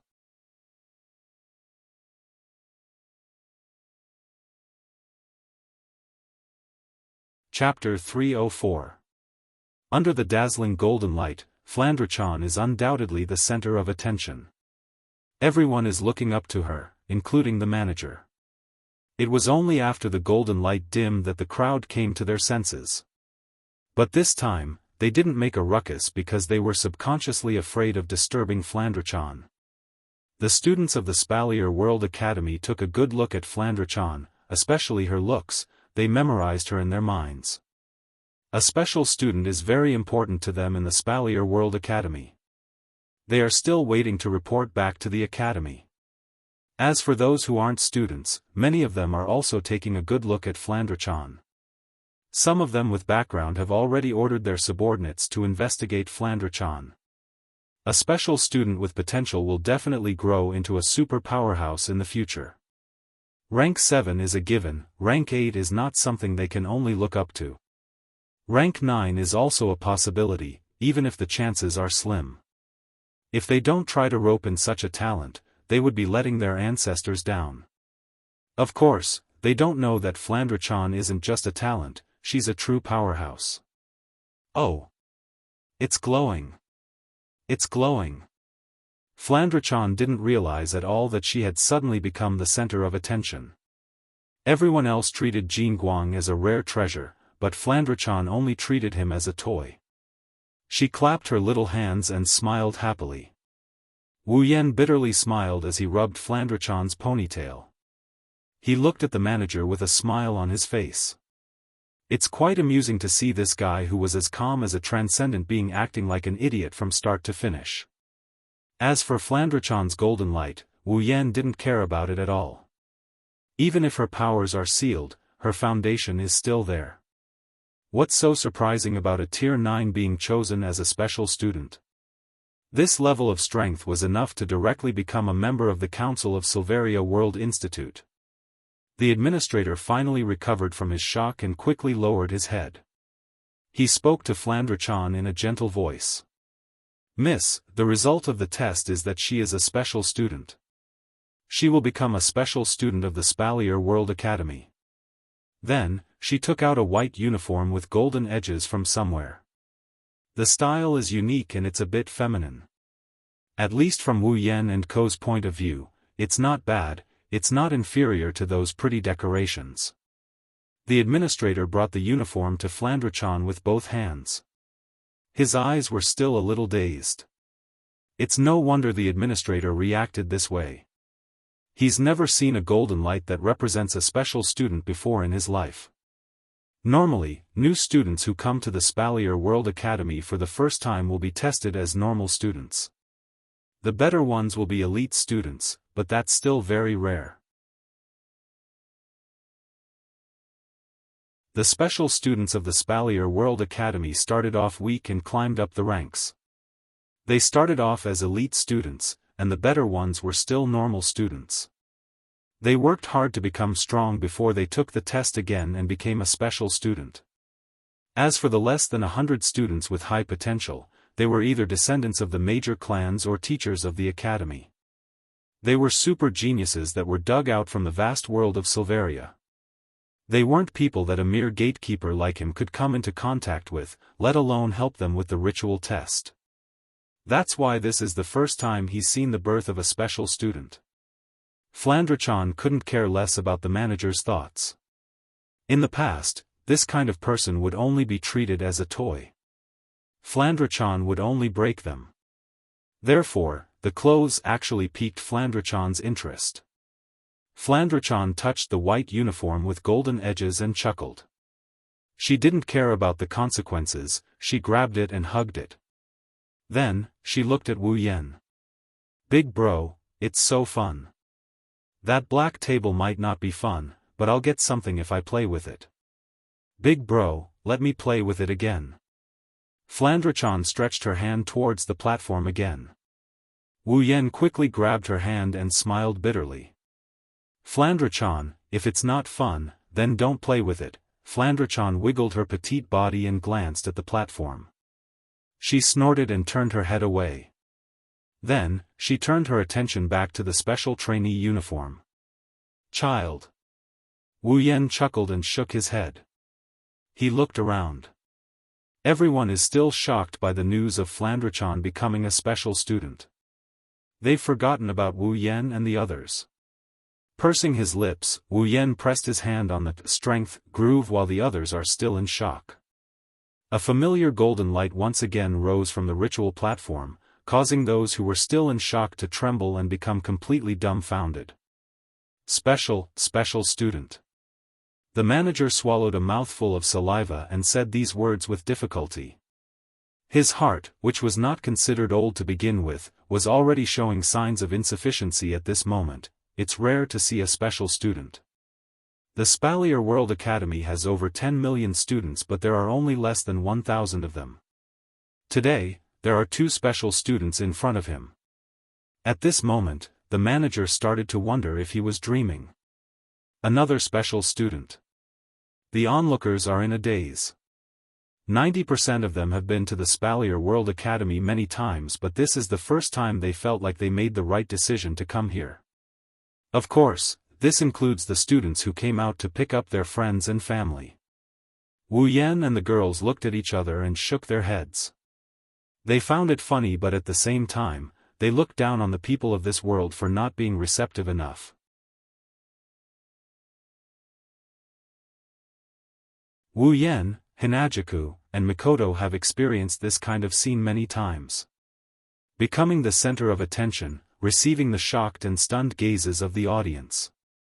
Every time, they would feel like these side characters can't do something different. And this kind of thinking, without a doubt, is very cold. The girls looked at the dumbfounded faces of the people around them, then they looked at each other. Other than Ikaros, everyone had a naughty smile on their faces, even Astria had the same expression on her face. They took a few steps forward and lined up in a line. Then, one by one, they took turns and reached out their hands to the platform. But there was no result. Mikoto, strength gauge, golden light, potential gauge, golden light. Chuju, strength gauge, golden light, potential gauge, golden light. Ikaros, strength gauge, golden light, potential gauge, golden light. Shokuhu Misaki, strength gauge, golden light, potential gauge, golden light. Astria, strength gauge, golden light, potential gauge, golden light. Kinohata Sayai, strength gauge, blue light, potential gauge, golden light. Frenda, strength gauge, blue light, potential gauge, golden light. Takitsubu Riku, strength gauge, blue light, potential gauge, golden light. Including Wu Yan, who also got a golden light in both his strength and potential, Flandre-chan and Wu Yan, who also got a golden light in both their strength and potential gauges. Dumbfounded was no longer enough to describe the expressions on everyone's faces. If one had to use a word to describe their current expressions, then perhaps the word twisted would be more appropriate. What did they just see? They saw the birth of 10 special students. That golden light that was enough to break through the sky had completely smashed their brains. Regardless of whether they were originally stupid or astute, they were completely dumbfounded. Wu Yan, Chuju, Mikoto, Ikaros, Flandrachan, Shokuho Misaki, Astria, Kinohita Sayai, Frenda, and Takitsubu Riku. All 10 of them became special students. Today is destined to be an unforgettable day for them.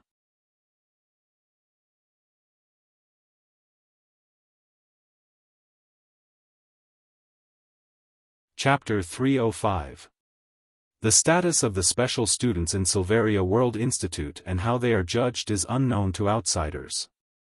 Only the big families with strong backgrounds would know a thing or two about this. To put it bluntly, when you're still proud of your unrivaled strength, come to the Spalier World Academy. You'll be beaten black and blue here. It wasn't easy to judge his potential, so let's not talk about it first. However, the judgment of his strength couldn't be clearer. In the Spalier World Academy, there are less than 1,000 special students. Except for less than 100 who have potential, the rest are all at the 7th stage. 7th stage, there's no lack of 7th stage fighters in this world. Even though 7th stage fighters are rare, they're only considered rare when compared to the huge population of the Spalier world. For those large clans, as long as they were able to stand on the stage, which one of them did not have a Tier 7 powerhouse? But if you think 7th stage is weak because of this, you're wrong. In the eyes of the strong, 7th stage might be weak, but it depends on what they're compared to. Don't forget, the students in the Spalier World Academy are all under 25 years old. 7th stage isn't scary, but reaching 7th stage before the age of 25 is scary. This can be seen from Feifei. Without a doubt, Feifei is a special student. At the same time, in the Spalier World Academy, in a villa with fake mountains, streams, and green willows, Feifei is holding her night elf and looking at something carefully.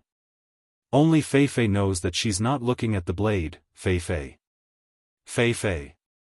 Following 2 delicate shouts, the door of the villa was knocked open by a figure. The figure didn't slow down at all as it rushed in Feifei's direction. That figure is Lulu. Feifei is stunned. Even though Lulu is sometimes impulsive, Feifei has never seen Lulu do something like this. Feifei quickly dodged to the side. Lulu fell to the ground and cried out in pain. Feifei's eyebrows twitched. She sighed and sheathed her night elf. She bitterly smiled. Lilu, what are you doing? Lulu rubbed her breasts. While rubbing her breasts, she laughed in pain. With Lulu's speed just now, if she had fallen to the ground, they would have been the ones suffering. Hearing Feifei's words, Lulu rubbed her little head, looking a little distressed. Feifei couldn't help but sigh. This child, could it be that she didn't remember why she was so anxious? Feifei was worried that Lulu might have hit her head instead of her breasts when Lulu's eyes lit up. She jumped up from the ground and gave Feifei a fright. Before Feifei could say anything, Lulu grabbed Feifei's hand and shouted excitedly. Feifei. It's Yen. Yen and the others are here. Hearing this, Feifei was stunned for a moment, then she smiled.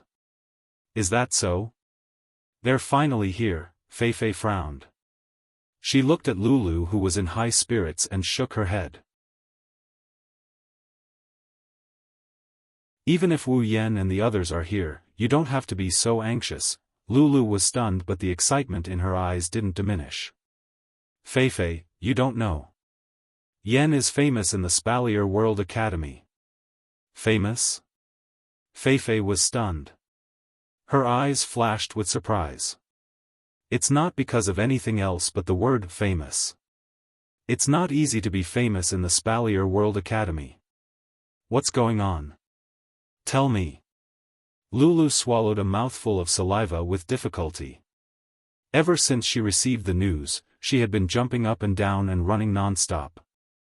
Now that she was here, she was so excited that she could not help but feel her mouth go dry, and she pounced on him. Even when she was explaining to Feifei, Lulu was still full of excitement. She described the test at the entrance of the Spalier World Academy as more exciting than a haunted house. Feifei was stunned. Feifei now knows that Lulu has the same talent. After Lulu finished, Feifei fell silent. 10 special students, yeah. Lulu grabbed Feifei's hand and swung it back and forth.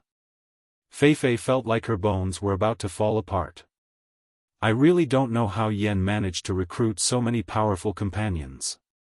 I really want to meet them. Hearing this, Feifei shook her head with a smile and said, "It seems that we really have to meet." Lulu immediately shouted excitedly when she heard Feifei's words. Okay. Let's go now. Right away. Let's go. Feifei stared blankly at Lulu running away.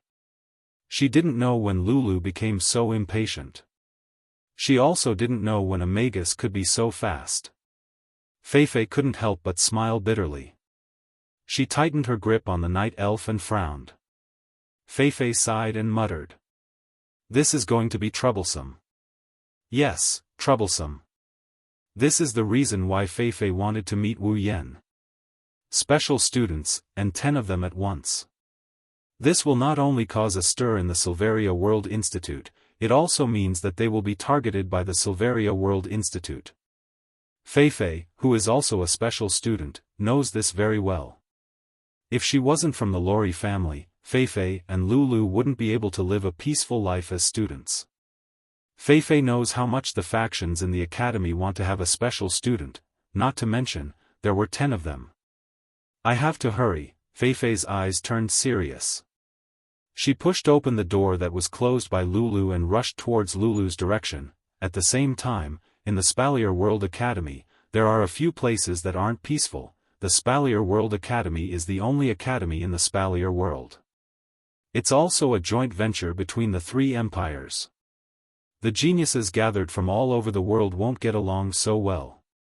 Not to mention the competition between the top clans in the 3 empires, there are also some big and small clans that have grudges against each other. With so many factions gathered in one place, how can they get along peacefully? Among them, there were even some who were his sworn enemies. In addition, some of these people would be the successors of their respective forces in the future. In such an academy, there were so many geniuses, including those without forces and those with small forces. Wouldn't it be too stupid if they didn't rope them in? Therefore, the Spalier World Academy can be said to be a microcosm of the rivalry between the clans. They don't want the geniuses to fall into the hands of their enemies, or they want to pull them over to their side. The geniuses in the academy suddenly became a hot commodity. Among them, the most eye-catching ones are the special students who are at the top of the student body. Now that 10 special students have appeared, this force is enough to change the entire situation of the Spalier World Academy. Therefore, when the news of the 10 special students reached the ears of the big shots, these factions are in an uproar. At the same time, almost identical orders are passed down from one faction to another. They must pull these 10 special students to their side. If they can't pull them over, they must not let the enemy pull them over. When necessary, they are allowed to use special methods. Feifei had predicted that something like this would happen. That's why she felt that there was trouble.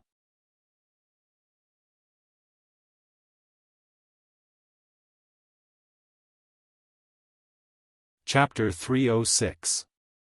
In the Spalier World Academy, there is a so-called hierarchy system.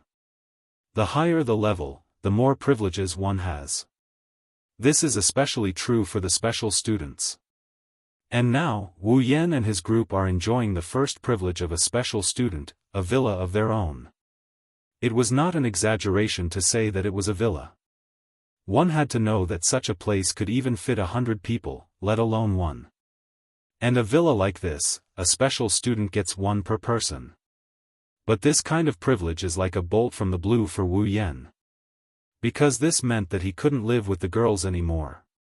When this fact flashed through his mind, Wu Yan couldn't react in time. When he did, Wu Yan immediately turned to the person in charge of arranging their accommodations. There's no need to go through so much trouble to arrange so many accommodations. A villa or whatever, one is enough. There are 10 of us, we can definitely live in it. Chuju, Mikoto, and the rest were embarrassed by Wu Yan's words. Even though they used to live together, but saying it so clearly in front of outsiders, isn't it indirectly telling them that they are related? Before Chuju and Mikoto could say anything, Shokuhu Misaki suddenly turned to Wu Yan and smiled. Era, I didn't say I want to live with you. Wu Yan's face stiffened. He forced a smile at the smiling Shokuhu Misaki and said helplessly. Queen-sama, what do you want now? Shokuhu Misaki ran her fingers through her hair and winked at Wu Yan. She said slyly. This queen, really needs to be taught a lesson. Wu Yan's mouth kept twitching. If there weren't outsiders here, Wu Yan would have pressed her down and beat her up. Shokuhu Misaki acted like she didn't see Wu Yan's expression. She turned to Kinohita Sayai, Frenda, and to Kitsubu Riku. You girls, do you want to come with me? Wu Yan's expression changed. If he wanted to beat Jusama up a while ago, now he wants to F*ck Jusama up. She actually dared to F*ck her own husband. Kinohita Sayai, Frenda, and Takitsubu Riku looked at each other. They didn't know what to do. Shokuhu Misaki saw this and smiled faintly. Could it be that you want to? Shokuhu Misaki looked at Wu Yan's direction and pouted. Live together? Kinohita Sayai and Frenda shuddered. Shokuhu Misaki's words reminded them of the time when they lived with Wu Yan in Academy City. What kind of fate did they end up in? Recalling the day they were raped, the two women were alarmed. They were already F*ked before they were raped. Now that they were F*ked, if they lived together with him, wouldn't that be? Thus, the two women came to a decision. They nodded furiously under Wu Yan's stunned gaze. They looked at Shokuhu Misaki with gratitude. After all, she was the one who saved them from the sea of fire. With such thoughts in mind, Kinohita Sayai and Frenda have long forgotten who was the one behind that embarrassing threesome. Seeing that Kinohita Sayai and Frenda agreed, Takitsubu Riku sneaked a glance at Wu Yan. Under the gazes of Kinohita Sayai and Frenda, she could only nod helplessly. Shokuhu Misaki smiled triumphantly and turned to Astria. Hey, Astria-chan, aren't you coming with us? Oi, Jusama, that's enough. Wu Yan finally couldn't hold it in anymore. His eyes were glowing dangerously. Shokuhu Misaki didn't doubt that if given the chance, Wu Yan would F*ck her again and again. This time, it was Astria's turn to be at a loss. She made a series of sounds like she didn't understand why the fire would burn her. Seeing this, Shokuhu Misaki decided to make the final push. Astria's eyes lit up and she nodded without hesitation. I have a lot of delicious food here. Wu Yan was stunned. He watched as Astria, Kinohita Sayai, Frenda, and Takitsubu Riku walked to Shokuhu Misaki's side. Wu Yan didn't know whether to laugh or cry. I say Jusama, what are you trying to do? Well, Wu Yan, don't worry, you'll find out soon enough. Shokuhu Misaki smiled mysteriously and poked Wu Yan's cheek. Oh, right. Shokuhu Misaki suddenly reached out and took off the black bracelet on Wu Yan's wrist. It's the biocontainment device that stored the sisters. Shokuhu Misaki waved it at Wu Yan's face. I'm taking this too. Wu Yan was stunned. Before he could react, Mikoto jumped out and shouted. You woman, why are you taking the sisters away? Misaka-san, there's no need to rush. Shokuhu Misaki didn't even look at Mikoto as she put the biocontainment device on her wrist. She touched the black bracelet on her wrist and smiled. Since Misaka-san doesn't have any plans for them, just leave it to me. Do you think I'll harm them? Mikoto's face turned red. She stomped her feet and said in exasperation. You. Don't tell me you want the sisters to appear in this academy? That's 20,000 identical little sisters. Shokuhu Misaki ignored Mikoto's words and giggled. I said there's no need to rush. Shokuhu Misaki looked at Wu Yan, Hanajaku, and Mikoto. She giggled and swung her long hair, showing the back of her head to everyone. I'll give you guys a big surprise. After that, Shokuhu Misaki led Kinohita Sayai, Frenda, to Kitsubu Riku, and Astria away under the guidance of the person in charge. Wu Yan, Chuju, and Mikoto looked at each other. After a while, Mikoto spoke up. That woman must be up to something again. Mikoto knows Shokuhu Misaki well. After all, she's been harmed by her in the past. Wu Yan sighed. He knew that Jusama's thoughts are unfathomable, but he still felt helpless. He could only observe a moment of silence for those who are going to be harmed by Jusama's, none.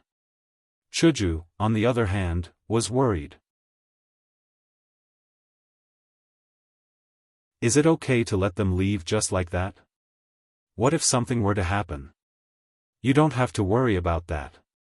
Wu Yan patted his face as he watched Shokuhu Misaki and the others leave. It doesn't matter who gets the short end of the stick, Jusama won't get the short end of the stick. Mikoto harumphed. I hope she gets the short end of the stick. That woman really thinks she has everyone under her control. Wu Yan and Chuju laughed dryly. They could feel the deep resentment in Mikoto's words. They fell silent. Scratching his head, Wu Yan smiled at Chuju and Mikoto. Hey, Mikoto, Chuju, don't tell me you're thinking of moving out to live on your own? Chuju and Mikoto blushed and glared at Wu Yan. They wanted to say something, but Wu Yan had already turned to Ikaros. Ikaros, don't tell me you're going to live on your own too? Ikaros flinched, shyness flashed in her eyes, but she still insisted. Ikaros, I'm going with Master, Wu Yan chuckled. Flandra-chan also raised her hand and she yelled. Me too. Me too. Flan wants to live with Oniai-chan too. Chuju and Mikoto looked at each other and nodded helplessly. To be honest, they're a little reluctant to part with Wu Yan as well. Mikoto snorted and turned her head away. I just want to be with Ikaros and Flan. She said with a bit of embarrassment. Yes, Wu Yan giggled. Mikoto couldn't help but feel a bit annoyed, and Hinajaku felt helpless again.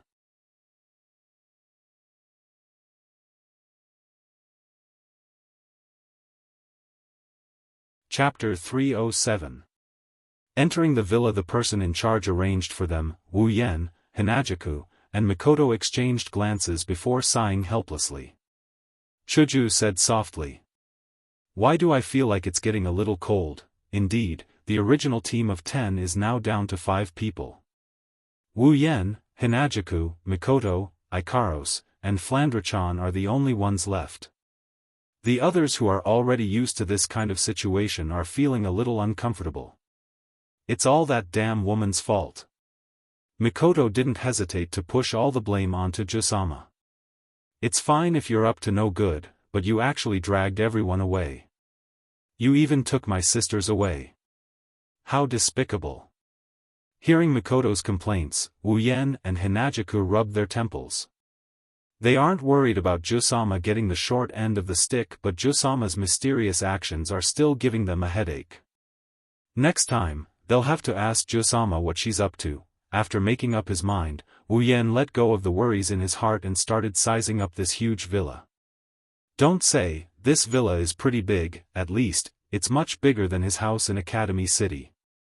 Flandra-chan giggled and jumped down from Wu Yan's lap. She started jumping around the mansion like a happy little bird, running around the living room. Even though this place is a lot smaller than Scarlet Devil Mansion, Flandra-chan is still running around tirelessly, rummaging through the rooms one by one like she's on an adventure. Wu Yan, Chuju, and Mikoto, who were feeling a little cold at first, smiled when they saw Flandra-chan like this. The strange feeling in their heart also disappeared. Gotta admit, Flandra-chan has a special kind of charm. Could it be that she's the apple of Scarlet Devil Mansion's eye? Wu Yan quickly shouted when he saw Flandrachan running deeper into the mansion. Flandrachan, don't run too fast, be careful not to fall. Got it. Oni-chan. Flandrachan's figure disappeared from everyone's sight. She ran into the villa and went on her so-called adventure. Shaking his head helplessly, Wu Yan was about to follow her when Icaro suddenly tugged on Wu Yan's clothes and handed a booklet to him. Master, what's this? Wu Yan asked as he took the booklet from Icaros. Icaros pointed at a table nearby. I found it on that table, what is it? Chuju and Mikoto also gathered around Wu Yan. The three of them looked at the booklet in Wu Yan's hand. A few big words printed on the cover answered the questions in Wu Yan and everyone's mind. Entrance Guide?